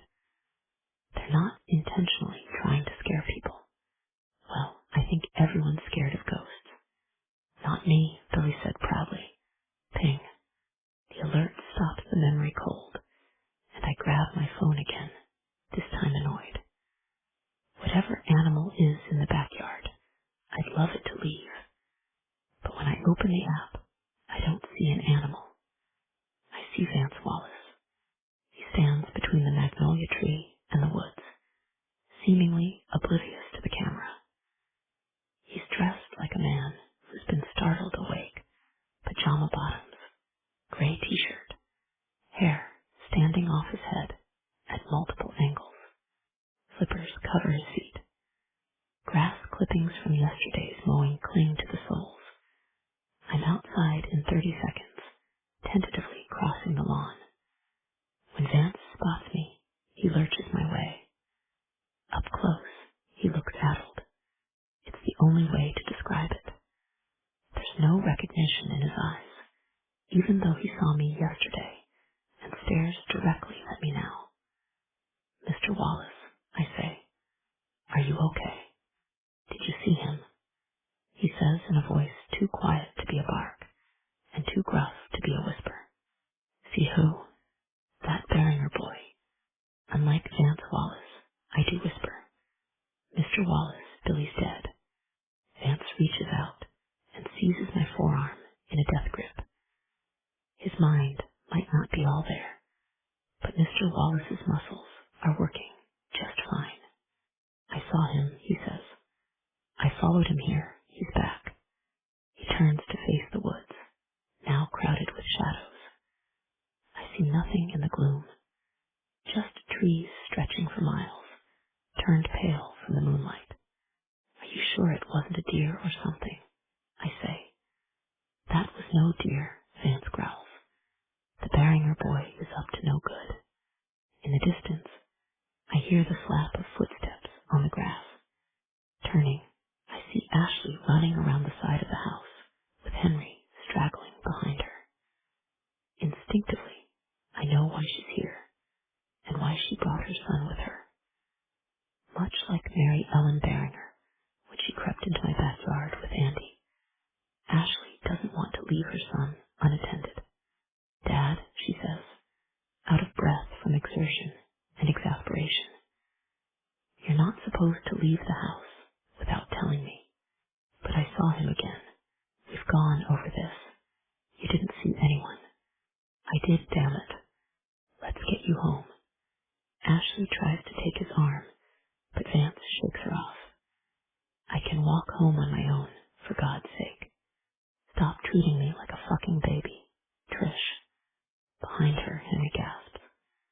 Ashley's reaction is even worse. Her eyes go wide, shimmering with hurt.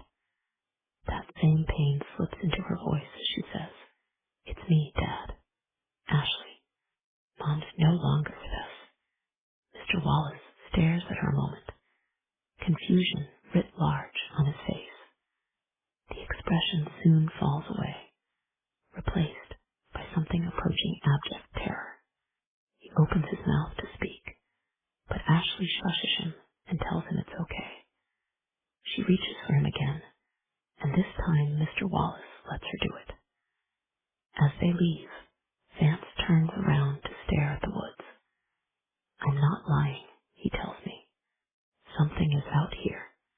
That's enough, Dad. Let's go back to the house. Ashley pauses to give me an over-the-shoulder glance. You too, Ethan. I could use the help.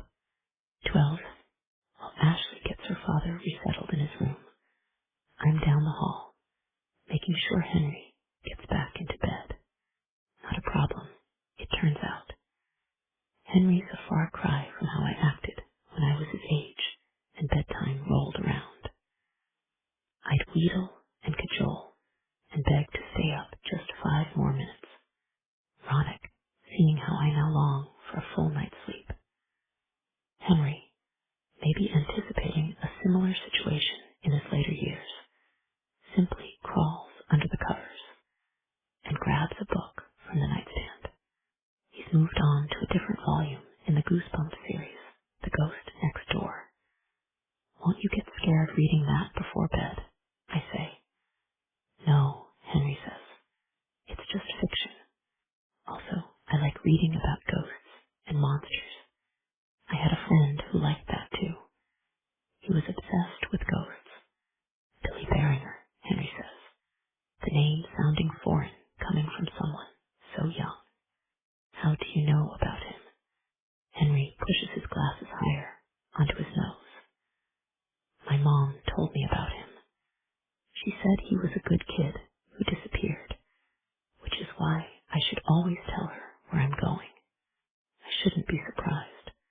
even Ashley has turned Billy's story into a cautionary tale. Yet I am. Surely Billy meant more to her than that. Or maybe she's like Russ, limited in both memories and mournfulness. When it comes to Billy, maybe everyone is. Everyone but me. Don't stay up too late reading, I say as I switch off the overhead light. Sleep is important. When I reach the doorway, Henry stops me. Mr. Marsh, do you think I'm weird? I turn to face him, surprised by how young he looks half under the covers, bathed in the warm glow of his bedside lamp. Do you? Henry prods when I don't have a quick answer.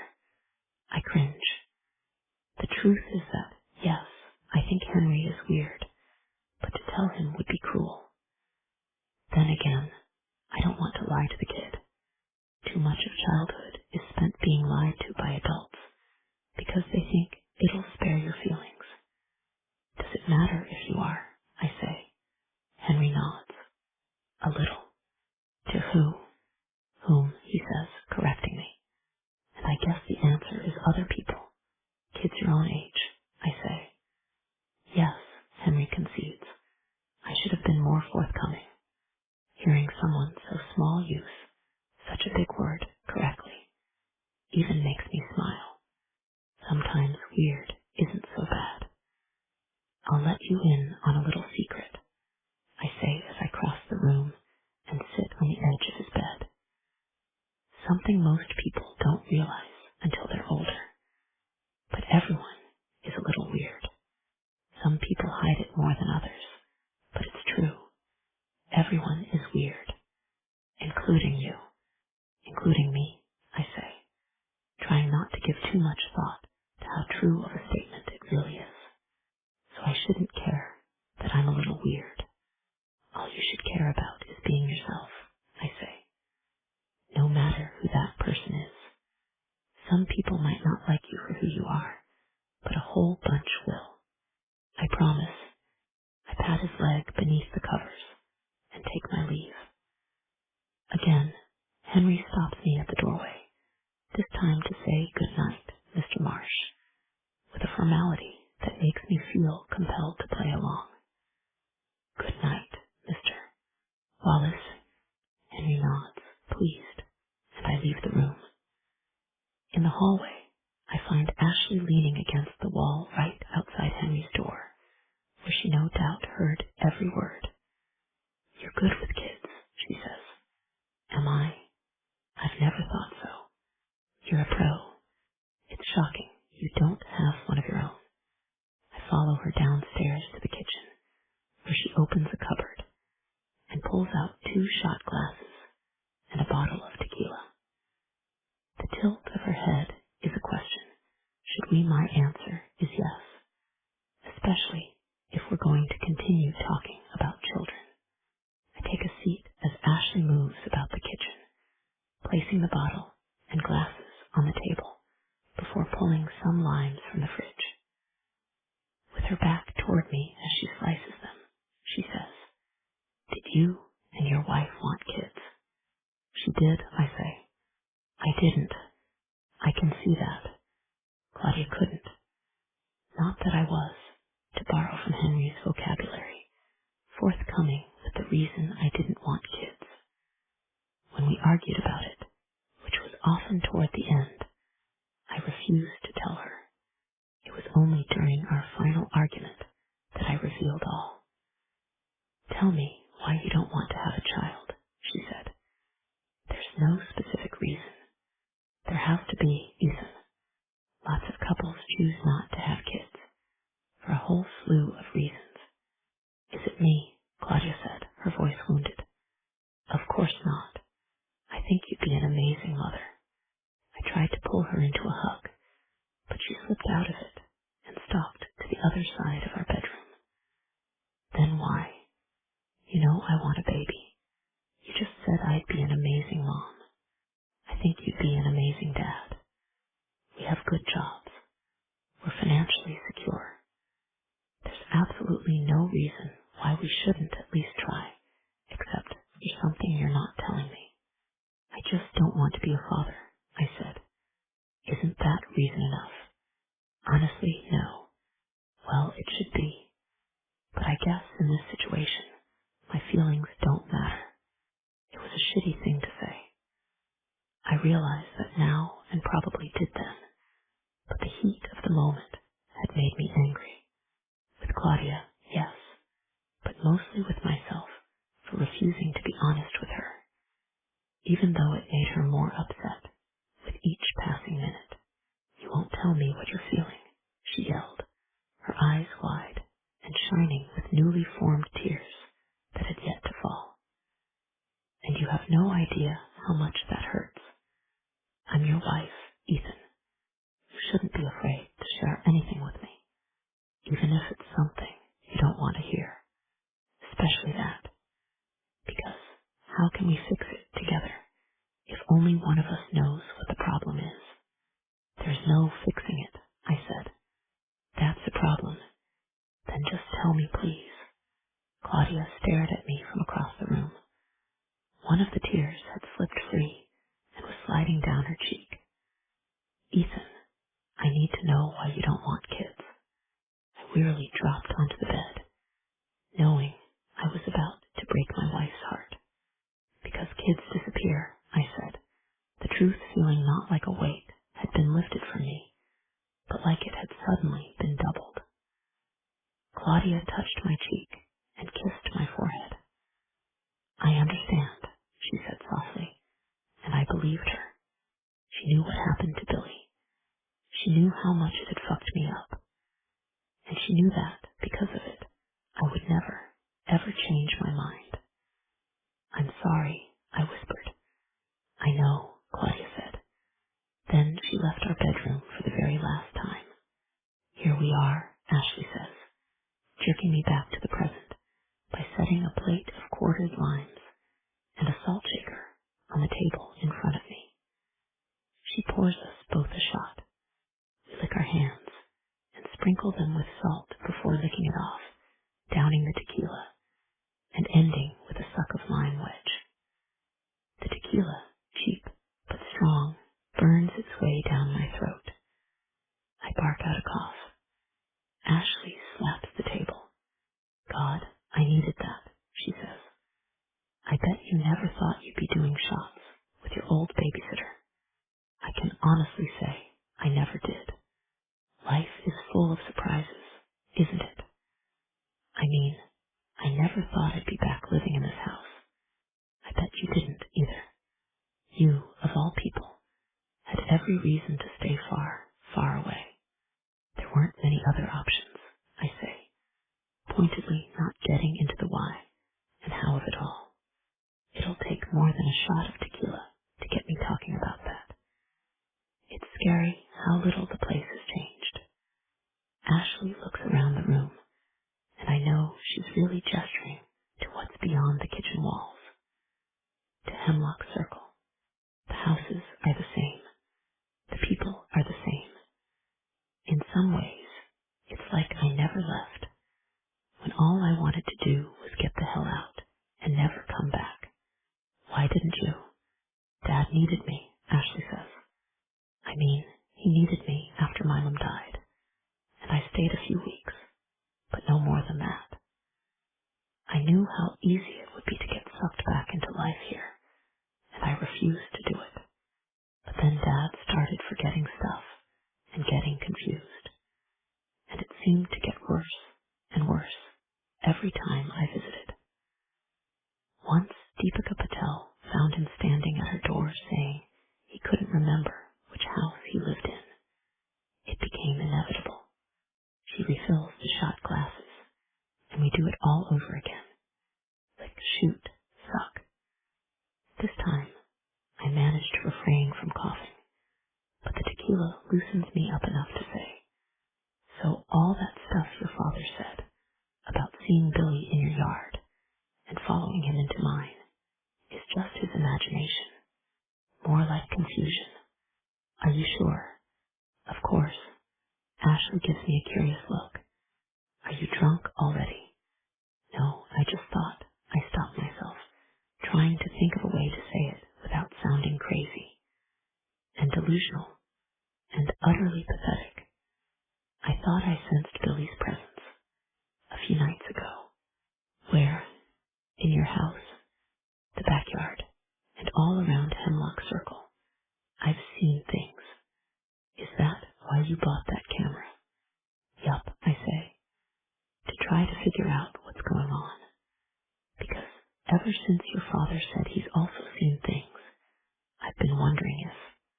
It's true, Ashley says, her tone making it clear. She's skipped past crazy and delusional and gone straight to thinking I'm pathetic. Oh, Ethan, it's nice to think about those we love still being near after they're gone. Unfortunately, it doesn't work that way. How can you be so? It's science. As for what my dad's been saying, you can't believe any of it. I hate to say something like that about my own father, but it's true. He's not well, which is why I had to come back, even though it was the last thing I wanted to do. What about Henry? I say. Does he like it here? I think so. We'll see how it goes when he starts school. As you've noticed, he's kind of an odd kid. There's nothing wrong with that, I say. Being different was a liability when we were his age. Now, it's a badge of honor. Still, I worry. He's so sensitive. Smart as hell. Certainly smarter than me. But kids can be so cruel. Since it's only me looking after him, I'm in a constant state of fear that I'm going to fuck it up. We do a third shot. After humiliating myself a moment ago, I need it.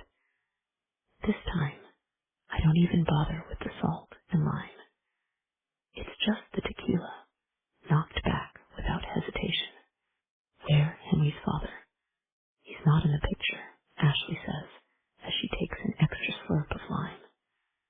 Hasn't been from the start. He doesn't know Henry exists. And well, I don't exactly know who he is. Oh, I say, wishing I could take back the question. I didn't mean to. No, it's fine. Ashley twists the lime wedge until it's just pulp. It is what it is. Mom had just died, and I was in LA, where I'd been living since college, still fooling myself into thinking I could make it in the music business. But out there, 35 is considered ancient. I was competing for internships with 20-year-olds. The whole time, I kept on being the same stupid party girl I was in high school and college. Nothing numbs disappointment quite like alcohol.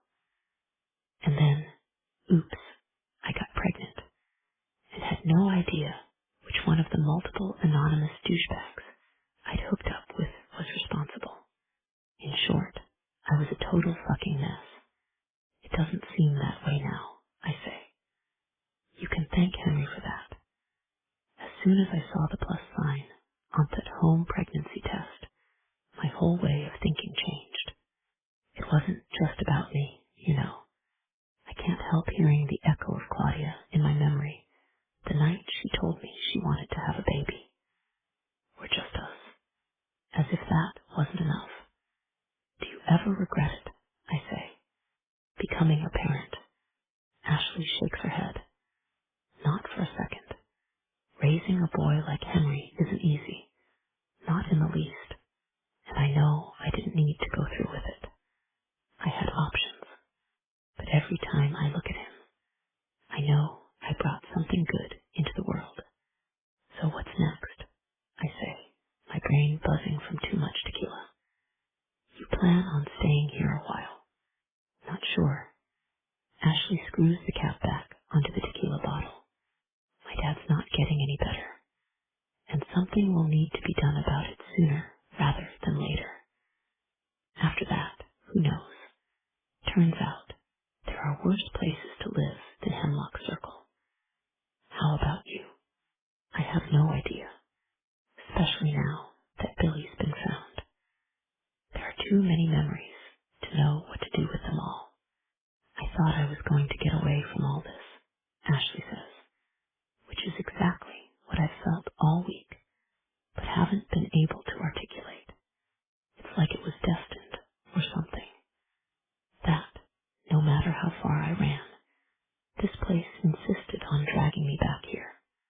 Friday, July 15, 1994, 11:52 a.m.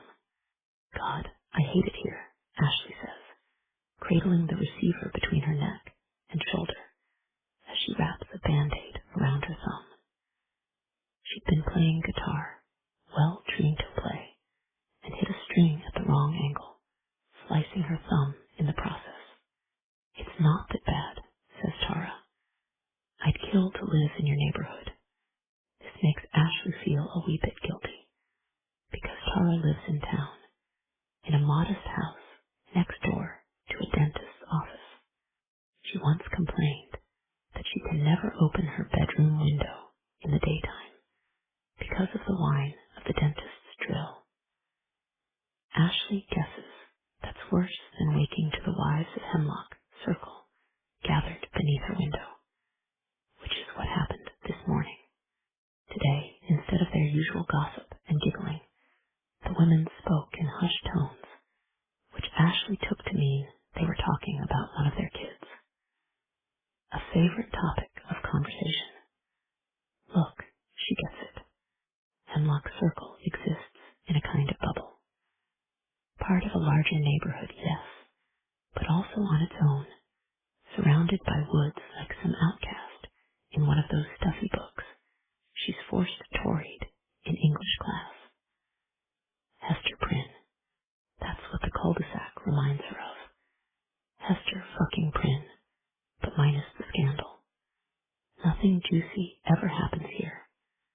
Sure, there was what happened to Johnny Chen, but that was more sad than anything else. Ashley still gets depressed thinking about Johnny. She had a bit of a crush on him when she was younger, and they waited for the school bus together at the end of the street. Now he's dead, and sometimes she still can't believe it. An overdose. At his age, that's how rock stars die. Not cute, shy, studious boys like Johnny, which explains the lowered voices from the ladies of the cul-de-sac whenever they talk about their kids.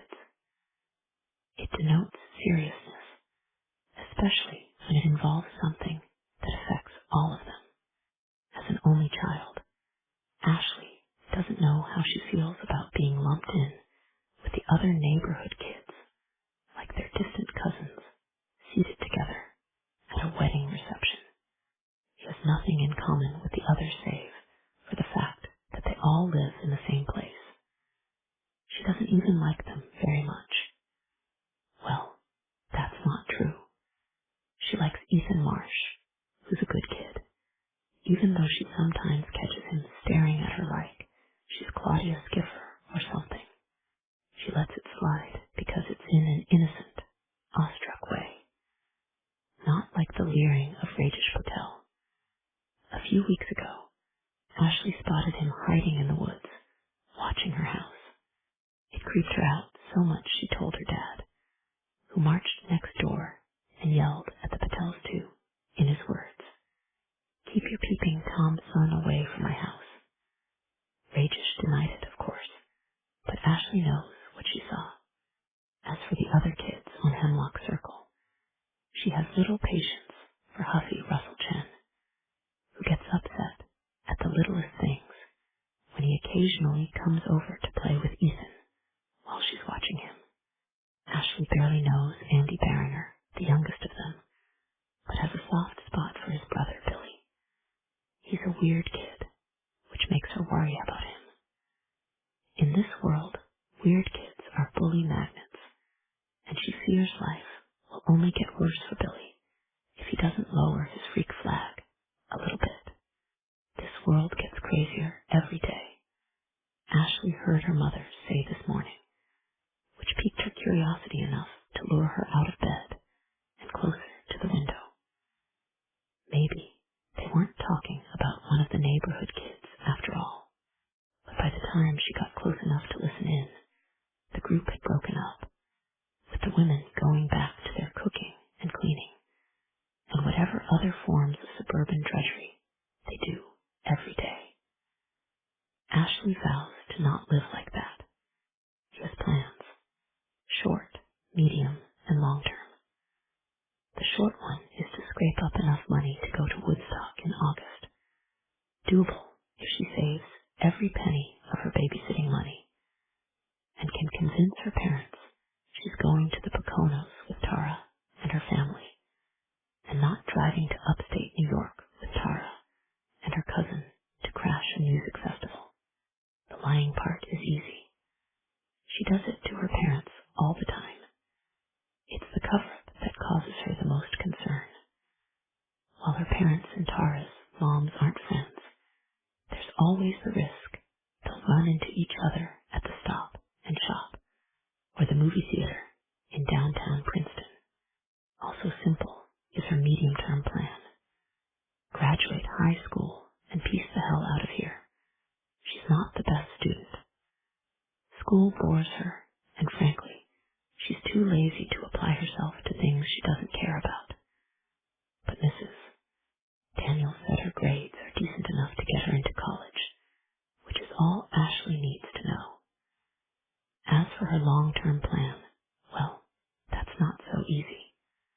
Her father has made it clear he wants her to go to Rutgers, major in sports science, then work at his gyms. Ashley hasn't yet summoned the courage to tell him that's not going to happen. But she will, once she figures out what she wants to actually do with her life. She knows it'll have something to do with music. She's just not sure what. She can't sing to save her life, and the only instrument she knows how to play is the guitar, poorly. But marketing or PR is a possibility, which is why she perks up when Tara says, "By the way, I hear Steve Eberts is going to be at the party tonight." The party in question is being hosted by Brent Miller, whose parents took his little sister to Cape May for the weekend. Ashley's already told Tara she's not going. The last time she saw Brent Miller was at Sherry Benko's graduation party, and he got so handsy she had to knee him in the balls. He's lucky it wasn't worse. Ashley is stronger than she looks. That happens when your dad owns several gyms. She's been lifting weights since she was 10. She's not huge. Not like those badass women on American Gladiators with necks the size of tree trunks who can lift, like a Volkswagen Beetle. But she's sinewy. "Are you sure?" Ashley says, holding the receiver to her ear now even though her thumb still throbs. "Positive," Tara says. Well, this changes things. It's not that Ashley has the hots for Steve or anything like that. In truth, he's kind of weird looking and a bit of a jerk. But his older brother works for Warner Music, and she's more than willing to pretend to like Steve if it helps make a connection to the industry, no matter how thin. She's not going to date him. She refuses to wrap her life around a boy, but she can go through the motions if she has to. "Can you give me a ride?" "No can do," Tara says. "My moms are taking the car to visit my aunt in Pennsylvania." "Then how are you getting there?" Tara sighs. "I'm not, unless you can take me." "I'll think of something," Ashley says, with the kind of finality that shows she means it. And she does. She knows the party, a possible hookup with Steve Eberts, Woodstock, college, and a career in music are all necessary steps toward her real goal, which is to not live like her mother and the other women of Hemlock Circle. She loves her mom, and she has no issue with the others, but their lives disappoint her. Raising kids, keeping house, gossiping on the lawn, it all seems so orderly, so banal, and Ashley wants to get messy. Not too messy, not like Courtney Love, just messy enough to know when she's on her deathbed that she lived. No regrets. That's the kind of life she wants, even if it means leaving Hemlock Circle and never looking back. In the hall, Ashley hears her mother calling up the stairs. "Ash, you up there?" time to go to work, honey. Ashley checks the swatch around her wrist. Shit. She needs to be at the Marsh house in 2 minutes. Tara, I gotta run, she says, before hanging up and swiping the bloody tissue and Band-Aid wrapper into the trash. She slips on a pair of Keds and runs downstairs, shouting, "Bye, Mom," on her way out the door. Although she could have easily gotten a summer job at one of her dad's gyms, Ashley instead jumped at the chance to babysit Ethan Marsh. The hours, each weekday from noon until 5, are far better than at the gym, which would have required her to be up at the butt crack of dawn each morning.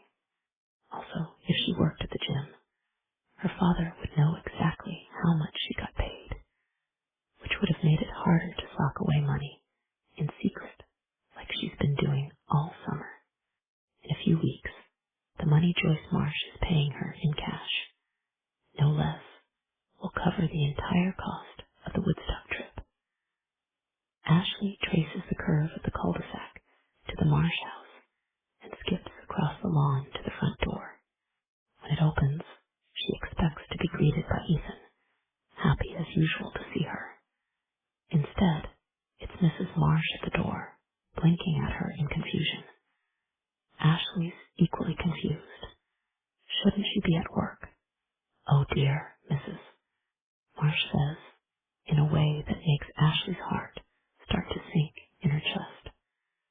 "I completely forgot to tell your mother." Ashley's heart drops another few inches. "Tell her what?" "I'm so sorry, but we won't be needing you anymore this summer." "Oh," Ashley says. "Is it something I did?" "No, you're wonderful," Mrs. Marsh says. "Ethan adores you. It's just, well, I'm no longer working. And since I'll be home all day, it doesn't make sense to also have a sitter for him. I'm sorry for not letting you know sooner." In that moment, Ashley sees her short-term plan for the rest of the summer blow away like dust in a strong wind. No more hiding her earnings from her parents. No more Woodstock. Still, she doesn't want to make Mrs. Marsh feel like shit, so she says, "I get it. It's fine." "It's not fine," Mrs. Marsh says. "We made an arrangement for the entire summer, and I'm sure you were counting on that money. I can give you what we would have paid you this week, and if we ever need someone at night, you'll be the first person we call." "That's nice," Ashley says, as she mentally recalculates how much it'll take to get to Woodstock. "I really appreciate it. Thank you for understanding." Mrs. Marsh then surprises her by pulling her into a hug. Ashley lets her do it, waiting for the awkwardness to end.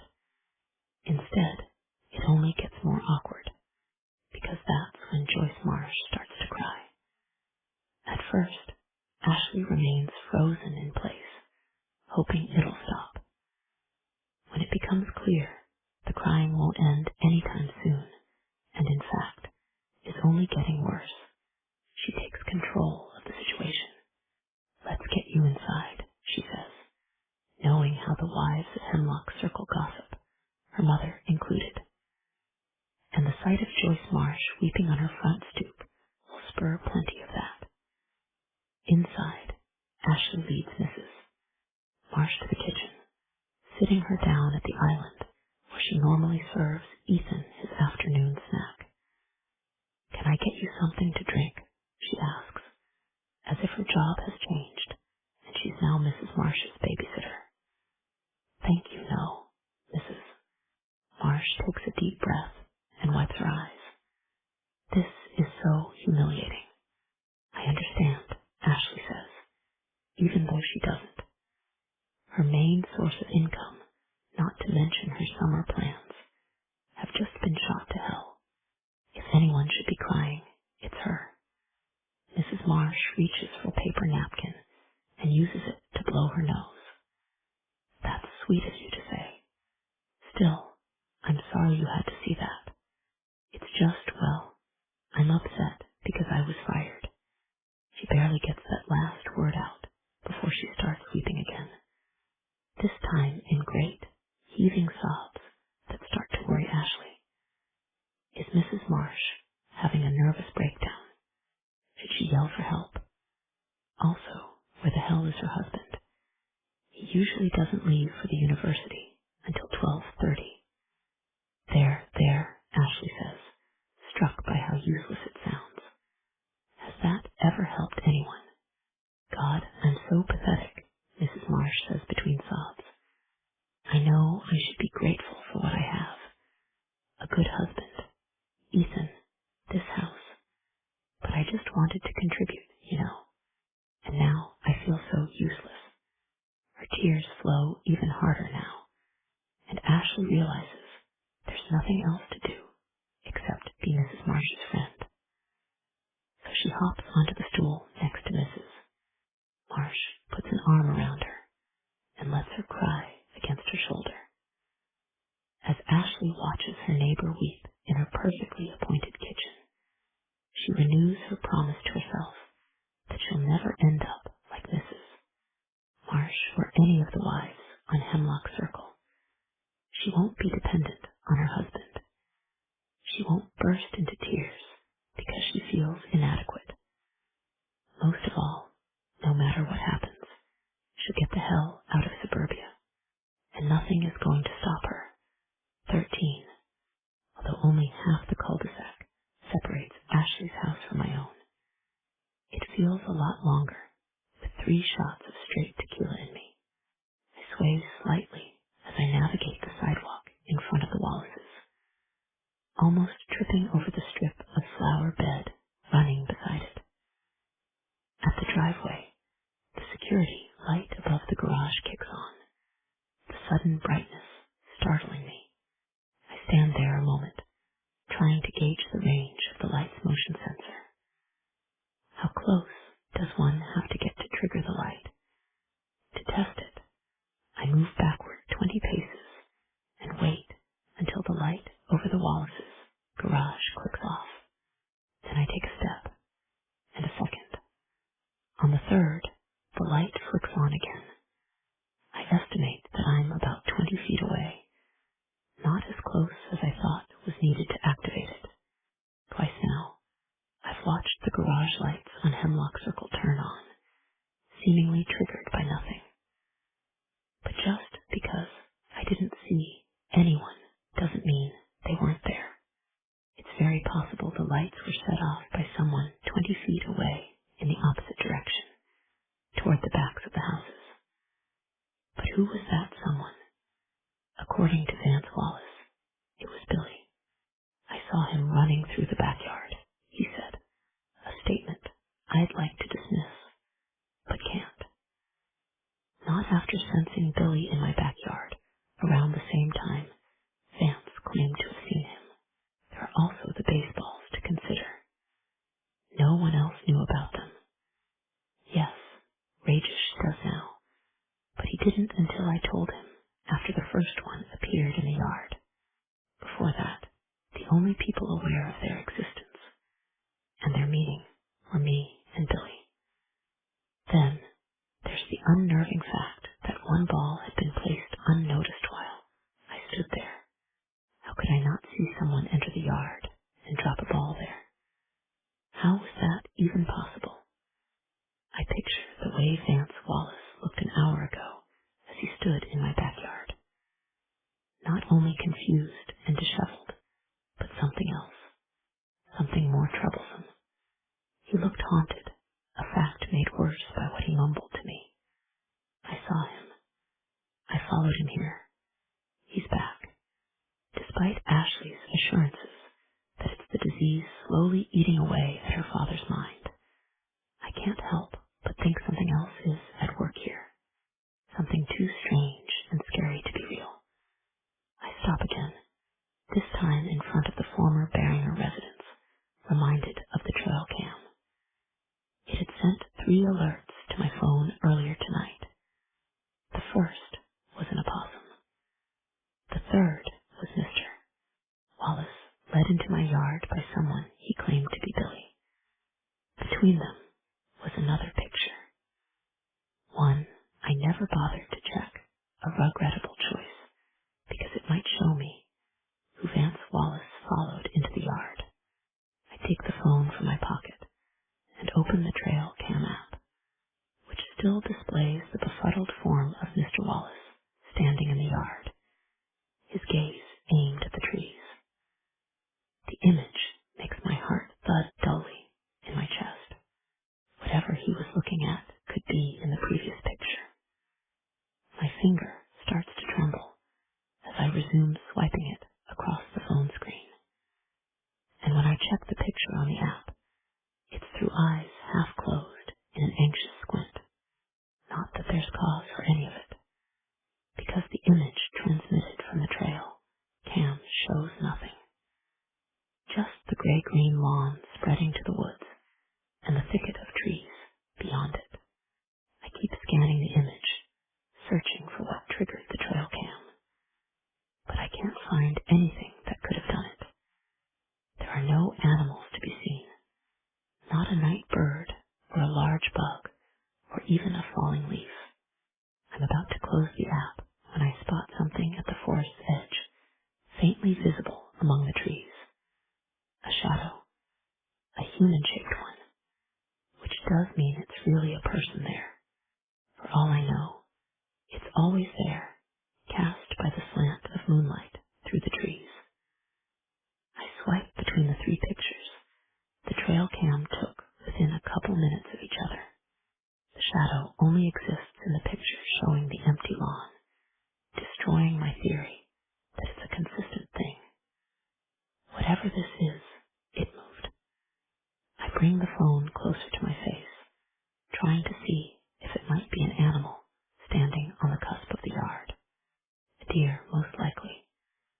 Although the shadow is barely distinguishable from the rest of the night-shrouded woods, I can still make out its general shape. Head, neck, rounded shoulders. This is no deer. It's a person. A short one, from the looks of it. Based on the nearby trees, I estimate the shadow to be about 4.5 feet tall. About the height of a child. But not just any child. I'm struck by a memory of being in the 4th grade and learning about weights and measures. Our teacher, Mr. Richardson, lined all of us up against the wall to see how tall we were. My height then was 4.5 feet. So was Billy's. I hurry the rest of the way home, my sneakers scuffing the sidewalk. Inside, I head upstairs, not stopping until I reach the door to my old bedroom. I can't remember the last time I set foot inside. Just like the backyard, I've avoided the bedroom for years, for all the same reasons. Too many memories.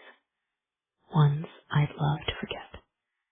It takes all the effort I can muster to twist the handle and open the door. Once I do, I cautiously peer inside, as if my younger self is waiting for me there. Stepping inside feels like being hurtled to the past in a time machine. Nearly everything about the room is the same as it was when I was 10. Same wallpaper of cowboys, horses, and pines that I picked out during a weird western phase when I was 6. Same twin bed. Same desk by the window where I'd look out onto the backyard instead of doing homework. And the same bookshelf. It fills the wall opposite the bed, still as tall as I remember. When I was young, I needed a step stool to reach the top shelf. Now, no stool is required, but it's still a stretch. The book I'm looking for is easy to find. It's the one with its spine facing inward. I pull it down, wipe away what seems like a half-inch of dust, and examine the cover. The giant book of ghosts, spirits, and other spooks. I sit at my desk, filling a chair built for someone 30 years younger, and open the book. Inside are page after page of vibrant illustrations. Some of them have been circled in pencil, presumably by Billy. I leaf through the book, noting how it's been organized alphabetically, starting with Amadlozi, figures from African folklore, and ending with Sujin, Japanese spirits that are said to guard the gates of shrines. I flip back and forth among the pages, encountering revenants and wraiths, and a standard apparition dressed in old-timey clothes and surrounded by a bluish-green glow right out of Scooby-Doo. Then one illustration stops me cold. It depicts a humanoid figure the same color as a shadow, but with two white pinpricks for eyes. The spirit in the illustration isn't translucent, like a stereotypical movie ghost, but it's not completely solid either, a human-shaped storm cloud. I compare the illustration to the image on my phone. While the shadow captured by the trail cam doesn't have white eyes, or any eyes at all, the rest of it appears very similar to the picture in the book. Adding to the intrigue is how, like some of the other entries in the book, Billy had circled it with pencil. Shadow person. I look to the margins of the page, which sends fear dripping down my spine like droplets of ice-cold water. There, Billy had written something that might have been innocuous at the time, but is all too unnerving now. This is real. 14. It's midnight, and I'm at the laptop in my father's study, where I've spent the past hour scrolling through one paranormal website after another. As a result, my head is spinning. It turns out that shadow people aren't as easy to classify as their name suggests. They might be ghosts, or they might be imaginary, summoned by those who suffer from night terrors, or they might be nothing at all, just peripheral vision playing tricks on those who claim to see them. Adding to the confusion is that, if the internet is to be believed, there are several subcategories of shadow people. Most, it seems, don't harm anyone. They just like to hide in corners and watch you, sometimes to the point of stalking. Others cause not physical harm, but a sense of extreme fear and unease with their presence alone. And still others attack, sometimes beating and choking sleeping victims. I'll admit to getting a shiver when I read that part, and feeling slightly better about being an insomniac. Some shadow people roam, oblivious to the humans around them. Some only appear in the same spot. There are even shadow animals, though it boggles the mind how that works. As for what the trail cam picked up, it appears to be what's known as a forest shadow person, if it's anything at all. I'm not convinced that the trail cam snapped a picture of a shadow person for a gazillion different reasons. It could be a glitch in the trail cam, or the silhouette of an animal that just happened to look human in that moment, or any of 100 different things. Just because Billy wrote in a book 30 years ago that shadow people are real doesn't mean they are, or that he became one. Then again, what if he did? Because something weird has been happening outside. That's undeniable, which is why I continue to scroll through paranormal sites with the restless intensity of a teenager looking at online porn. I search for plain old ghosts next. A mistake. There are literally thousands of websites about ghosts, so many that it brings on a stinging pain just behind my eyes. I try to blink it away as I scan the search results, clicking one at random. It turns out to be a long list of all the different types of spirits known throughout the world. For a long list, less than half of which I recognize. Wraiths and shades, jinn and mylinger, poltergeists and phantoms and apparitions out the ass. After another hour of scrolling, clicking, thinking and reading, I think I have a decent grasp on the situation. Well, a situation. One that would make anyone I shared it with worried about my mental state. Honestly, I'm a bit worried myself. As a teacher of English Lit, I'm well acquainted with ghosts. Hamlet's father requesting vengeance, the mind-shattering spirits of Shirley Jackson's Hill House, all the phantoms and spooks that sprang from Poe's imagination. But those were all made up, just stories. What I'm contemplating is something else entirely, something utterly, impossibly real.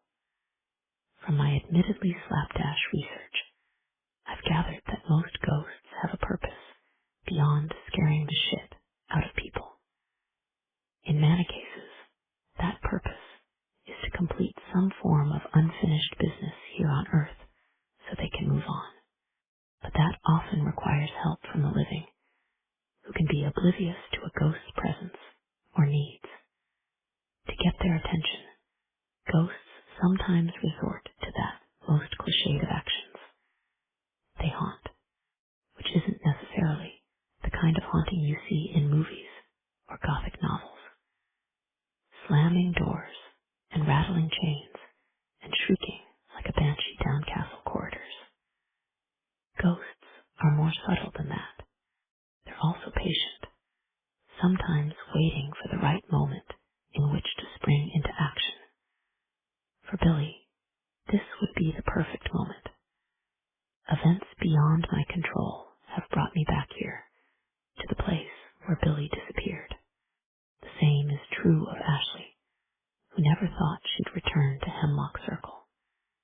It's slightly different with Russ and Rajish, who never truly left, but even in their cases, life has kept them tied to this place.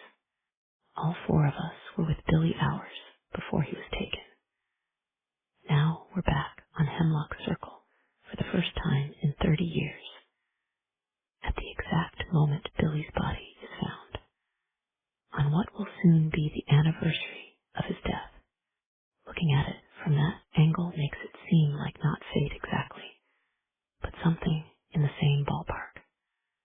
What if it's all the work of Billy? A crazy notion, no doubt prompted by his stupid ghost book and all the stupid websites I've spent the night skimming. But according to those websites, there's also some logic to it.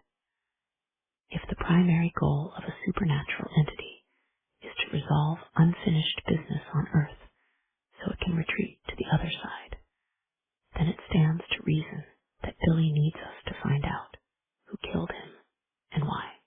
It's even possible that's the reason Billy's remains were found now, and not 5, 10, 20 years ago. Bathos, one who allowed them to be found, because he knew the four of us had returned to Hemlock Circle. More likely, it's just me he was waiting for. His best friend who left and never looked back. It would explain the lights going on and off around the cul-de-sac, not to mention the baseballs in the yard. That also could be Billy, resorting to one of his old tricks to gently nudge me in this direction. What to do next? I have no idea. The consensus suggestion of the websites I've consulted is to try to establish communication. Carefully, of course. Make a mistake, and all sorts of things could go wrong. And one of the most common mistakes is to approach communication without utter sincerity. I shut my laptop, pull out my phone, and call the only person I know I can talk to about something so strange. I count the rings, knowing there'll be 5 of them before the call goes to Claudia's voicemail. Hey, I say after the beep. It's me again. I know I shouldn't be calling you like this, but I have to tell someone or else I'll go crazy. Maybe I already am. It's not until I say it out loud that I realize it might be true. Maybe everything that's happened the past few days, combined with the events of the previous years, have led me to insanity. It would explain a lot, including why I'm calling Claudia at 1 in the morning. Yet, I keep talking, compelled to try to make some sense of it all. I think Billy might be haunting me, Claude. I pause, picturing her weirded out reaction. I know it's ridiculous, but weird things are happening that I can't. Ping. At first, I assume I've again exceeded the limit of Claudia's voicemail system and been cut off. The realization that I'm wrong comes a few seconds later, when I hear the familiar impatient beep from Claudia's voicemail. Only then do I understand the first noise. It was an alert from the sole app open on my phone. The trail cam has just taken another picture. I freeze, the phone still pressed to my ear, paralyzed by what? Uncertainty. Maybe. Fear. Definitely. Because what if this is indeed real? What if I open the app and see Billy's ghost standing in front of the trail cam? That thought alone is frightening enough, but there is also the bigger picture to consider. I don't know how to live in a world in which ghosts are a reality. Does this mean I'll start seeing more of them? Will they also try to contact me? Even more daunting, will I be able to contact them? Bracing myself, I open the app. Instead of Billy, I see bare lawn and the forest rising behind it, with nary a shadow person to be found. But something triggered the camera's motion sensor, and I need to find out what it is. I leave the study and head to the kitchen, where I grab a flashlight from the cluttered all-purpose drawer. Outside, I step cautiously into the backyard and sweep the flashlight's beam across the grass and into the woods. The light catches something just beyond the tree line. A blur, something in motion. The sight of it elicits a yelp from me and more motion from whatever the hell is moving through the trees. In that moment, all I can think about are the stories about the falls and the lake and the ghosts of people who've died in it drifting over the water like fog. Is that what happened to Billy? Is he this blur of gray? No, it turns out, for the thing in the woods quickly takes shape, turning from a gray blur into what's clearly a startled deer. In the flashlight's glare, I can easily see its white tail bobbing as it springs deeper into the woods. Mystery solved, I remain in the yard waiting. For what? I'm not exactly sure. Billy, I guess, stepping into the yard in ghostly form, or floating, or doing whatever ghosts do. Maybe he's here right now, invisible in the shadows, quietly biding his time until I notice him. I look back on everything that has happened in the past few days, the lights, the baseballs, the shadow in the woods, and wonder, not for the first time, if there could be a rational explanation for all of it. If so, I haven't found it yet, which, I suppose, is what makes something supernatural. That complete lack of rationality. There's a chance that some of it could simply be my imagination, fueled by guilt, grief, and a form of magical thinking. Then, of course, there's Vance Wallace's unfortunate condition, which confuses his brain into thinking he's seeing things that aren't there. Even the baseball appearing in the yard while I stood there could have a logical explanation. I shoot a glance to the old Barringer house, where a corner of the second floor is visible over the hedge. A single window there faces my backyard. Maybe someone tossed the ball from there, although I don't know who could have done it. No one currently lives there, and no Barringer has been inside since the mid-90s. But it's at least a hint of an explanation. I'm sure I can think of similar hints for every single strange thing that's happened. It doesn't matter that my gut tells me the opposite, that it's all been the work of Billy himself. I'm in the process of turning back toward my house when I hear something, a rustle in the woods, light yet oddly loud in the otherwise silent darkness. With it comes the same presence I felt 2 nights ago. This time, it's unmistakable, Billy, and not a memory of him. It really, truly, utterly feels like he's here with me right now. With the flashlight gripped tight in my fist, I rotate toward the woods again. Slowly, so very slowly, slow enough that I can feel my thoughts changing from fearful to curious to borderline hopeful. What if it's really him? What can I possibly say after all these years? I'm sorry, for starters. I shouldn't have said what I said and done what I'd done. And I definitely should have helped you, even though I had no idea you needed it. Instead, once I'm facing the woods, the flashlight aimed at the trees, all I can think to say is, Billy, are you out there? At first, there's nothing. Just the white noise of insects and the faint flicker of fireflies and a stillness so vast it's suffocating. Then I spot a faint rustle in the trees and hear a whisper of leaves. Something emerges from the woods, low to the ground. A baseball. I lower the flashlight until it's latched onto the ball. I stare, hypnotized, as the ball continues to roll across the lawn toward my feet. When it knocks against the toe of my shoe, I run. Into the woods, crashing through underbrush, searching for the person who just put the ball in my yard. But there is no person on the edge of the woods, just me, spinning in circles as the flashlight beam shudders through the forest, illuminating the ground, the trees, their branches drooping with leaves. I return to the yard and pick up this new baseball, which in reality looks decades old.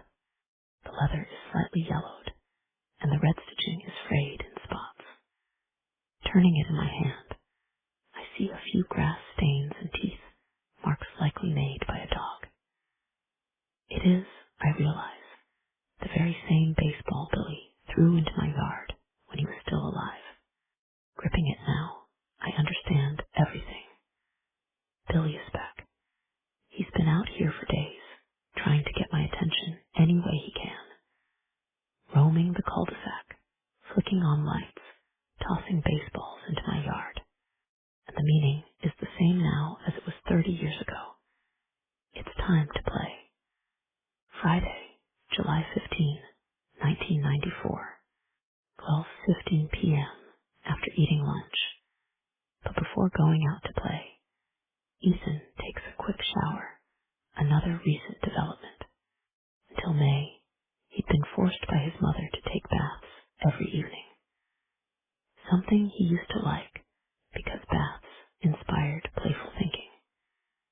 He'd imagine he was a sea monster or a shark, or sometimes, flat on his back under the water, a person drowning.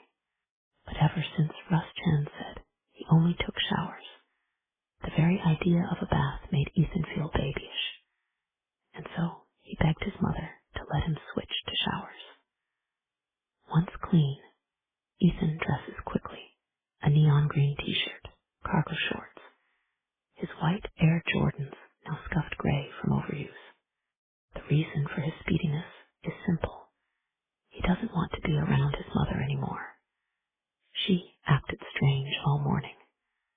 Angry, not at him, which should have been a refreshing change, but in fact only unsettled Ethan. He knows it's because she lost her job.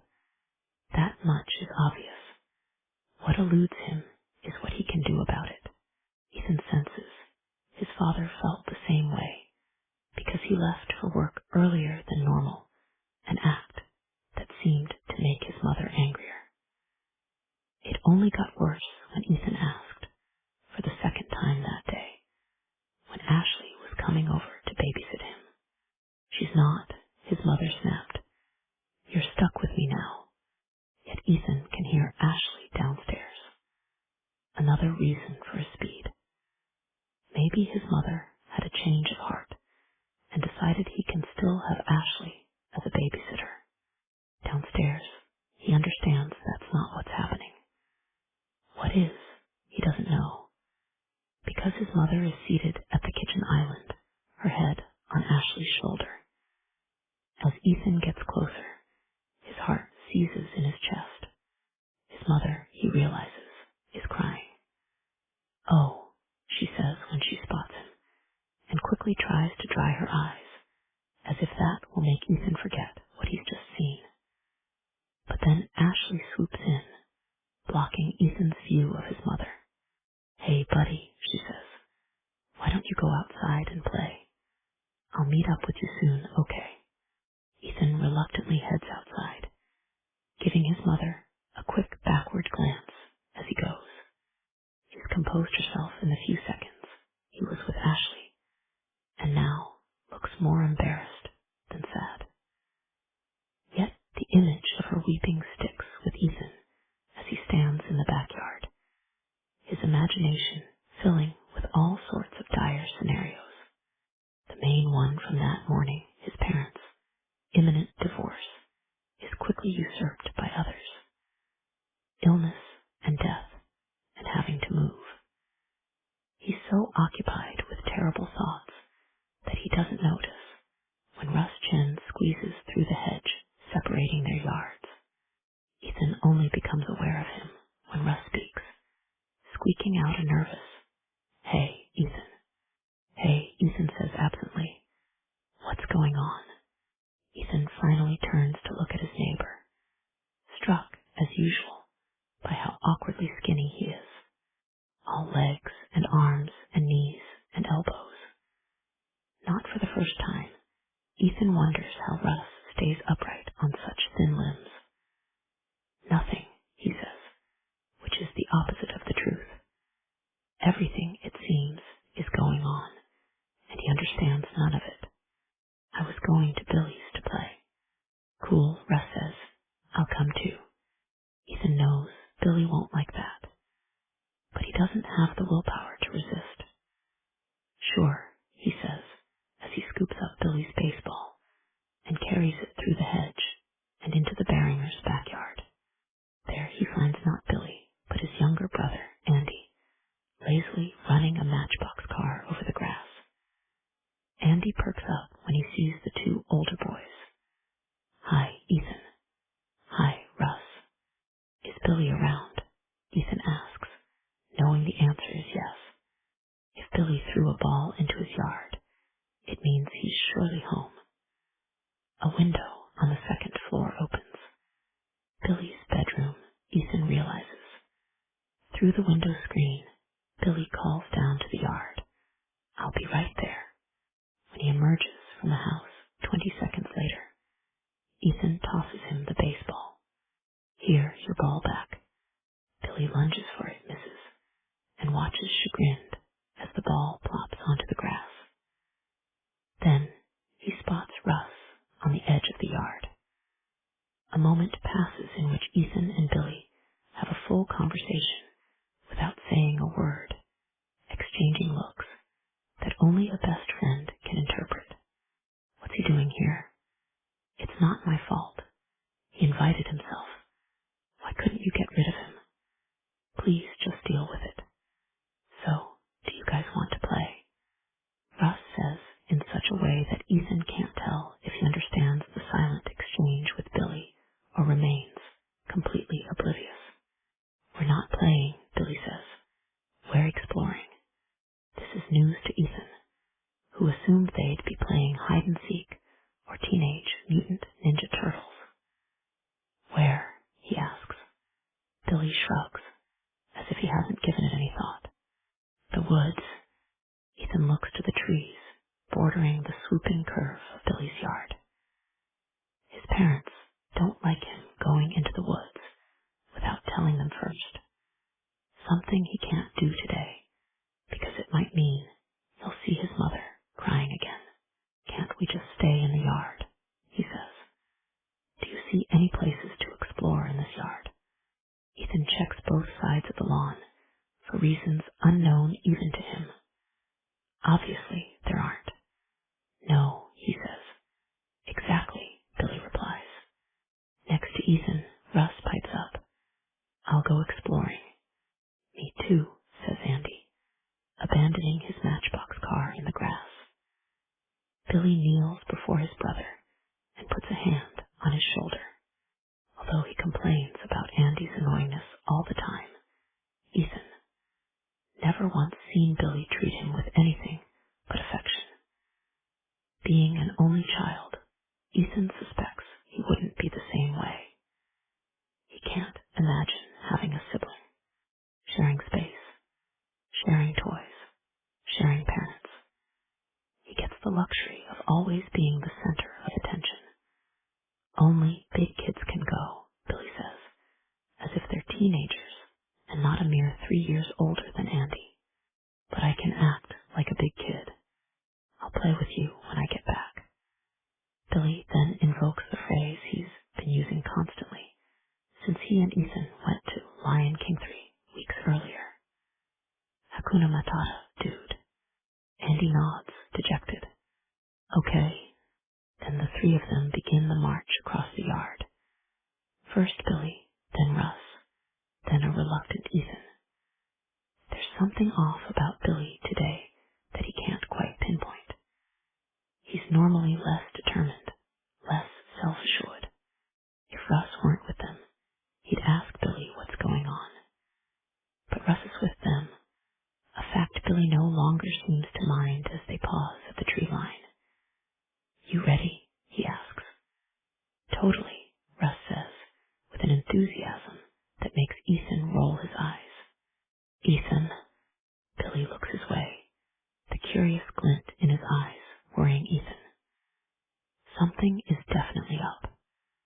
I guess, Ethan says, resigned to endure whatever it is Billy clearly has planned. Let's go exploring. 15.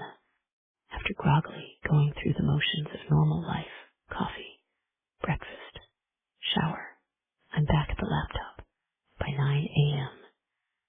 This time examining Hemlock Circle as it looks on Google Maps. From above, it appears as a series of circles within circles, like a target. The bullseye, if you will, is a small circular island of plants in the dead center of the cul-de-sac. There's a Japanese maple, some stubby evergreens, swaths of ivy. Surrounding it is the street itself, which juts into the circle between the Wallaces and the Patels. The outer circle is made up of the property lots, a thick band of green lawn on which sit 6 homes. Surrounding all of it is the forest, which thins out a quarter mile behind the Wallace house, where it's replaced by a state road with another, less wooded residential area on the other side. I move the map in the opposite direction, nudging it northward until the screen is filled with the green of the woods behind my house. I don't stop until a brown rectangle breaks through the green. The Hawthorne Institute, at least I think it is. The land surrounding it is more overgrown than I remember it being, with swaths of pixelated green obscuring what resides there.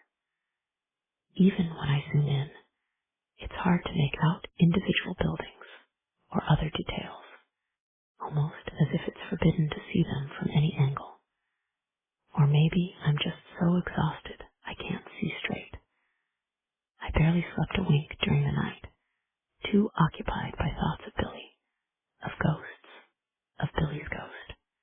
Now I'm running only on fumes and caffeine as I stare at the satellite view of the area, trying in vain to bring it into focus. One of the things that kept me awake all night was this idea that Billy needs me to help him move on, that he spent the past 30 years in a ghostly limbo, waiting for my return. Since his remains were found there, and because it's where we went to explore the day he vanished the falls, and the Hawthorne Institute seemed like the most logical place to start. I returned to my old friend Google, beginning my search with Ezra Hawthorne. For someone worth $1 billion when he died, his digital footprint is shockingly small. The search yields just a few archival photos showing a man whose looks barely changed over the years. A picture of him taken in the 60s bears a striking resemblance to one snapped in the 90s.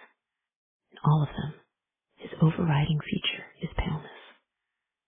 White hair, white skin, white teeth. When that's combined with the fact that he seemed only to have been photographed while wearing a black suit, a person couldn't be faulted for thinking Ezra was actually a walking corpse. Yet he lived for almost 100 years, according to his meager Wikipedia page. Born in 1900, died in 1998. And that's about it for pertinent information contained in his listing, which mostly details his status as the only child of Elsa Hawthorne, who was the only child of steel magnate B. Hawthorne. The Institute is mentioned once, in a sentence so vague it could mean literally anything. Hawthorne founded the Hawthorne Institute in 1937 and remained its head and primary benefactor until his death. It closed shortly thereafter. There's no link to a separate entry for the Institute, nor is there any hint of what went on there. The rest of the page is just Ezra Hawthorne's biography, outlined in brief snippets. Education, Princeton University. Occupation, philanthropist and philosopher.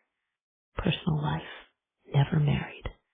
Only under the entry for religion do things get interesting.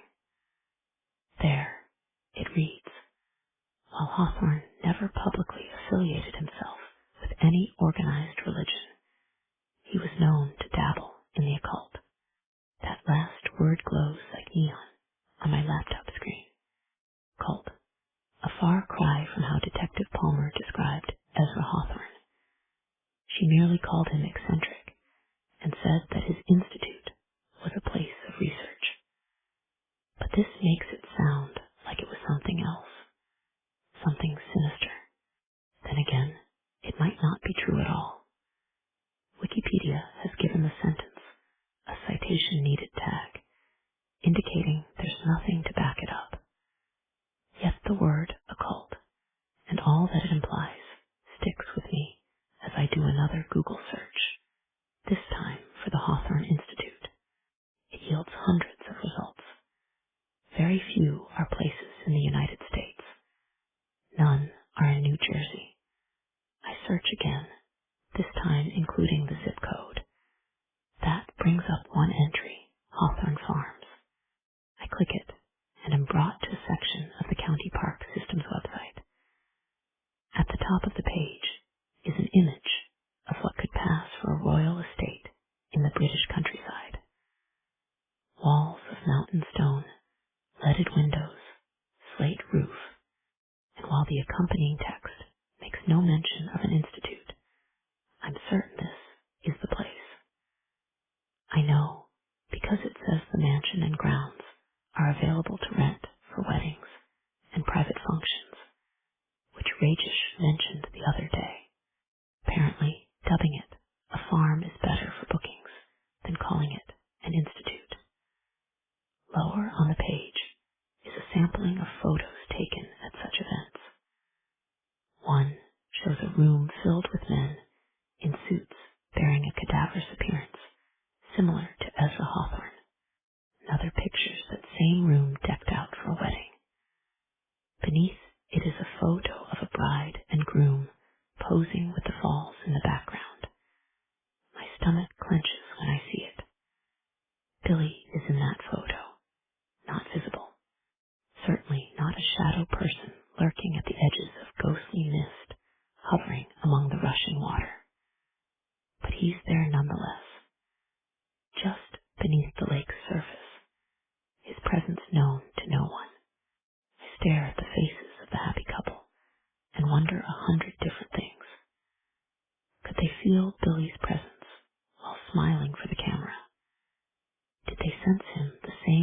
I do when I enter the backyard. Unable to look at what's become of the place now, I resume my search for signs of what it used to be. Rather than futilely Google for a few more hours like I did last night, I remember how Claudia, in her work for a far different parks department, used a subscription-based newspaper archive whenever she needed to do a historical deep dive into one of the places she oversaw. 5 minutes and one credit card charge later, I'm scanning more than a century's worth of local newspapers, most of them long gone. The Hawthorne Institute yields several hits from the kind of hyperlocal weekly newspapers that used to flourish everywhere but barely exist nowadays. I choose one at random and see it's from late October 1963. A notice in the social calendar informing readers of upcoming events. In this case, a lecture about Harry Houdini to be held on Halloween night for invited guests at the Hawthorne Institute. There is no follow-up article. Most of the other search results are similar event listings or tersely innocuous recaps. The Hawthorne Institute hosted the amazing Kreskin at a private dinner on Saturday. Reads one entry from 1972. Hawthorne Institute holds annual meeting. Goes another from 1985. Among the most recent items are obituaries for Ezra Hawthorne, in which the Institute is mentioned, but dwarfed by flashier topics such as his family and his philanthropy. Not long after those are articles heralding his bequeathing of the Institute's land to the county. Nearly all of them describe Ezra as eccentric or reclusive, or in one, controversial, although, like Wikipedia's mention of the occult, there's nothing to support the statement, just like there's nothing to suggest what really went on at the Hawthorne Institute, and if anyone there would have had a reason to harm a 10-year-old boy. That's where my mind keeps going, even though I agree with Russ that it makes me seem paranoid. Maybe I wouldn't feel this way if the Institute grounds had been searched after Billy was taken. But they weren't, most likely because Ezra Hawthorne paid someone off. Since Billy's body was found there, and because I don't buy into Detective Palmer's theory that the killer was from Hemlock Circle, the only conclusion I can come to is that his murder was somehow related to our time at the Hawthorne Institute. The big unknown about that day is Billy's whereabouts between the rest of us, leaving the Institute grounds without him and his arrival in my backyard later that evening. A span of more than 5 hours. I have no idea how long he was at the Hawthorne Institute, or what he saw, or who he talked to. He didn't share any details in the tent that night because he was mad at me, and I was mad at him. And both of us, I suspect, were also angry at ourselves. But if Billy's death is somehow related to being at the Hawthorne Institute, is it even possible that he could have seen or heard something he shouldn't have? I won't know until I see the place for myself, which means the next step is to go there. I'll likely discover nothing by retracing our steps to the Institute and back, but that's not really the point. If Billy wants me to do it, and I'm pretty sure he does, I will. I owe him at least that much. Before closing the website, I narrow the search to things published within a 5-year window of Billy's abduction. A last-ditch attempt to learn something useful about the place during that time. I don't find much. The Hawthorne Institute's social calendar slowed noticeably in the 90s. Instead, I only see tiny mentions lumped in with others in listings of library donations and property tax assessments. Exactly 1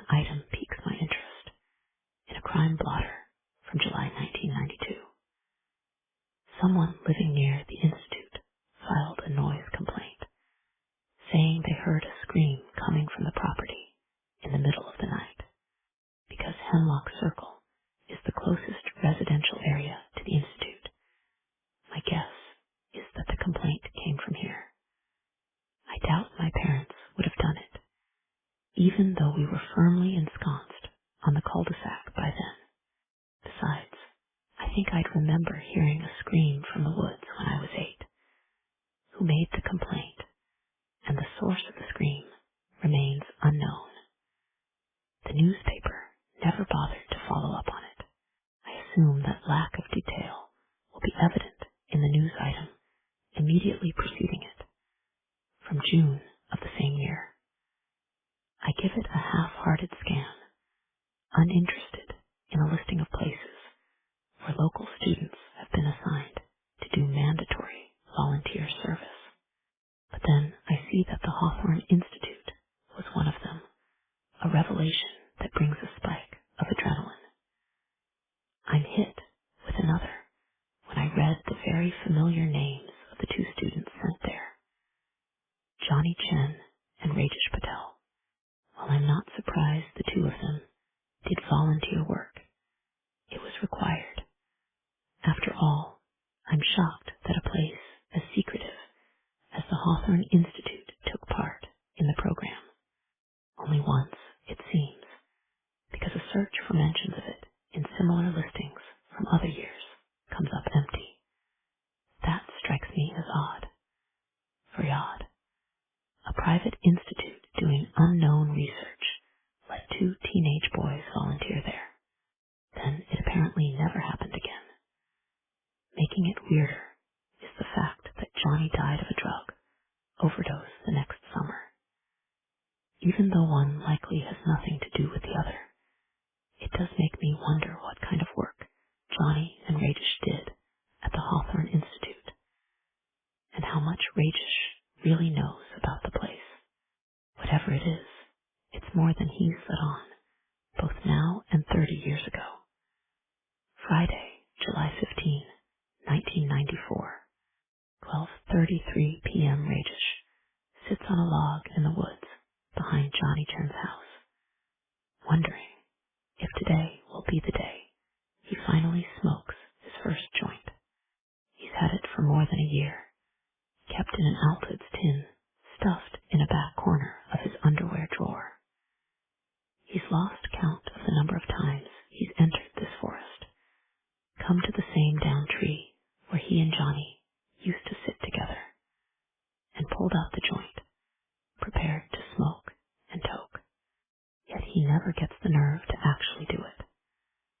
Johnny gave him the joint after he switched to stronger stuff a few months before he died, and Rajesh is afraid that once it's smoked, it'll be official.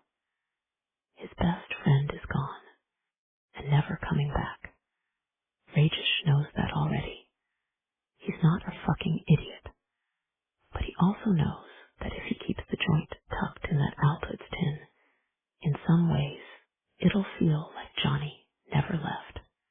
He jabs the joint between his lips, the twist of paper, now brittle from the dozen or so prior times he's done it, and thinks about what to do next. He knows what Johnny's answer would be, smoke 'em, if you got 'em, bro. He'd say, in that exhausted way Rajesh knew came from being the older son of strict parents who demanded perfection. Straight A's, star student, extracurriculars out the ass, so you'd look well-rounded enough to get into Harvard or Yale. Not Princeton, though. When you live a stone's throw from an ivy, attending it feels like going to your local community college. Rajesh doesn't face such pressure. His older sister, Ronnie, took care of all that for him. Miss Perfect is currently at Oxford, enjoying the first year of a Rhodes Scholarship. Since his parents have zero expectations for him, Rajesh can spend the summer doing nothing, like he always does. It's why he's never felt the urge to get messed up the way Johnny did. A couple of stolen beers are all he needs to have a good time. Not Johnny, though. He always seemed lost in himself, haunted by something. For him, it wasn't just about having a good time. It was about escape. You're seriously not curious what it feels like? He once asked, as the two of them sat on this very log, Rajesh sipping a lukewarm Zima and Johnny smoking weed. Before Rajesh could answer, Johnny said, I want to show you. I'm good. Please, Johnny said, just a taste. Relenting, Rajesh waited to be past the joint. Open your mouth, Johnny told him before inhaling. He did, letting out a grunt of surprise when Johnny leaned in and placed his parted lips against Rajesh's. Once the smoke passed from one mouth to the other, Johnny remained there, kissing him. Panic rang through Rajesh's brain, slicing through his Zima buzz and whatever high the pot was providing. He didn't know what to do because he wasn't quite sure what was happening. Was Johnny kissing him for real? Was it a joke? Rajesh didn't freak out until Johnny reached up and started running a hand through his buzz cut. That's when he knew his friend wasn't just sticking around. He was truly, seriously kissing him. What the fuck, dude? Rajesh yelped as he leapt from the log and stood a good 10 paces away. The look in Johnny's eyes went from dazed to devastated in half a second. I didn't mean it, he said. It's the weed.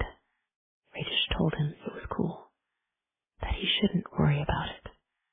But things weren't the same after that, even though both of them pretended they were. 6 months later, Johnny was dead, and the only thing Rajesh has left of him is this stupid joint, which probably isn't even any good anymore. If Johnny were there right now, Rajesh would tell him that he hadn't meant to freak out, that it was okay if he was into guys or whatever, that he even kind of liked the kiss, even though he's pretty sure he's Nintendo guys. Most of all, Rajesh would ask Johnny if the overdose was intentional, and if it had anything to do with his reaction that day. But Johnny isn't there, and all Rajesh can do is whisper, smoke him if you got him, bro, before pulling out his lighter and flicking the flame to life. Just as he's about to place the fire to the joint's tip, Rajesh hears voices echoing through the trees. 3 of them, from the sound of it. Ones he knows well.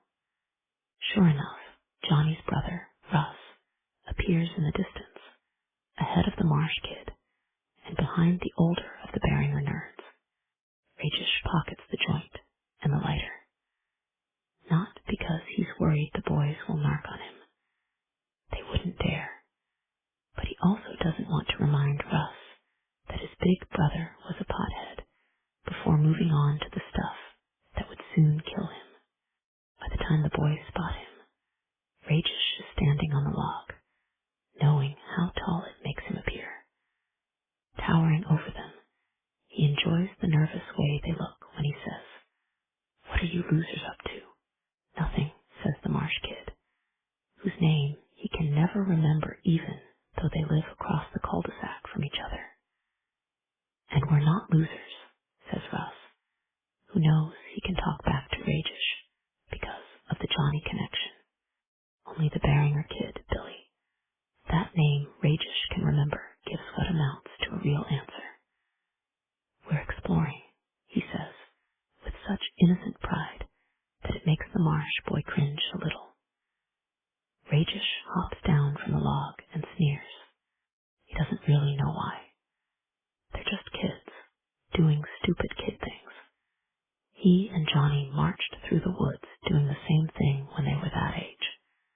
But even as he decides to let them pass, he can't keep himself from saying, "There's nothing to explore here, dipshit." A voice cuts through the forest. The voice of a girl, one older than the boys. "Leave him alone, asshole." Rajesh sees Ashley Wallace marching his way, looking like she wants to deck him. He lifts his hands in innocence. "I was just having some fun. You were picking on a kid, which is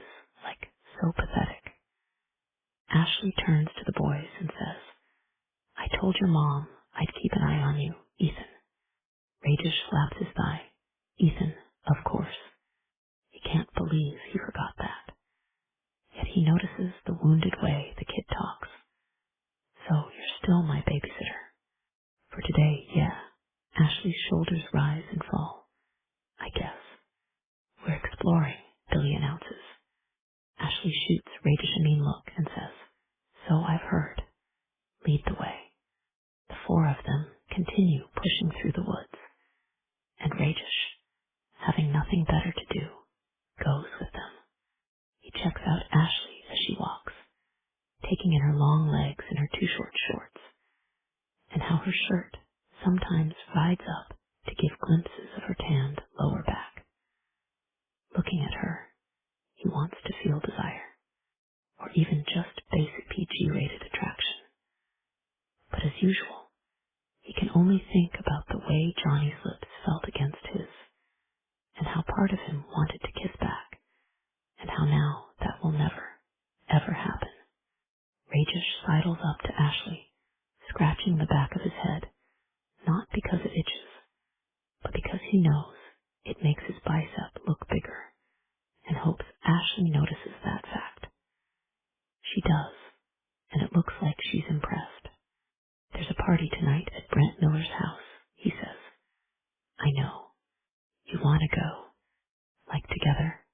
Ashley says before grimacing, like she's completely incapable of hiding her disgust. Forget it. Ragesh pauses before reversing course. Actually, no. Do you not want to go with me because of what I said to Billy back there? Partly, yeah. Picking on kids half your age doesn't make you cool, Patel. It makes you pathetic. Even as Ashley's words make him wince, Rajesh can't help but ask, what's the other part? Is it because of the thing in the woods? He hates to bring it up, mostly because it's totally humiliating, even weeks later. But he hates the idea of Ashley being repulsed by him even more. He knows it's fucked up, but he needs her to like him, because if she does, then maybe he'll be able to like her back and not feel so well. He doesn't know how he feels. All he knows is that he hates it. Behind your house, he adds when Ashley doesn't answer. I know what you mean, she snaps. And yes, that's part of it. Can you blame me? You were spying on me. I was, I swear, probably jerking off. That definitely wasn't what was happening, Rajesh says. Then, what were you doing? Thinking, that's what Rajesh was doing. Standing in the woods, thinking about Johnny, and how he'd fucked things up between them so much that he suspects Johnny decided to kill himself. But he can't tell Ashley that. He can't tell anyone. Nothing, Rajesh says. Just clearing my head. Ashley snorts, clearly not believing him. Sure, right. Rajesh looks away, more humiliated than he thought he'd be, and regretting every decision he's made in the past 10 minutes. He should have just let these twerps keep walking, lit his joint, and let all his bad thoughts fade into nothingness. Instead, he's here, marching through the woods with 3 boys and a girl who hates him, going God knows where, checking his surroundings.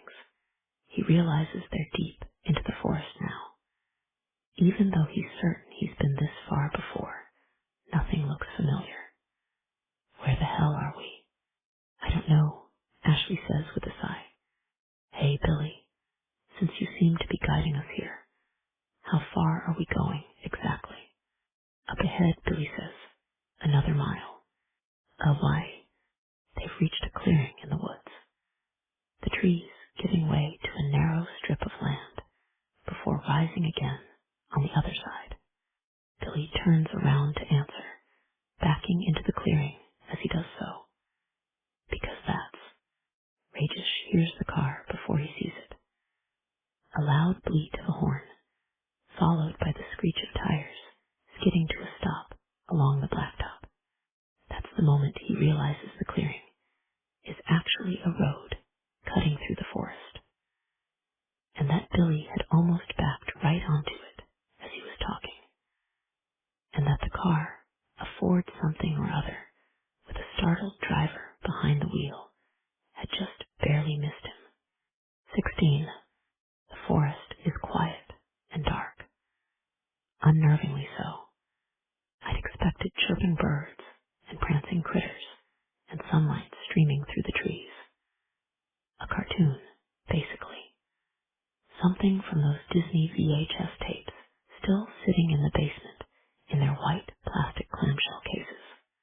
Instead, I walk in near silence, the only sound made by my own footsteps as I move through the trees. Above me, a canopy of leaves blocks out much of the sun. What little light there is comes in bright splotches that dapple the forest floor. I have only a vague recollection of the last time I walked these woods, the day Billy vanished. In my memory, it's brighter, more open. Then again, there were 5 of us clomping through the woods, making no attempt to be quiet. Now there's only me, the crash of my footfalls breaking the otherworldly hush of the forest. Between them is another, lighter sound that I first think is an echo of my steps. But something is off about them. They're not quite in sync with my movements, not to mention they seem quieter than an echo. I stop, lift my right foot, and stomp once on the leaf-covered ground. The sound it makes reverberates through the wood's annulment before quickly fading. Now that I know what the echo of my footsteps sounds like, I continue walking. 1 step, 5 steps, 10 steps. On the 11th, I hear the sound again. I stop. A halt so sudden that all noise made by me instantly ceases. Yet there's another sound in the forest. A single, almost imperceptible shush of leaves coming from somewhere behind me. Hearing it creates a cold drip of anxiety that runs directly down my spine.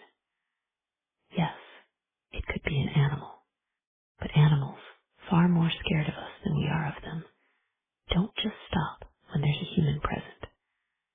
They run, scurrying through the underbrush and making all sorts of noise as they go. But this sounds like footsteps, quiet, unobtrusive ones timed to match my own. I'm not alone in these woods. Someone else is with me. I slowly turn in a complete circle, scanning the forest for signs of where they are and who it could be. But I see nothing. It's just me and the trees and the ragged weeds filling the ground around them, which means whoever's here doesn't want to be seen. Definite telenota, good sign. I remain completely still, even as my mind races, thinking of reasons why someone would follow me into the woods, while trying hard not to make their presence known. As usual, I go to the worst-case scenario first. Someone wants to do me harm. A maniac hiding in the woods, preparing to do to me what someone else did to Billy.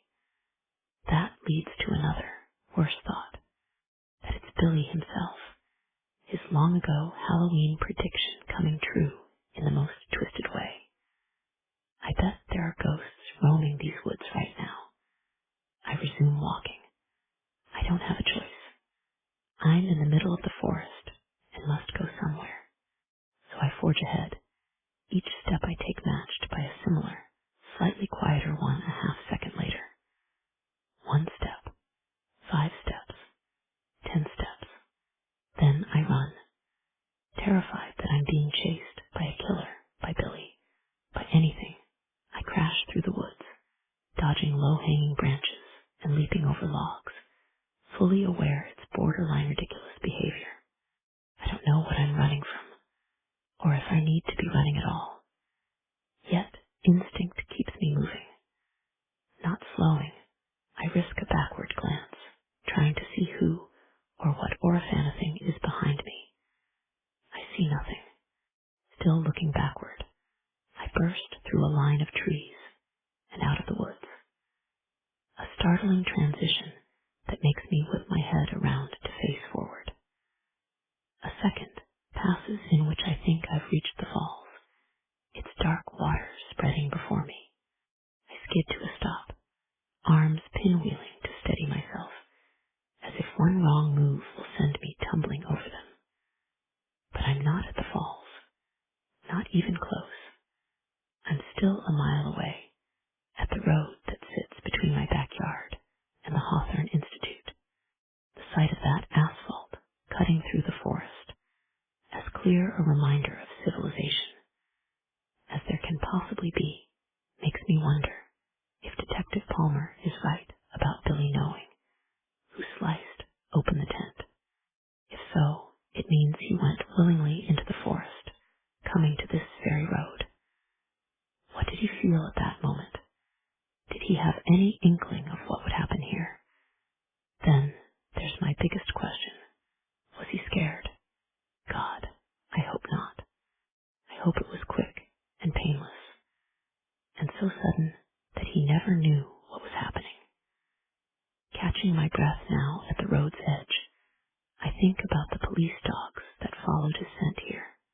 It's common knowledge that the dogs couldn't track Billy farther than that, leading everyone to think he was taken to a waiting car and whisked far away. What's not as well known is that Billy had been here earlier in the day with 4 other people, me and Rajesh, Ashley, and Russ. I can't keep from thinking that we're to blame for the misunderstanding, that our presence in the woods confused the dogs and sent them back the way they came. All those different scent trails crisscrossing the road, some of them with Billy, some of them not. As a result, everyone thought Billy's journey ended right here. In truth, it was only the halfway point. Friday, July 15, 1994. 1:07 p.m. Ethan watches it all unfold like a movie in slow motion. Billy edging close to the road. The car honking its horn and screeching to a stop. Ashley shrieking as she runs to Billy, pulling him away from the road, mouthing an apology to the driver as the car slowly moves on. You need to watch where you're going, she yells at Billy. Billy, visibly shaken, but none the worse for wear, nods. I'm sorry. I was distracted. Just be careful. Ashley sighs as she looks at the rest of them. All of you. Me and Rajesh will be in deep shit if something happens to one of you. I'm not their babysitter, Rajesh protests. Hate to break it to you, doofus, but you're just as responsible for their well-being as I am. It's called maturity. Look it up. As they bicker, Ethan stares at the road slicing like a knife through the forest. His parents don't allow him to wander this far, and Ethan has never had the desire. Maybe we should head back, he says, knowing they're now a mile deep in the forest, and run the risk of getting lost if they go any farther. The others keep moving, crossing the road without a second of hesitation.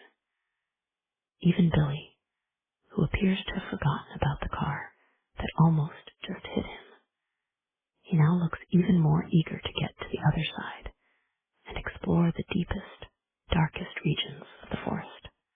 Pausing in the middle of the road, he turns to Ethan and says, "Are you coming?" Ethan doesn't know how to answer.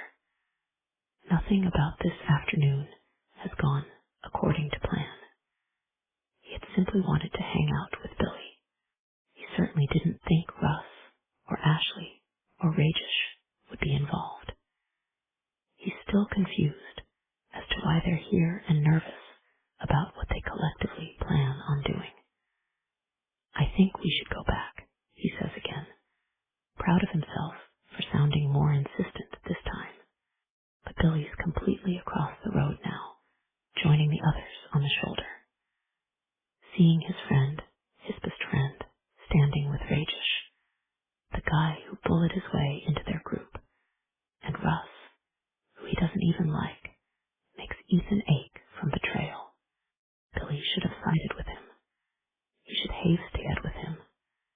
Yet there he is, impatiently shifting his weight to one leg and crossing his arms in an unconscious mimicry of Rach's stance. We don't have all day, Rach says. Yeah, Russ adds, sounding like a weak echo of the older boy. Billy stares at him across the road, which is barely big enough to fit 2 cars, yet feels as wide to Ethan as a river. Come on, he says. I want to keep going. Ethan turns around, studying the expanse of forest they've already traveled, as if he can trace their path all the way back to his house, where his mother might still be crying. Faced with the unsettling memory of seeing her weep, Ethan knows he's not yet ready to go back home. Fine, he says. I'm coming. Standing with his toes on the edge of the asphalt, Ethan looks both ways, even though there are no longer any cars near them. He's about to break one of his parents' cardinal rules. Don't go past the road. He knows they'll be mad if they find out. No, not mad. Furious. They might even ground him, which has never happened precisely, because Ethan knows it will be torture if it ever does. So he minds his manners and does his chores with only a minimum of complaining. In short, he behaves. But this is the opposite. It's willful misbehavior, and his parents can never, ever know. Then come on already, Rach says. Ethan nods, looks both ways once more, and then sprints like a startled deer over the road. The others are on the move before he's all the way across, which makes him simultaneously sad and angry, especially at Billy, who's again taken the lead. Ethan thought they'd be walking together, the way best friends do. But Billy forges ahead like they barely know each other. It's this way, he says. What is? Ethan asks, hoping the sound of his voice will remind Billy that he's here, that it was just supposed to be the 2 of them. He considers the possibility that Billy's also mad at him, likely because he let Russ tag along. If so, he doesn't look too upset about it now as Russ marches right next to Billy. The spot where he should be, Ethan notes with bitterness. The Hawthorne Institute, Billy says.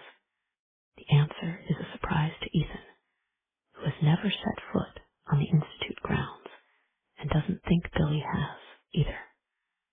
Honestly, he didn't think people could walk there. Ethan's parents certainly don't want him going there. Its existence is one of the reasons they forbade him from crossing the road in the woods. Yet, he's now marching right toward it. The fact leaves him feeling so apprehensive that not even Ashley's sudden presence at his side can lighten it.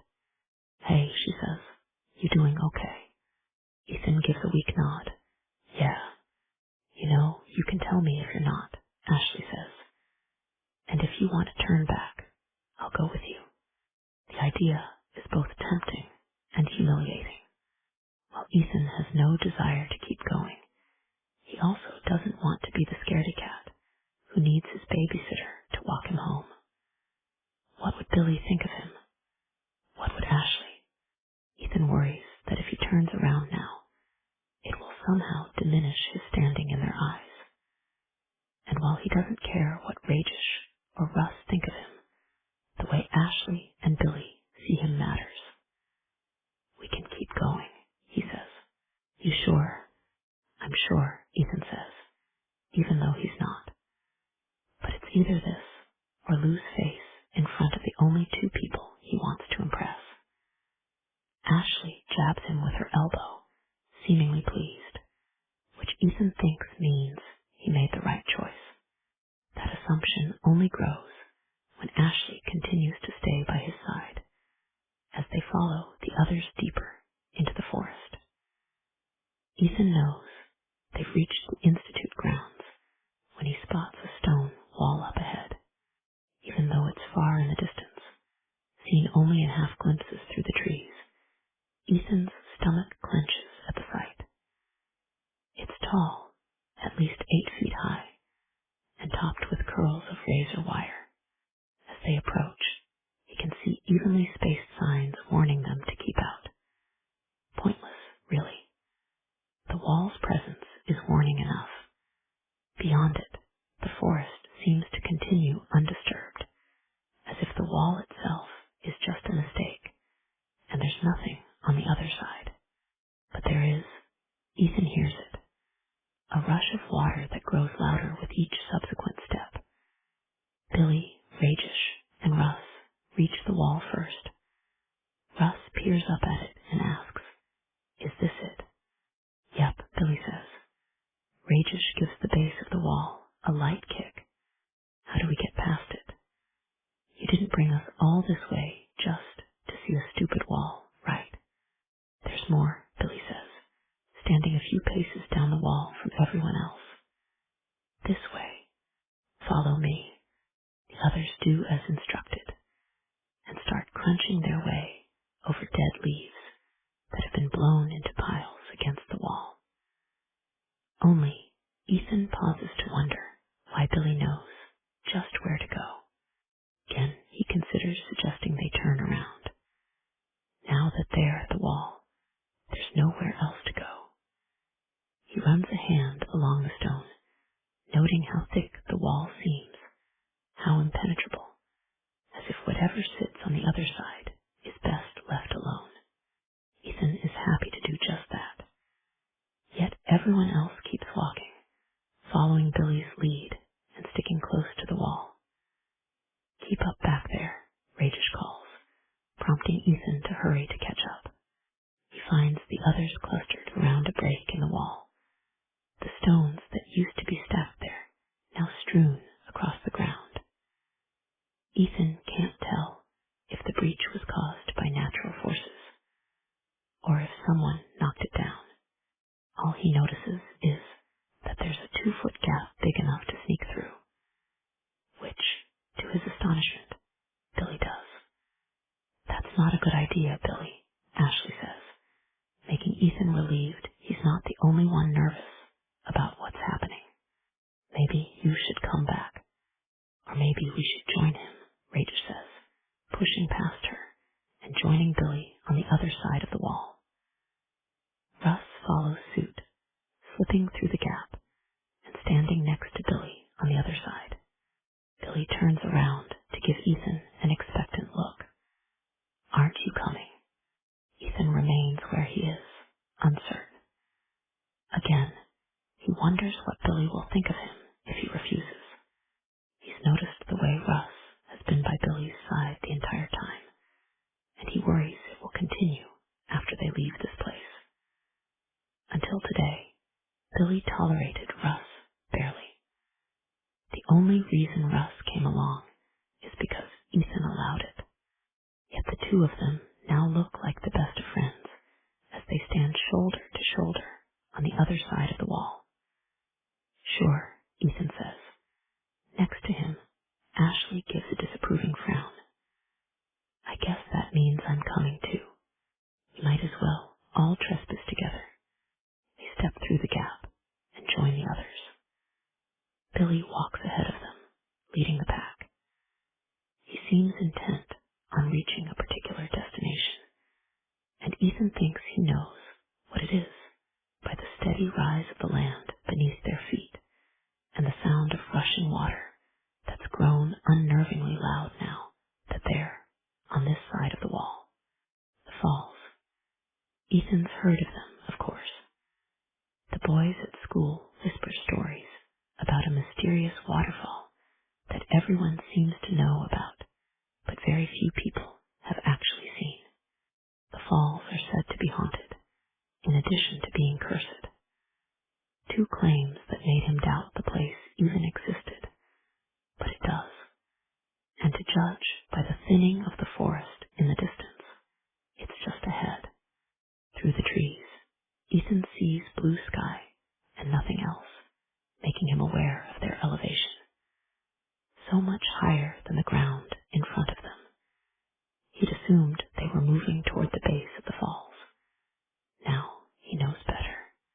Now he knows they're approaching the top. Soon they're there, emerging from the woods onto a rocky outcropping. On the left, water rushes past them before cascading into the lake below. Standing so close to it fills Ethan with fearful fascination.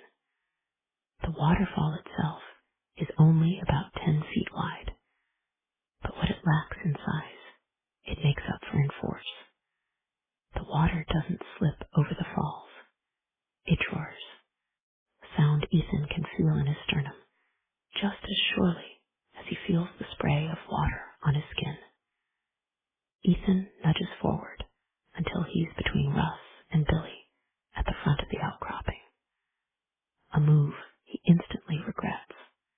Now that he's a mere foot from the edge, the drop seems even bigger and more menacing. Instead of a slide into the lake at an angle, the falls plummet straight down for at least 30 feet, maybe more. When he dares to look down, Ethan sees that the water below is a churning white and that a fine mist hovers over the surface. The lake could be a foot deep there. It could be 50. There's no way to tell. The height, steepness, and power of the falls unsettle Ethan. It feels dangerous here, especially with nothing to keep them from slipping off and falling into the abyss. How many people do you think drowned in here? Ragesh says. I've heard at least a dozen. Bullshit, Ashley says. If someone died here, we would know about it. Rajesh puffs out his chest, clearly annoyed to be corrected. I meant like 100 years ago. This wasn't here 100 years ago. It's all landscaped. It's not like the Grand Canyon. It might as well be to Ethan. He's awed by it. All this is within walking distance of his own backyard, and he never even knew it. And while it's still technically part of the suburbs, it feels like the end of the earth. Adding to the strangeness of the falls is what lies beyond it. From the outcropping, the grounds of the Hawthorne Institute stretch out before them like some storybook kingdom. Directly below is the lake, which widens as it moves away from the falls, the water settling into a flat mirror that reflects the sky. It eventually splits into several small streams that meander across the property. Here and there, stone bridges arc over the water. Nestled beside the lake is a meadow that slants upward to a vast area dotted with trees and various structures that Ethan can't make out from this distance. He can only see walls of wood and stone. Beyond them is a stone-walled mansion that looks as big as a library. It reminds him of the building at Princeton where his father's office is located. It's got the same look. Old, stately, a little bit creepy. Ethan doesn't like visiting his father at work because the floors creak and everything echoes. He doubts he'd like being inside that mansion even less. What is that place? He says to no one in particular. The Hawthorne Institute, Rajesh says.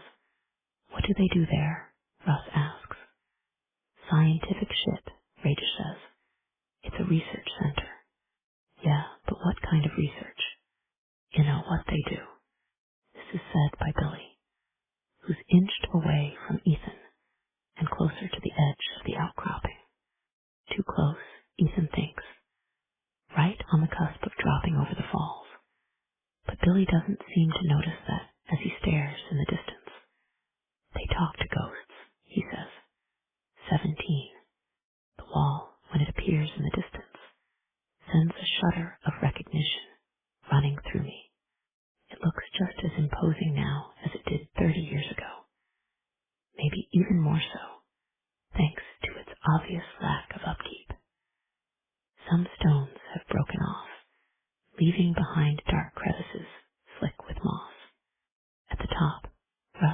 clings to the teeth of the razor wire.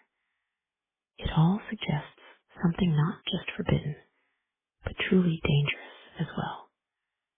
Once I reach the wall, I follow the path blazed 30 years ago, looking for the gap we had passed through. It's still there, making me think both stewards of the land, first the Hawthorne Institute, now the county, either don't know about it or don't care. Passing through the gap in the wall, I get the same nervous chill I'd felt as a child. I shouldn't be doing this. Not now, not then. The biggest difference between these two journeys is my fitness, or lack thereof. When I was 10, I was barely aware of the ground sloping higher as we approached the falls. Now 40 and in only semi-good shape, my legs ache as I trudge onward. By the time I reach the outcropping, I need a minute to catch my breath. Then I peer over the falls and lose it again. Billy was here all this time. While I grew up, grew older, went to college, met Claudia, got married, Billy remained right here, unable to do any of those things. The unfairness of it, the downright cruelty, brings a tear to my eye that I quickly wipe away. Although there's currently no police activity at the base of the falls, signs of their recent presence are everywhere. On the lake, a small inflatable dinghy sits moored to a rock, the unsettled water from the falls making it bob slightly. On the shore, yellow police tape has been stretched along the lake's edge.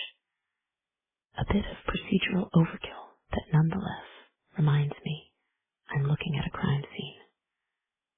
Rescue vehicles have left large tire marks on the grass, including 2 parallel ruts in the ground that lead right to the water. I can think of only one vehicle that would need to get that close. The van that carted away what was left of Billy. Sobered by that thought, I turn my attention to the rest of the grounds. The place has grown in considerably since the last time I was here, with the forest encroaching on all sides. 30 years ago, I could see most of the outbuildings, even though I was too high up to tell what they were.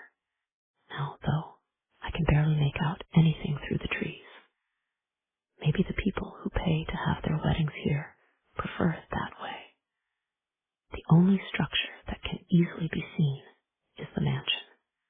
Even among the increased growth, it's too big to miss. Looking at it now, I remember what Billy said about the place.